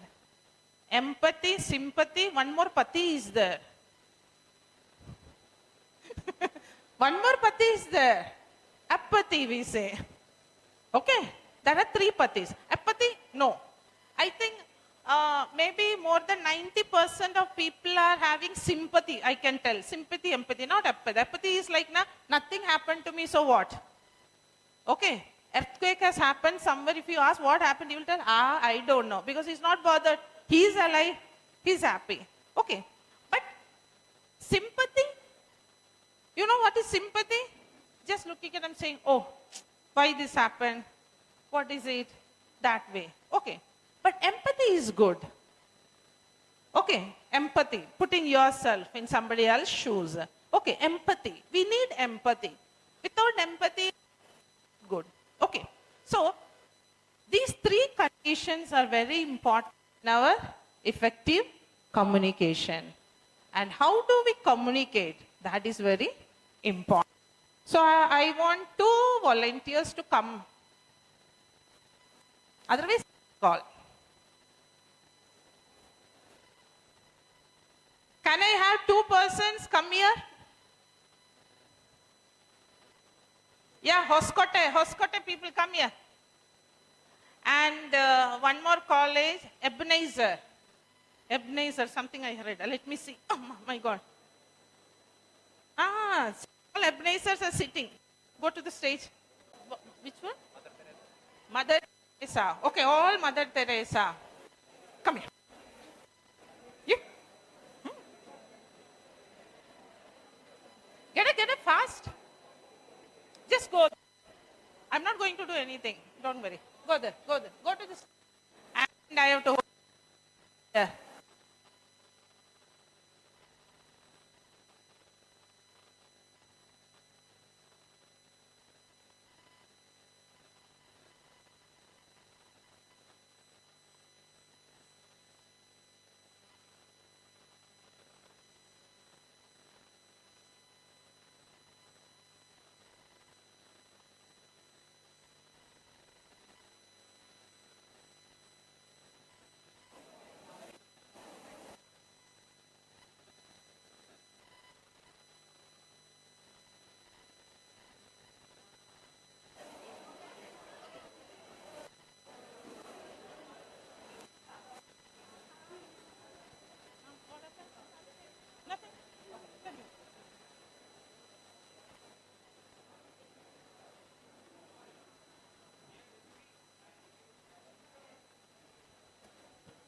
So we'll just have a small role play. Okay.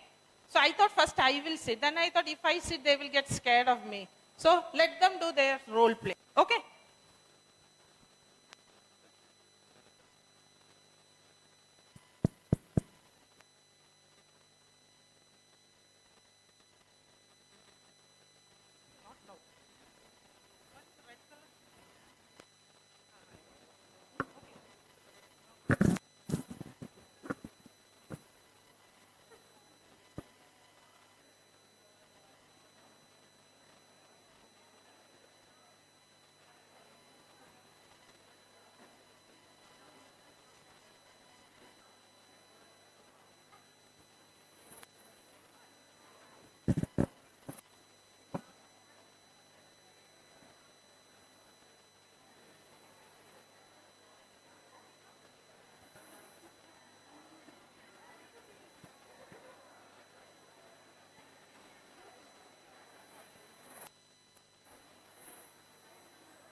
Okay, so we are having a small role play. Attention please, attention. So I just want you to people to just observe what they are doing. Okay, no comments. That's the first thing I want to say. No comments, no laughing and all. Okay, just observe what they are doing, what is right, what they are doing, what is wrong in their doing. These things you can just observe and keep. Okay, clear? Okay. So, what's your name? Niti is the nurse. You people can come little here. Take the chair. Okay, Niti is the nurse in the department, and these both are the Cinderella. Good name. Cinderella is the patient, and this is Cinderella's sister. Irani is Cinderella's sister. Okay, now we will have a look.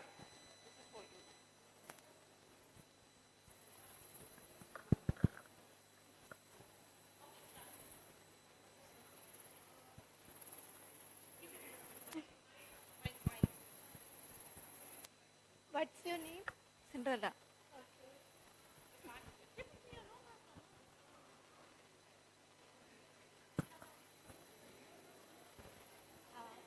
Hi, ma'am. What's your name? Cinderella J. Francis. Okay. Your age? 23. Okay. What happened, ma'am? Abdominal pain. So, when you started this pain? For the past 3 days. Past 3 days. You had taken any food from the outside? No. No.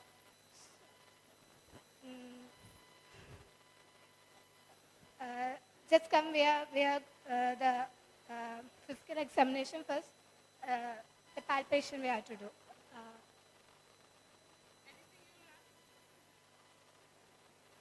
You have any food allergy or something like that? No, I don't. You have a vegetarian or non-veg? Both. Both.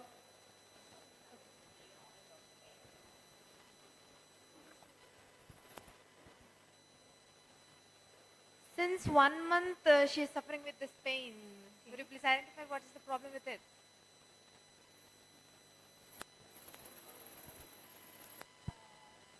Maybe here, excuse me, you take plenty of water. Plenty of water is taken or not regularly. If the patient is not taking the regular of water, the patient may have any UTI or something. That also causes the UTI infection.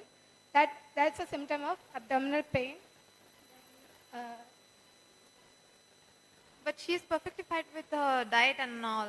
I don't think it can be a reason.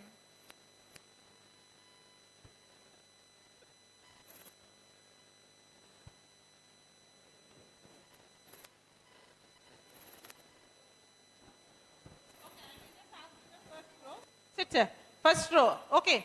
She said she's having pain since 3 days. Okay.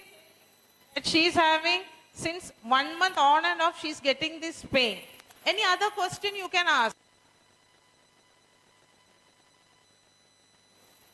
Yeah. Any other question you will ask? Come on. Yeah, tell. Any other question you will ask them?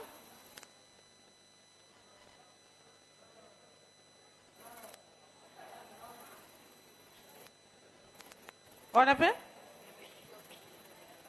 Yeah, severity of the pain. Okay, did you ask the severity of the pain? How severe is your pain? Whether it is mild, moderate, severe? Severe pain. So she's saying severe pain.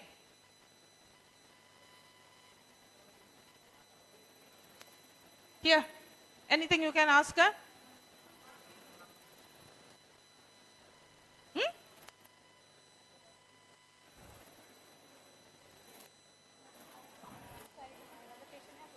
Oh, which side she said she will ask which side she is having pain. Okay, that's also good. Which side she is having pain. So other than that, because she said since past 1 month, she's on and off, she's having pain. So I need to talk to her more, find out why. Why and why she's having this pain. Is there any other reason she's having the pain? We will ask her. Can you tell me, is there any other reason why she's getting this on and off pain? She is having her exams and she's... So what she said? She's having exams and since past 2-3 days she's doing this drama. Okay. This also can happen. Many times we don't find out these things. We just goes on to the physical issues or problem. Where I can actually talk to her about the exams. I can ask why she is so scared of her exam. Right? Okay. So the thing is, just going on to this one, 2-3 things you have to remember. One thing, when I start talking to her, I need to introduce myself to her. That is very important. Introduce. That I am so and so person. I would like to know what is your problem. So that is how we keep a rapport. As far as possible, just get up. as far as see that you sit near to the patient. If it is like this, well and good. Otherwise, at least near to her, so that I can talk to her more easily. It will be more convenient for me. Okay. So in this, what happens is, okay, now I am near to her. I can just ask her, Cinderella, now tell me, what is your problem? Since how many days you are having this problem? Whether you had it previously. Slowly I can come to her, so that connection comes in between us, and then she can open up. Clear? Okay. So introduction is very important, because she don't know who you are. Okay. So I need to introduce. Now another thing, that's face-to-face talk. Now if I am standing talking like this, she has to look at me like this, right? So instead of that, if I sit, we are in the same level. Clear? Okay. Thank you. Thank you. So some more things are, when we talk, see that you are sitting near the patient. That is one thing. Second, introduction is very important.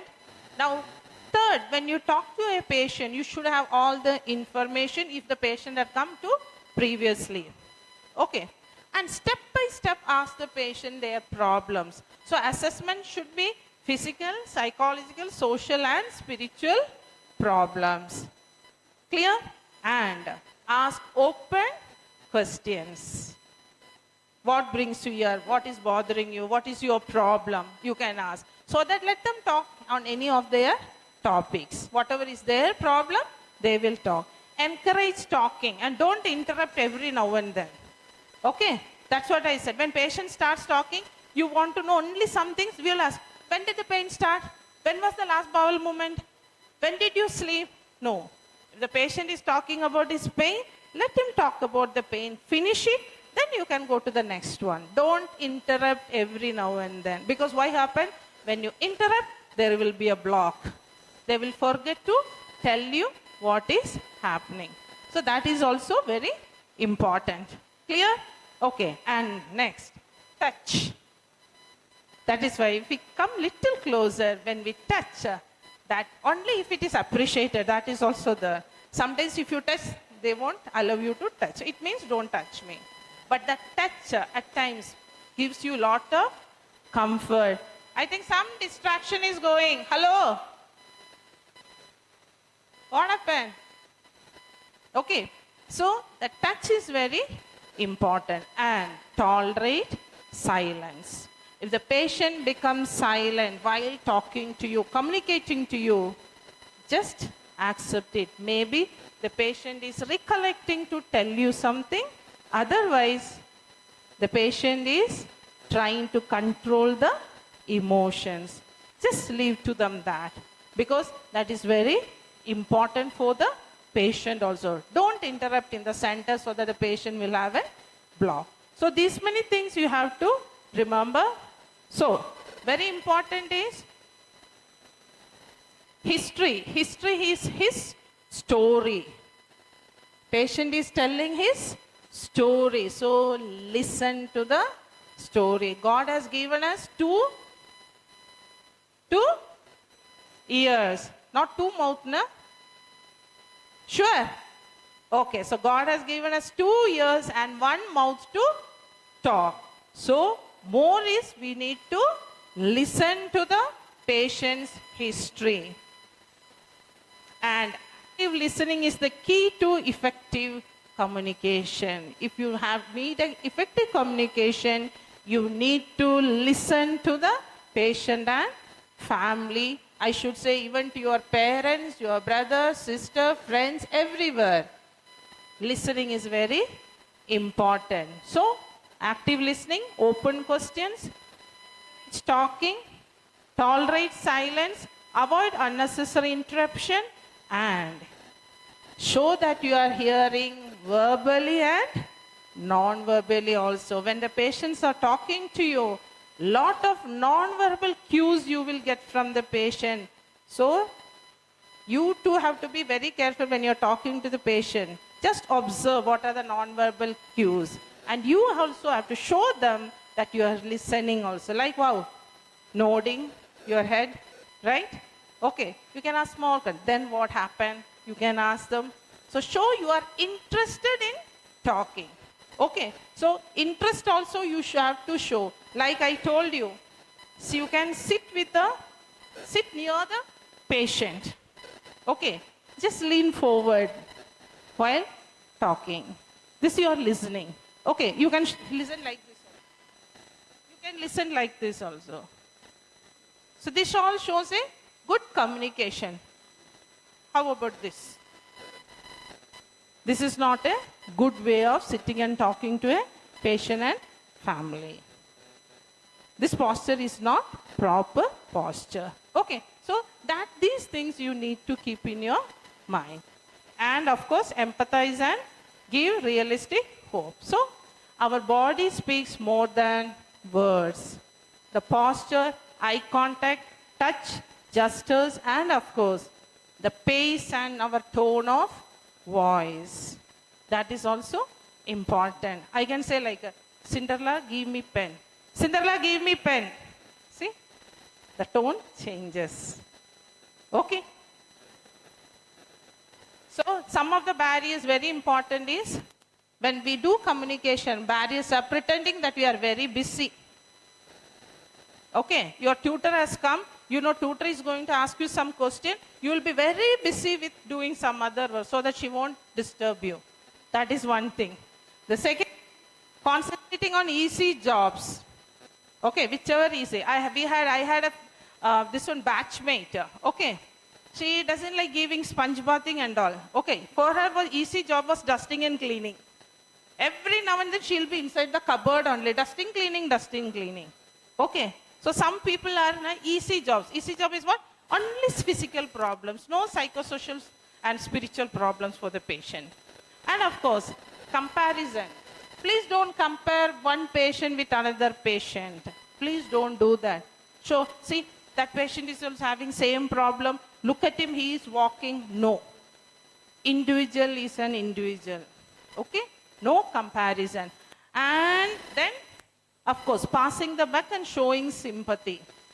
If you are talking to a patient, you have problem in talking about psychological problems, tell the patient. See, we have counselors here. I will arrange them to talk to you. But I don't know how to handle your psychological problems. That will be easy instead of just getting up and walking off and sending another person to talk to that. So what happens usually, when another person is coming and talking to you, don't know where to start. Why this person has come to talk to you. Clear? So I am trying to see. So effective communication is key to listen, listen, and listen. Who you are talking to matter. To whom I am talking, that matters. Body language, I told you. Check your message before you hit and send. Whatever you are talking, you should check your message. Be brief and yet specific. Write things down. If you want something, you can just keep it.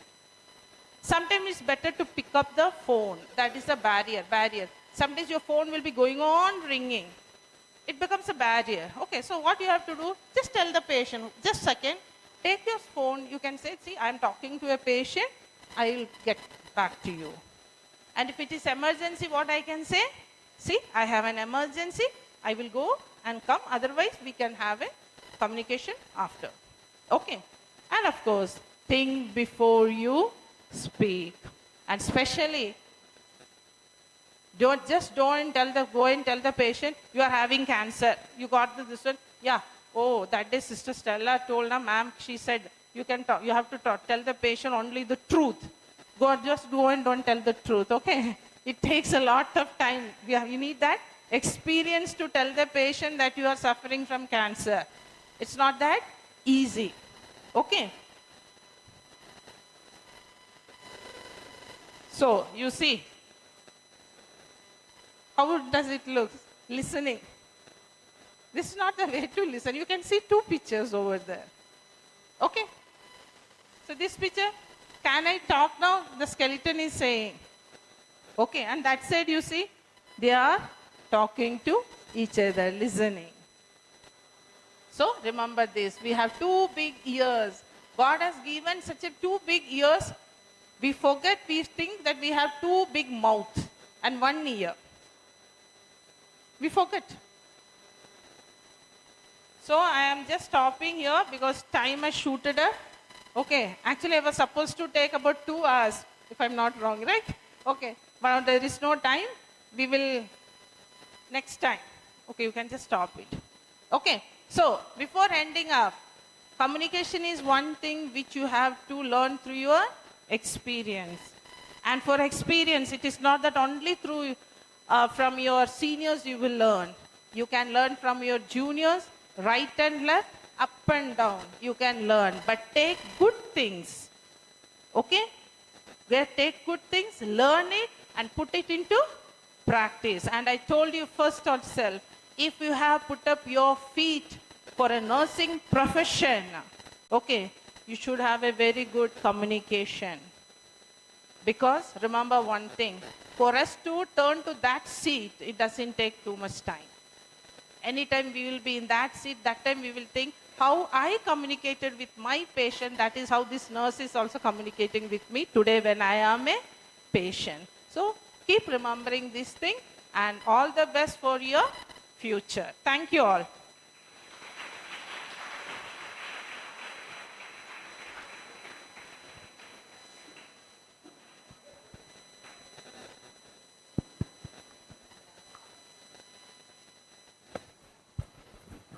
Thank you so much, ma'am. Audience, any queries? They just want to.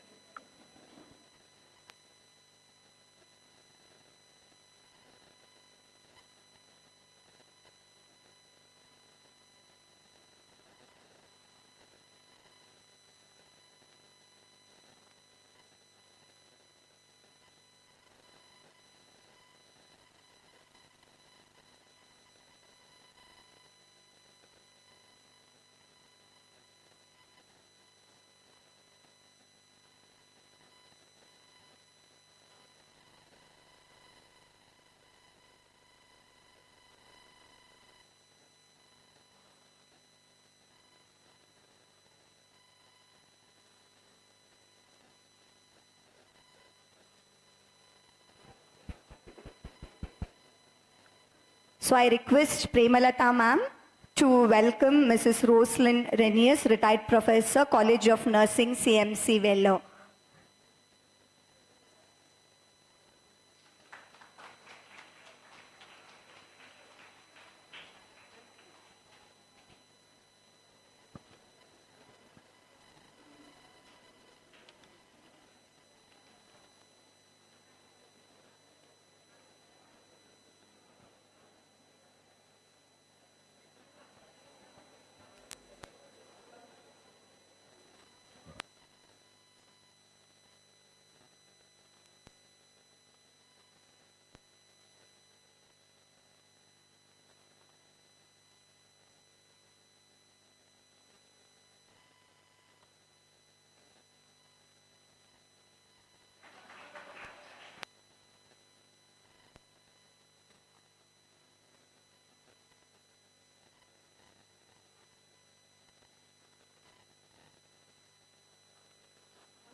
So participants, can we have an activity?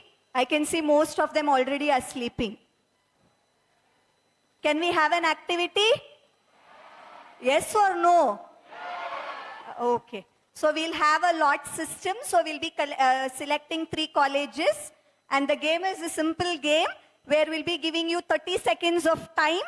And you have to light the candle using a single matchstick. Okay? So we'll be playing a music. So 3 colleges we are going to select it by lot system.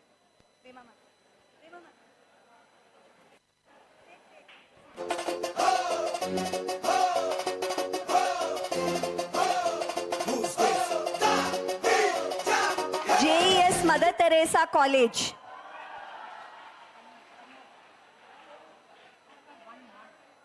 So 1 participant from the college. Mother Teresa, one person.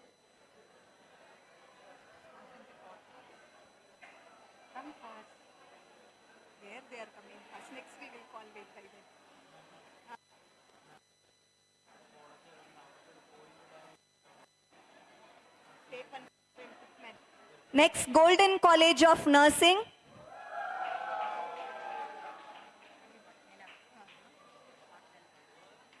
Heartland College of Nursing.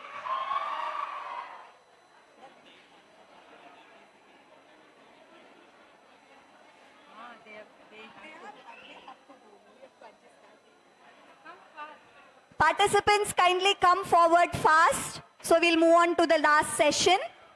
If you don't come now, I will go and light all the candles. You are not going to come? Come fast.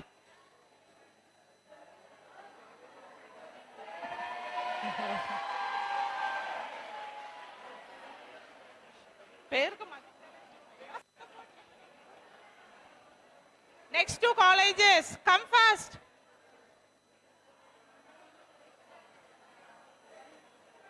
I think you declare him. From This is from which college? Golden College. Participant, any one participant from Golden College? They are down. Okay. From Heartland College. Make it fast. I hope so you people doesn't want to go back to your home. Shall we sit here itself?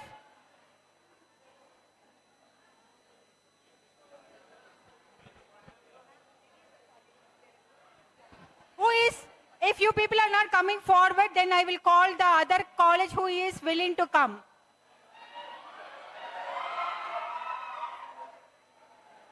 Come fast, come fast.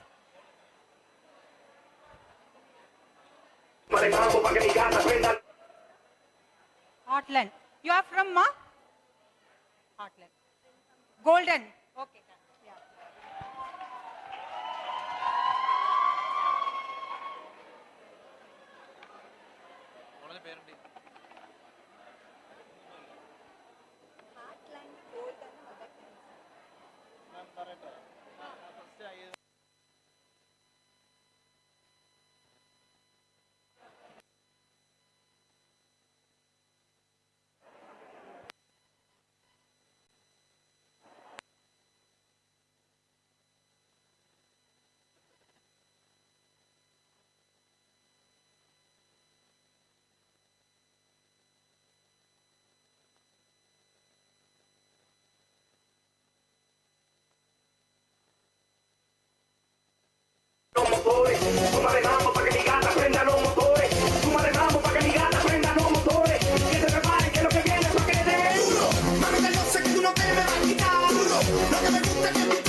So Golden College has lit 8 candles in 30 seconds.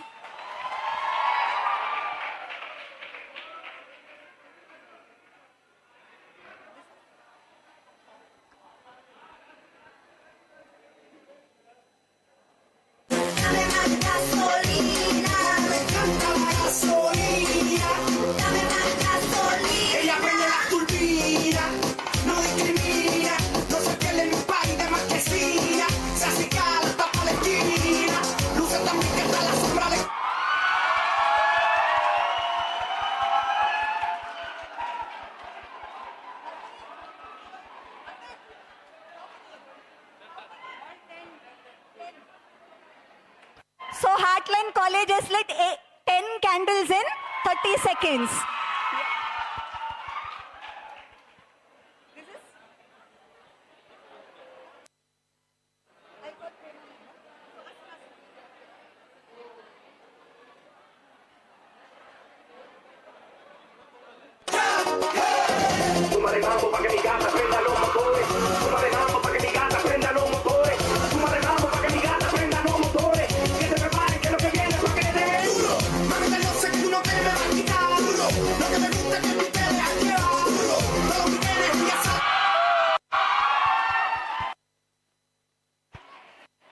So Mother Teresa College also has lit 10 candles and we have a tiebreaker here. Yay!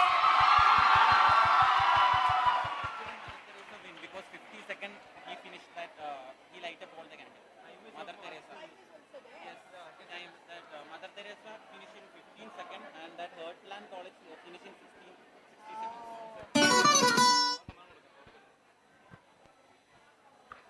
Yeah, so there's no tiebreaker because Mother Teresa College has lit it within 15 seconds and Heartland College in 16. So there is 1 second difference between Mother Teresa and Heartland. So the winner is Mother Teresa College of Nursing.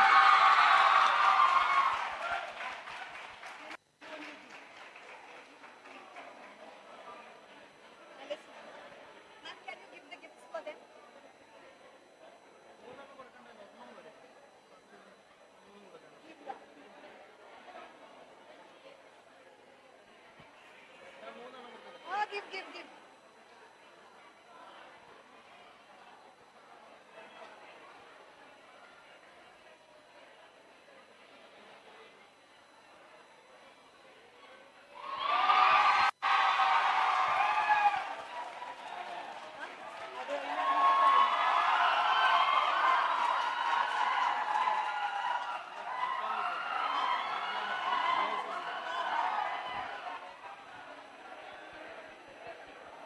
We'll move on to the last session. Yeah, ma'am, done. We will start. So we'll move on to our last session. So I would like to introduce our next speaker of the last session, Mrs. Roslyn V. Renius, retired professor, College of Nursing, CMC Vellore, to talk to us about pain management. Her career ladder ranges from staff nurse to nurse manager and professor. So as we are lagging short of time, ma'am doesn't want more introduction, so we are moving towards the session. Yeah, over to Good afternoon, everybody. Okay, the same enthusiasm should prevail during this session also, okay?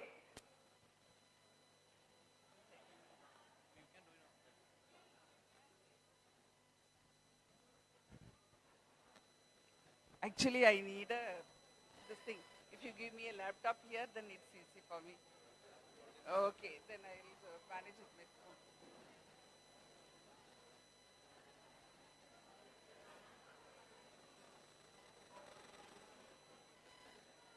My session is going to be of interactive session, okay? Till now, from morning, whatever you were listening was little vague, I feel so. Yes? What did you understand by palliative care? One word from one person. What is palliation? Palliation, definition. What did you understand till now? Nothing? Your college, the person who arranged this workshop will feel bad. You should not go back in that way. Anyway, I will try to capitalize everything into this session so that at least some words you will take and go off. Understood? Not some words alone, some care what you are going to provide for your patients. You are going to learn and go and perform it on your patients. Understood? Okay. Definition. Before we could go on to the definition, the three essential components of palliative care include, first, symptom control. What is symptom? the manifestation, what you see on your patients. Symptom control, psychological support, no need to explain, all of you know what is psychological support, and the teamwork and partnership between patient, family, and the caring team. Okay? It's full of teamwork. Who all will be there in the team? Nurse, doctor, psychologist, what else? Definition they would have explained, no? Not only physical it is. Psychological, spiritual, social, so all sociologists should be there, social workers should be there. Then, all the other teamwork people. To provide psychological support, you need some musician, some diversional therapist, nutritionist. Understood? Yes? Okay. So, palliative care definition goes, it is an approach that improves the quality of life of the patient. Can you explain what is quality of life in your simple way? Okay, my definition I'll say, whatever the patient want to have, he should be able to have it. Okay? Patient is diagnosed to have CA lung. Lung patient cause, all of you know? Yes? What is it? Most of the time, 90% due to smoking. Yes? So, but he is in palliative stage. So what you have to give? You should tell the patient, don't smoke. No. When he comes to palliative stage, if you want to smoke, you smoke. Understood? That is his quality. Okay? Same way, if a patient is with creatinine level 10, what do you say? Don't drink juice. But here patient says, I can drink only juice. That too, one mouth or two mouth. Okay? So his quality, what if you want to provide quality care, don't talk to them about nutrition. You are not supposed to take juice, nothing of that kind. Whatever they want to have, let them have it. That is the quality of life. Okay? So quality of life to the patient and the family. Till now, all of the medical, surgical you would have learned, only patient you would have given important. But when you come to palliative, family also should be taken care. For whom? When a patient reaches the palliative stage. Almost they are nearing end. Okay? So when the disease is no longer curative. What all the diseases come under that? Mainly here we are concentrating on cancer, but other conditions also comes under palliative care. HIV, AIDS, no curative management. Yes? Then all end-stage failures. Lung failure, liver failure, heart failure, all comes under palliative care. Motor neuron diseases, stroke and other things. Okay? So all end-stage patients, the importance is given to symptom control. Understood? Quality of life, patient and family, symptom control, that symptoms related not only to physical, social, psychological, psychosocial, all those aspects. Understood? This is palliative care. Did you understand now? Yes? Mainly concentrating on palliation of symptom. Pallium is, already they told, no, clock. Covering up of symptoms. Okay? You want to cover up symptoms. What symptom mainly we concentrate in end-stage patient? Pain. Okay? My topic is on pain. But still you should understand, if you control pain alone, will it go? No. Pain will be always persisting with other symptoms also. This end-stage patients not only will present with only pain, they will have multiple of symptoms. Understood? We are going to see that. Okay. See here, weakness, 95, pain, 80, all those symptoms. Can you read? Yes? Anorexia and pain 80, constipation 65, edema, dyspnea, insomnia, sweats 60%, dry mouth and nausea 50, vomiting and anxiety 40, cough, confusion, pressure sore 30%. None of them will present with only one symptom, most of the time more than 2 or 3 symptoms. Understood? So when you are controlling all the symptoms, the pain also will be reduced. Understood? So when we are giving care to the patients with pain, You have to control other symptoms also. And when you are managing symptoms, you follow this mnemonic EMA. E stands for evaluation. Evaluation or diagnosing the cause for the symptom. Next E stands for explain. Okay, before you treat the patient, explain thoroughly what you are going to do. Unless patient understand about the management, you cannot do it on the patient. It will cause more fear and they will not cooperate with you. Okay, then next is management, customized management. Okay, according to the patient, you have to do the management.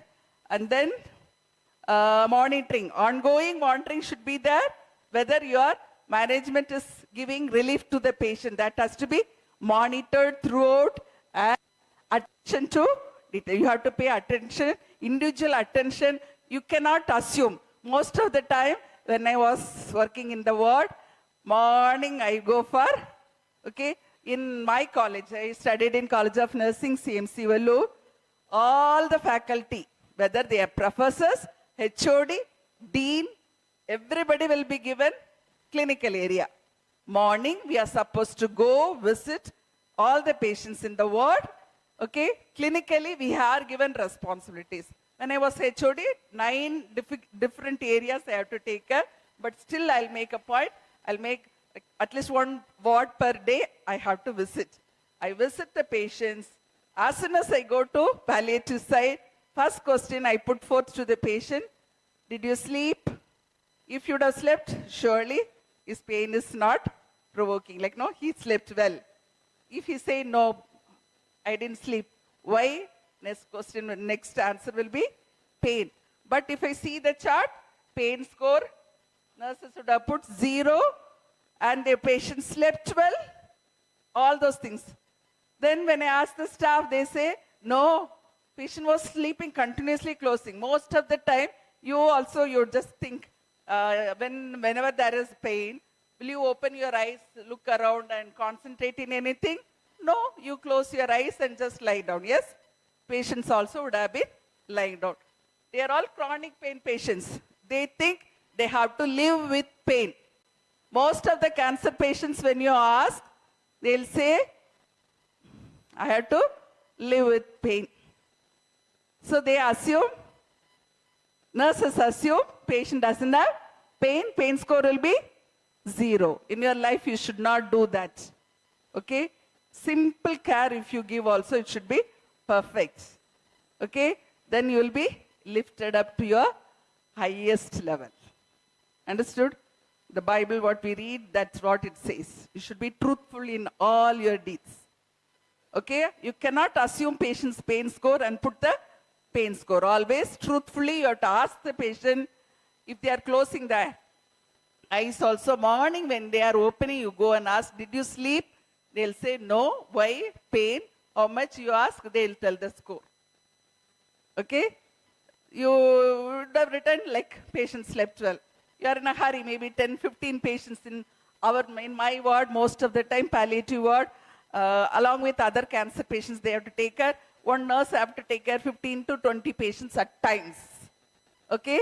So they tend to do all these assumptions. You should never assume any patient care. Okay. Pain. Now we are coming to the topic. Fast, I have to finish. All of you should concentrate as a student, pain management in all spectrum of care. Whether acute, chronic, pediatric, adult, everywhere you are facing that. Yes? Though we are studying palliative pain, but this pain also, pain management is almost same in all the setting. Understood? So we are going to see side by side. Access to adequate pain relief is a fundamental human right. Okay, every individual has the right to have adequate pain control. Yes? When there is pain, will you be able to sit in the class comfortably? No. So patients also say, at the back, if you are talking, I will be coming to the back and stand and take the class. In my class, if boys are there, what I do know, I'll tell all the boys to come and occupy the front seat. But at the end, they all become professors. Okay? They learn well. I don't allow anybody to sit and sleep. You have to concentrate. Whatever. I am spending time, I'm coming all the way from Vellore to take the section. And this madams, 3 hours they had journey in the morning and came and taking sessions, thinking that you all have to pick up something, learn something, and put it into practice for your patients. Okay? Don't waste this time. Please listen carefully. Okay. Assessing and managing pain are essential components of nursing care. Okay? Not only managing, assessment also very, very important. Okay? Without assessment, if you manage pain, your pain control will not be adequate. Okay? Assessment is very important. And pain is a complex phenomenon. What do you understand by subjective feeling? What is subjective? What is subjective? Objective, obviously, you will see it out. Okay? If the patient is vomiting, you will see it. But sensation, nausea, you will not see it. Understood? Whereas pain is subjective. Patient only will feel it. You cannot sense it. Okay? And pain transfers in all clinical settings, including newborn. Newborn also will have their pain. Elderly also will have pain. You cannot assume patient's pain is not there. Understood? The definition goes this. This definition, this is the current definition. Can you all read it? From the back, one of you get up and read it. Can you read? That boy. Last row. First person. You only. With a bad. Yes. Good. Read. Can you see from there? No. Sit. I'll read it. Listen carefully. Since you cannot read from there, I'm just. Okay. Pain is whatever the experiencing person says it is. Okay? Only the person who undergo pain only will be knowing what they are experiencing. And it exists whenever he or she says it does. Okay? After giving pain medication, after 15 minutes or 1 hour, you are expecting the pain to come to 0 or at least to an controllable level. But if the patient says same score, you have to believe it. Understood? That's what this definition says. Whatever the experiencing person says it is, and it exists whenever, after giving medication, after giving all your measures, still it persists. Understood? The previous definition mainly concentrate on tissue damage. This definition already you would have learned, no? Pain. Okay? So I'm not going to. Next. Factors which can increase the pain. This concept also you know. If the patient is not sleeping, pain will be more. See, vomiting, anxiety, anger, sadness, loss of job, all those things will increase the pain perception. Whereas certain factors will reduce the pain perception. That is relief of other symptoms such as dyspnea, anxiety. If you are relieving that, automatically patient's pain will be reducing. Next slide. Already I told you pain is subjective. Here you are seeing the adult wolf is still standing with multiple piercing. Okay? Pain from everywhere, but still it could stand, it could bear it. Whereas the young one is down already with one piercing itself. Okay? So it is individualistic. Like now each individual knows how much pain I can bear it. Okay.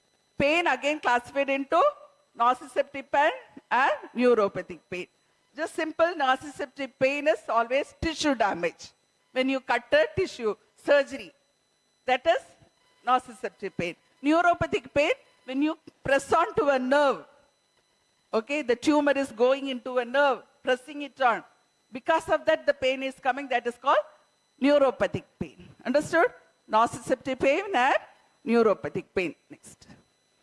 This is a simple slide to explain your pain physiology. Certain noxious factors, bradykinin, prostaglandin, nerve growth factors, serotonin, ATP and hydrogen. These are all produced by inflammatory cells. Inflammatory cells, when it starts, whenever there is some injury or autoimmune disease. Okay? Cancer cells, tissue damage, osteolysis, fracture and osteolysis. Okay? These factors will induce those noxious factors that will be carried by the nociceptors. Nociceptors are the sensory neuron. Neuron, all of you learnt, no? Okay. They are carried by the sensory neurons to the dorsal root ganglia. From there, by the primary afferent neuron, reaches the spinal cord. From the spinal cord, it is carried by the secondary afferent neurons to the cerebral cortex, and the person perceives pain. Understood? Some damage is there, taken by the nociceptors, reaches the spinal cord, from spinal cord to cerebral cortex, and the person perceives pain in the particular area where it is. Okay? Again, it comes down, reaches there, perceived, and the pathway is coming down, and you will feel the pain. Understood? Very fast it travels and make the person to feel the pain, feel pain sensation. Next. Next slide. Okay. Causes of cancer pain. Cancer pain is only our topic today. Mainly we are concentrating on cancer. By the way, how fast this disease is growing in India? You cannot neglect this topic or ignore this topic. Understood? It is a mandatory topic. All of you know now. Which semester? 4th semester, mandatory topic, palliative care. Please learn thoroughly. Full everywhere I'm just going and touching here and there, but you have to understand the concept, at least teachers, and you have to reinforce for them, because they are young ones. They didn't face the patients much. Okay. Cancer, 1 in 4 in India. 4 people are there, 1 person already in their body, cancer started. Mainly for women, breast cancer. Bombay statistics shows that only. Okay, so we have to be very careful. We have to teach the patient, and most of the time you will see in India, women are neglected. Women never comes out of with their disease, and they will be diagnosed in which stage? Palliative stage, 4th stage. Understood? Western country, if they don't go to doctor within 1st and 2nd stage. How do they know 1st and 2nd stage? Early identification. Breast cancer, what are the early identification they have to do? All of you are in that stage only. Yes? 1 person. We have to give them present. Gift we have to give. Early identification of breast cancer.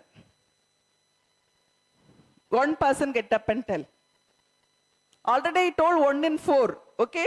Threatening condition it is now. Maybe in your age it will not show out, but okay. Lump. Okay, early identification lump. Lump, how will you identify? Very good. Self-breast, common. Okay, so no gift. Everybody together you told. Self-breast examination, clinical breast examination, mammogram. Okay, when to do? You are browsing it today and seeing, and make sure at least 10 people every month you have to give awareness to them, so that 10% will give, like that it will spread, and in India we'll be able to control. In Western country already I told, no, if they don't go for this early identification screening test, it is called screening. If they don't go, insurance will not be paid. They have to pay their own expenditure. But India government, everything free, and almost everybody will be in palliative stage. Don't allow them. Okay, this 700 people can multiply this message to everybody. Okay, palliative care is very important topic. You all have to learn. Don't allow everybody to. Certain cancers you cannot prevent it. You cannot screen it. By God's grace, for women, CA cervix is advancing cancer in certain states, and breast in certain states. These 2 can be screened out. So 1st and 2nd stage itself you can control and cure the disease completely. They will not come into palliative stage. Understood? Okay.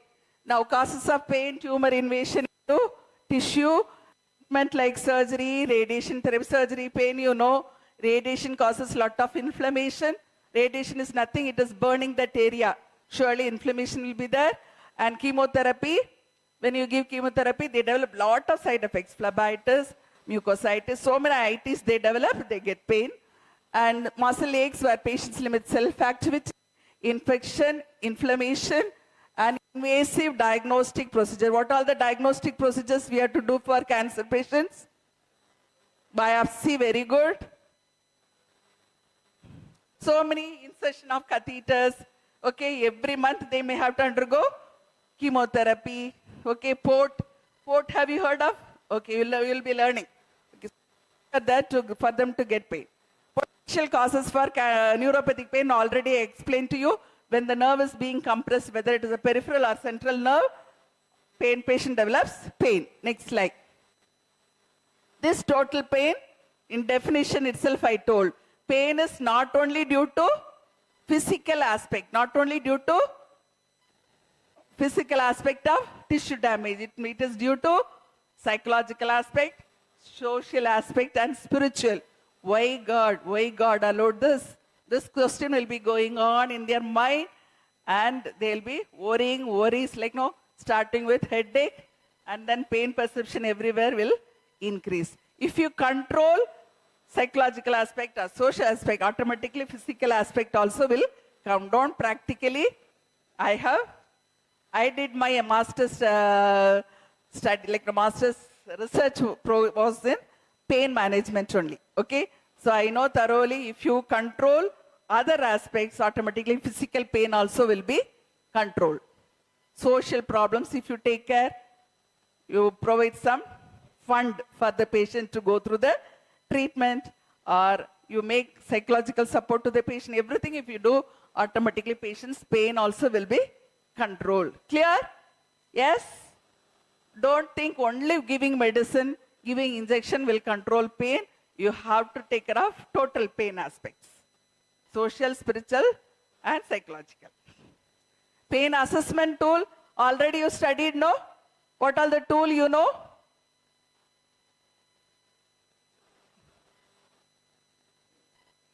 Pain scale mainly to assess the severity or intensity of pain.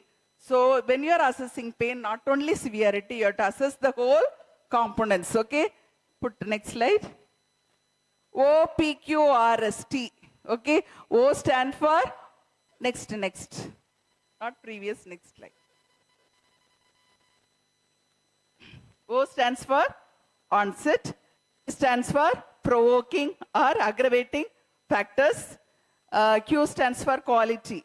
Whether it is pricking, stabbing, quality or to assess. When you are asking the patient what type of pain you have, that also will tell you some pathology of the pain. Okay?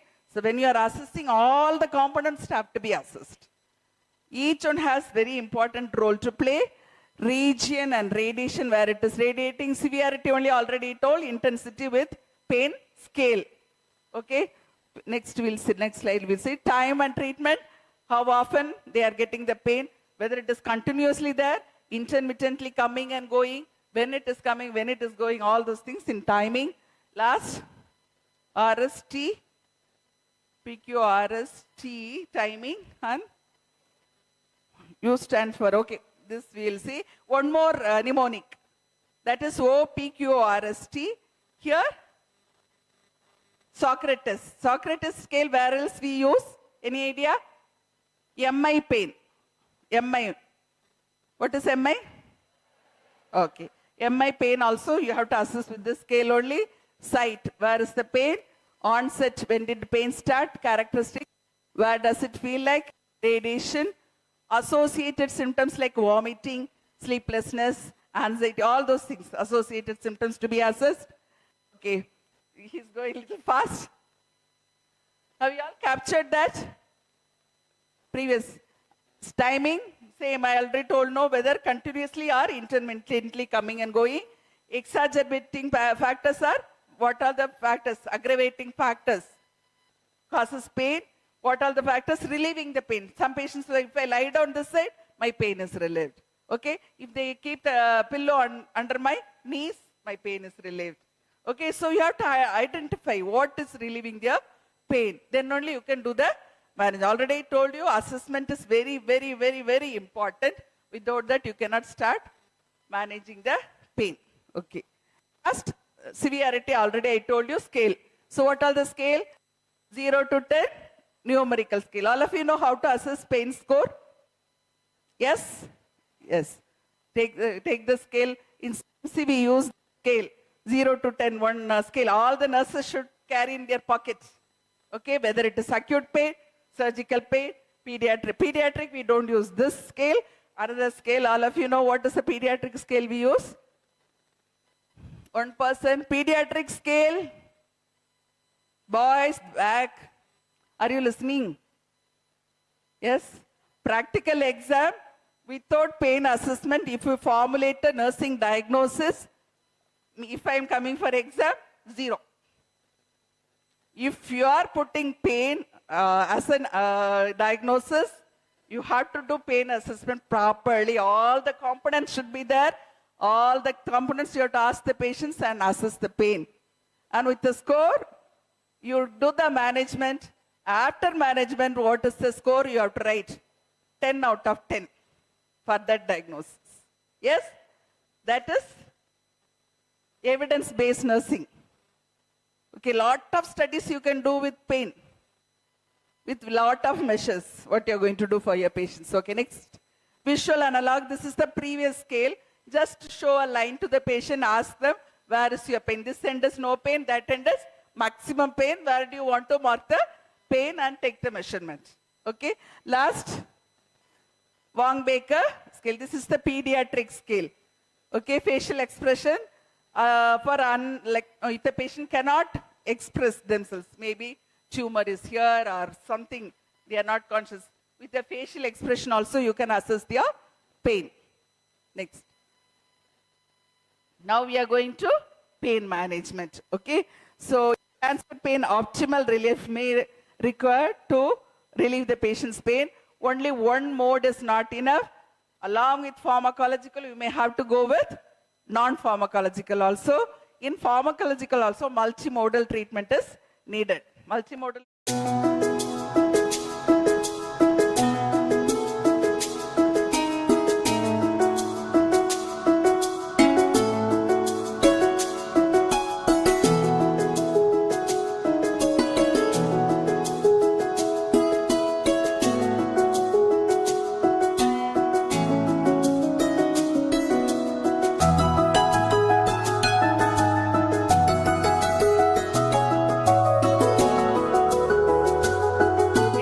You have to do it. If you want to relieve pain, you have to do it. Understood? At times, not every time, but sometimes you may have to do it. Along with that, you have to go for pharmacological and non-pharmacological management and some invasive therapy also. Next slide. In pharmacological management, we always follow WHO step ladder. Every question paper, this question will be there. What is WHO step ladder pattern of pain management? Okay, step 1.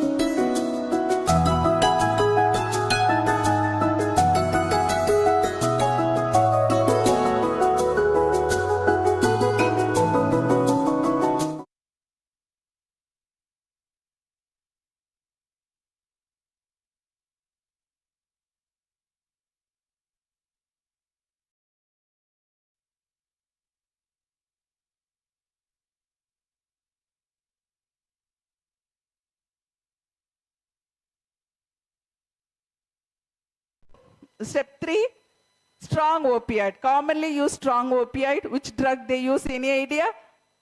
Morphine. Very good. Morphine. Okay. Strong opioid morphine along with non-opioid and adjuvant. Did you understand this step ladder? Yes. Okay. Next.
pain. Every time when you prick a patient, they'll tell, rather I will bear that pain instead of bearing this pain. Understood?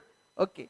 By the mouth, by the individual. Already I told, according to the patient pain score, you have to go with, and with it, attention to detail. Along with that, other symptoms also should be managed carefully. Next step. Adjuvant analgesics are usually we use antidepressants, anticonvulsants, corticosteroids. Next slide.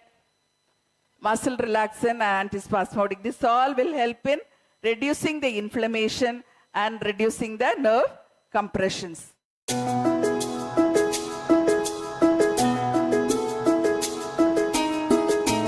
Little advanced management. Later on you will learn why it's being given. Bone pain, bone infiltration. Okay, breast cancer, start with spine meds. When spine meds start, only patient will come to the clinic. They cannot bear it. They will be landing in palliative clinic.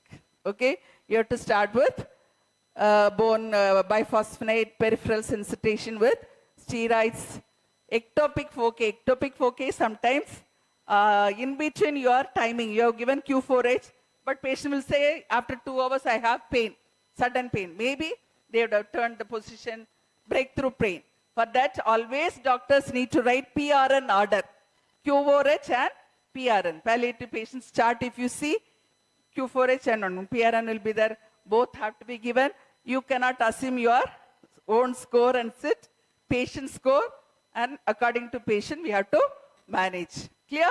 Okay, next. That is episodic pain, already I told you. Sometime anticipated, sometime non-anticipated pain will come. Okay, when to use opioids? If the pain score is more than 6, you have to go for opioids. Pain is unresponsive to step 1 and step 2, then you go for opioids and adjust dose according to the individual. For acute pain, when does the pain stop with your management? If it is parenteral route, within 15 to 20 minutes. But oral route, maximum 45 minutes to 1 hour it will take to reduce. Clear? Okay, next. This also I explained. Next. Next slide.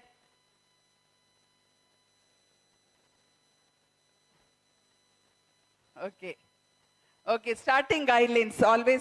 Do you want me to explain little more further? No, ma'am. You finish it, ma'am. Practically, when you have to do this palliative management, pain management, you will remember us. Okay? But anyway, I'll leave the slide with the teachers. You just go through, learn it. Practically, Karnashriya, they have exposed, no? Oral morphine, okay. All of you would have given assessed pain and given oral morphine. Still, you have to learn parenteral route, how to give. Narcotics law, you should know if you are taking parenteral morphine. Understood? Okay. Opioid, how to titrate the dose. Okay, if you are starting, we are not starting, doctors will be writing the order.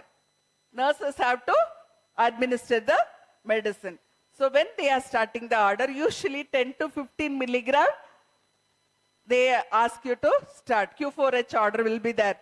After starting, when you have to reassess, after giving first dose, when you have to reassess, listen carefully. If you see the slide, you will not understand. You listen to me, you will understand. You give oral morphine 10 milligram according to doctor's order. When do you have to reassess oral preparation? After 1 hour. Okay? Patient pain score was 6.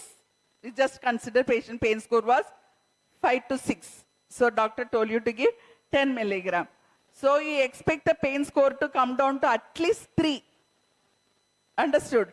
But if the pain score is not coming down within 1 hour, what you have to do? Repeat the dose. 10 milligram will become 20 milligram. Again you have to reassess after 1 hour. If it is persisting, again increase.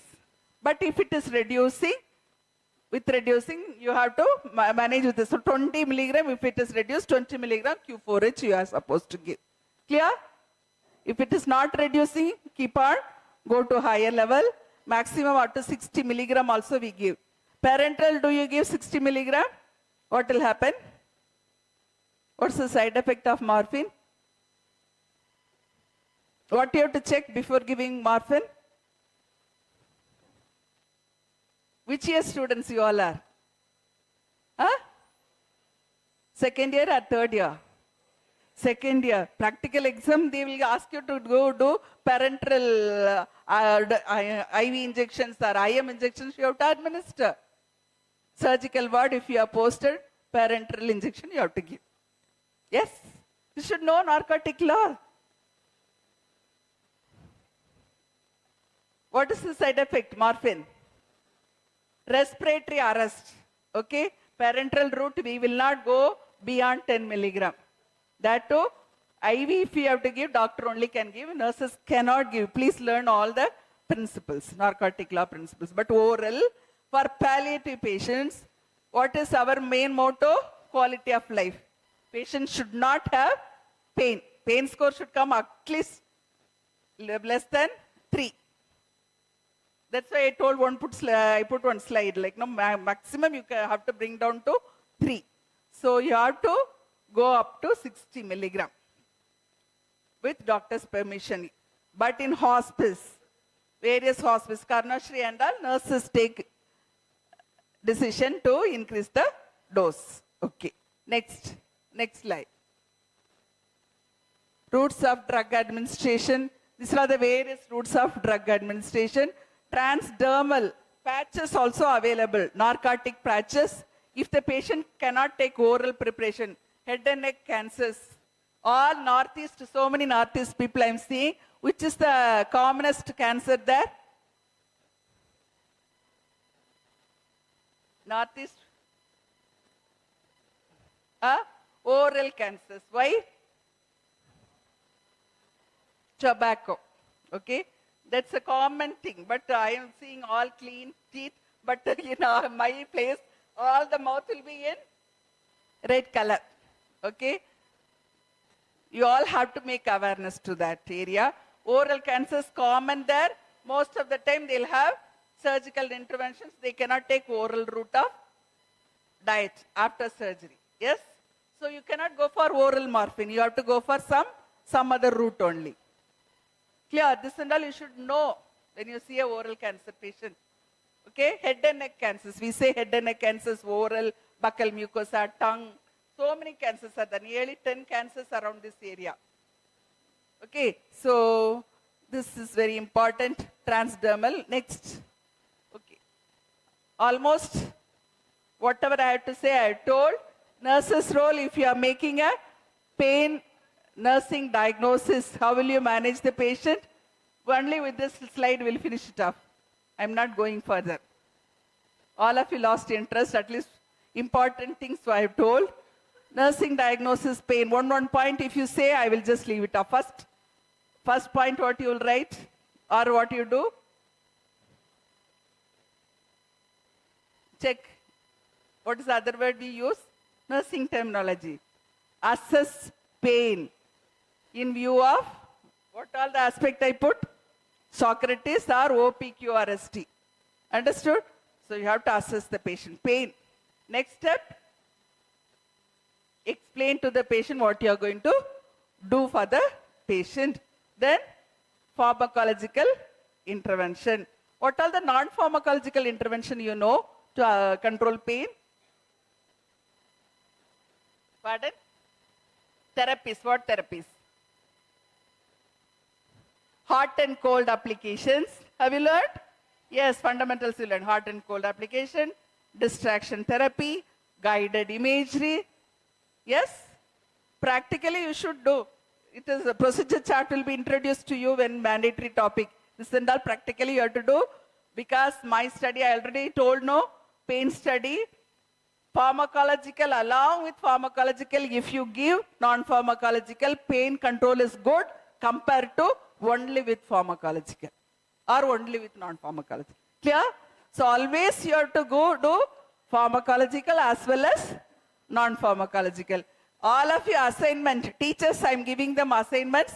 They have to submit all the non-pharmacological interventions of pain management. Practically, you have to write a booklet and start practicing for your patients. Surely, even mandatory topic you have to take, it will be useful. Understood? Okay, please, because I'm not spending time. You have to do it. Non-pharmacological, practically, you should know what all the things we can do for your patients.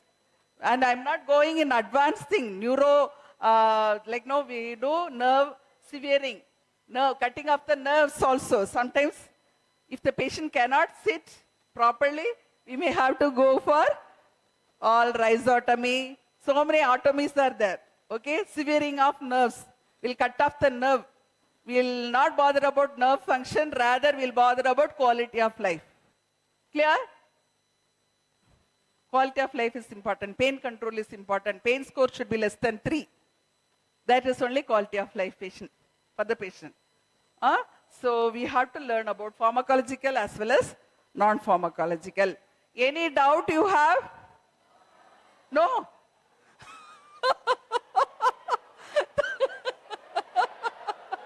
Really feel like okay. For Manjushree, at least for Manjushree, as a practical examiner, I will try to get a chance to come and see how you are going to do pain management. Let me see. Simply I told, but still, all of you, not for exam's sake, for patient's sake, okay, we are all committed nurses. Now students, after some time you are going to become professional nurse, committed nurse. For patient's sake, you should have adequate knowledge. If you don't have adequate knowledge, nobody will respect you, patient will not respect you, your profession will not respect you, your future will not be respected. Clear? Yes, learn carefully. Thank you.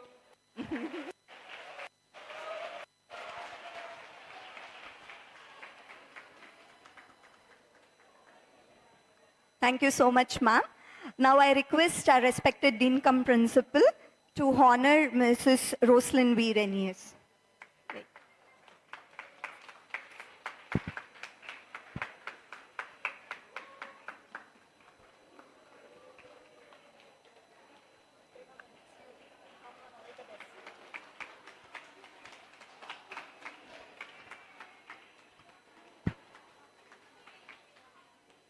Thank you, ma'am.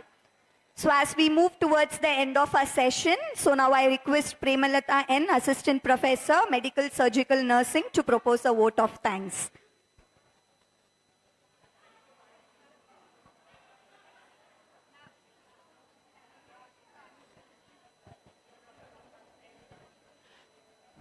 Good evening, one and all present here.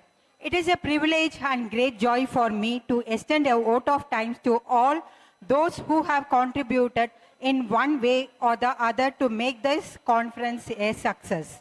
First, I am grateful to our guest and honorable resource speaker, Mrs. Sangeeta ma'am, Dr. Seema ma'am, and Mrs. Alice ma'am, as well as Roslyn ma'am, for accepting our invitation to be here with us on this special occasion and for motivating us with their enthusiastic speech.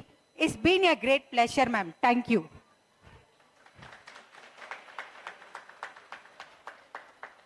I take this opportunity to thank the management, Chairperson Mrs. Manjula T. Nayak, Secretariat T. R.T. Nayak, and our respected, beloved Dean cum Principal, Professor Mrs. Nicola Sharon Ambrose of Manjushree Institution for their great effort and encouragement and for their logistics support and guidance in conducting this program.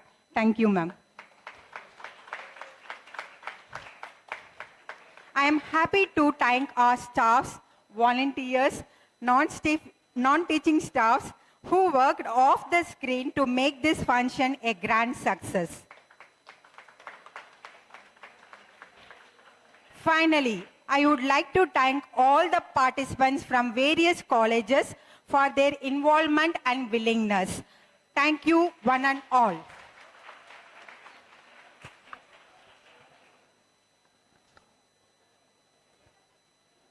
Thank you, Prema ma'am. So it's time for the valedictory ceremony. So I request our respected Dean cum Principal to distribute the certificates to the college. So we'll be calling according to college wise. So the representatives can come and collect the certificates. As many as possible. Before we end, shall we thank Mrs. Prema Lata, who was the organizing secretary for this conference? Okay, so she was the backbone of this conference, so we thank you, Prema. Okay.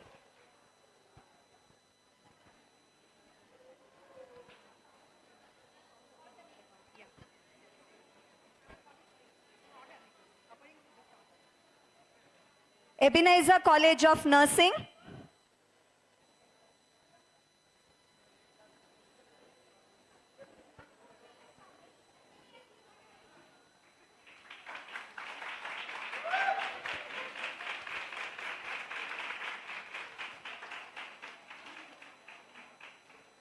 Kamala College of Nursing.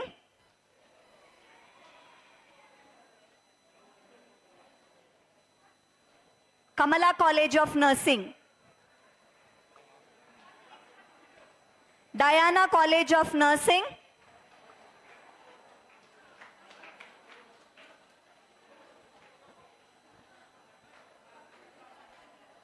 JES Mother Teresa.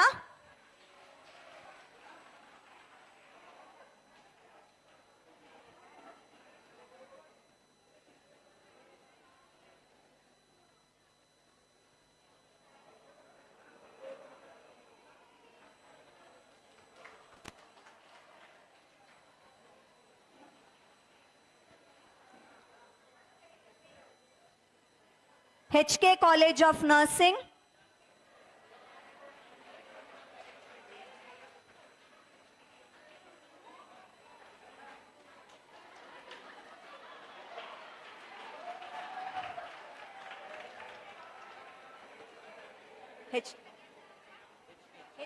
HK College of Nursing. HK College of Nursing.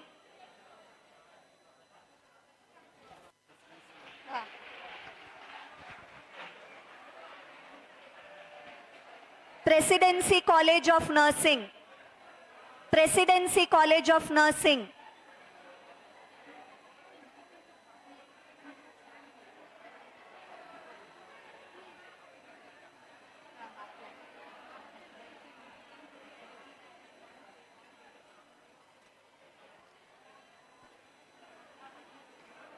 Heartland College of Nursing.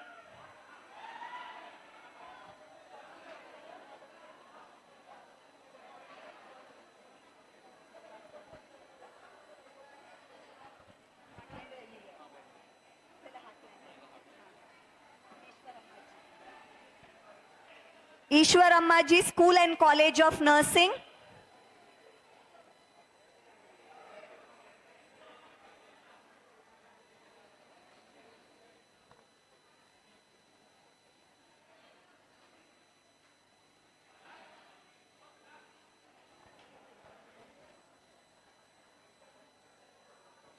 Hoskote Institute of Nursing.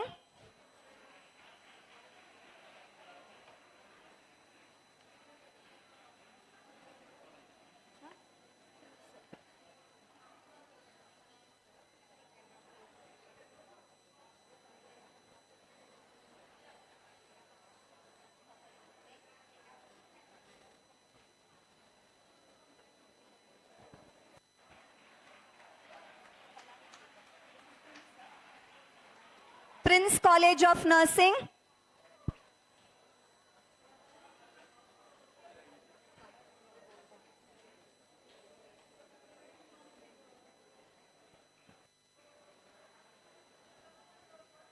Kalaniketan College of Nursing.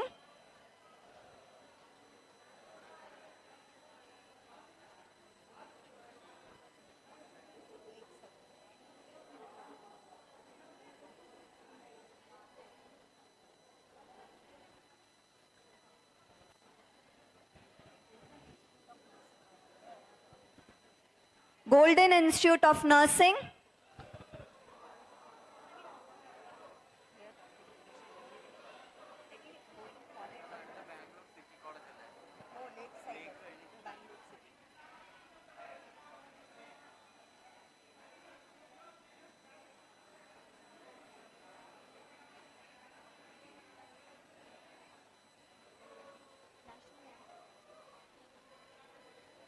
Lakeside College of Nursing.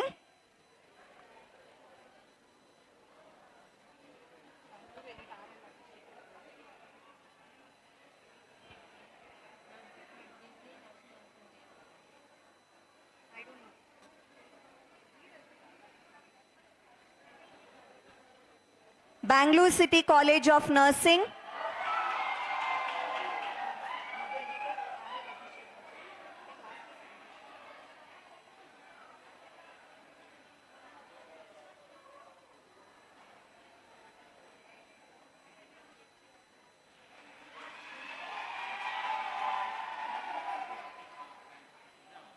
R.L. Abhishek Rao College of Nursing.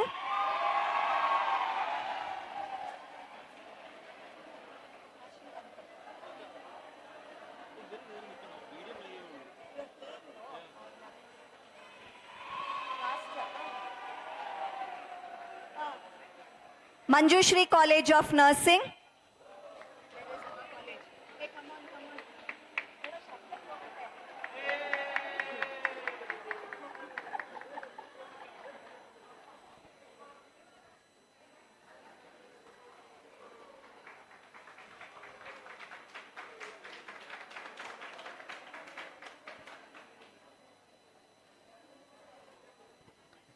Thank you, ma'am.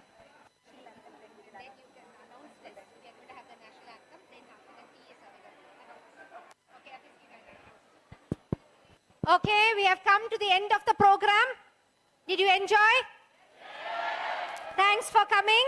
Okay, and convey our regards to your principals and to your faculty. Okay, on behalf of Manjushree institutions. Thank you all for coming. It was nice and interactive session. Okay, so we are going to stand for the national anthem now. We are going to close. And after that, we can have a photo session with your guest. And tea is provided. You can drink tea and then you can disperse. Okay? Yeah. Okay, we'll stand for the national anthem now. Okay? In attention.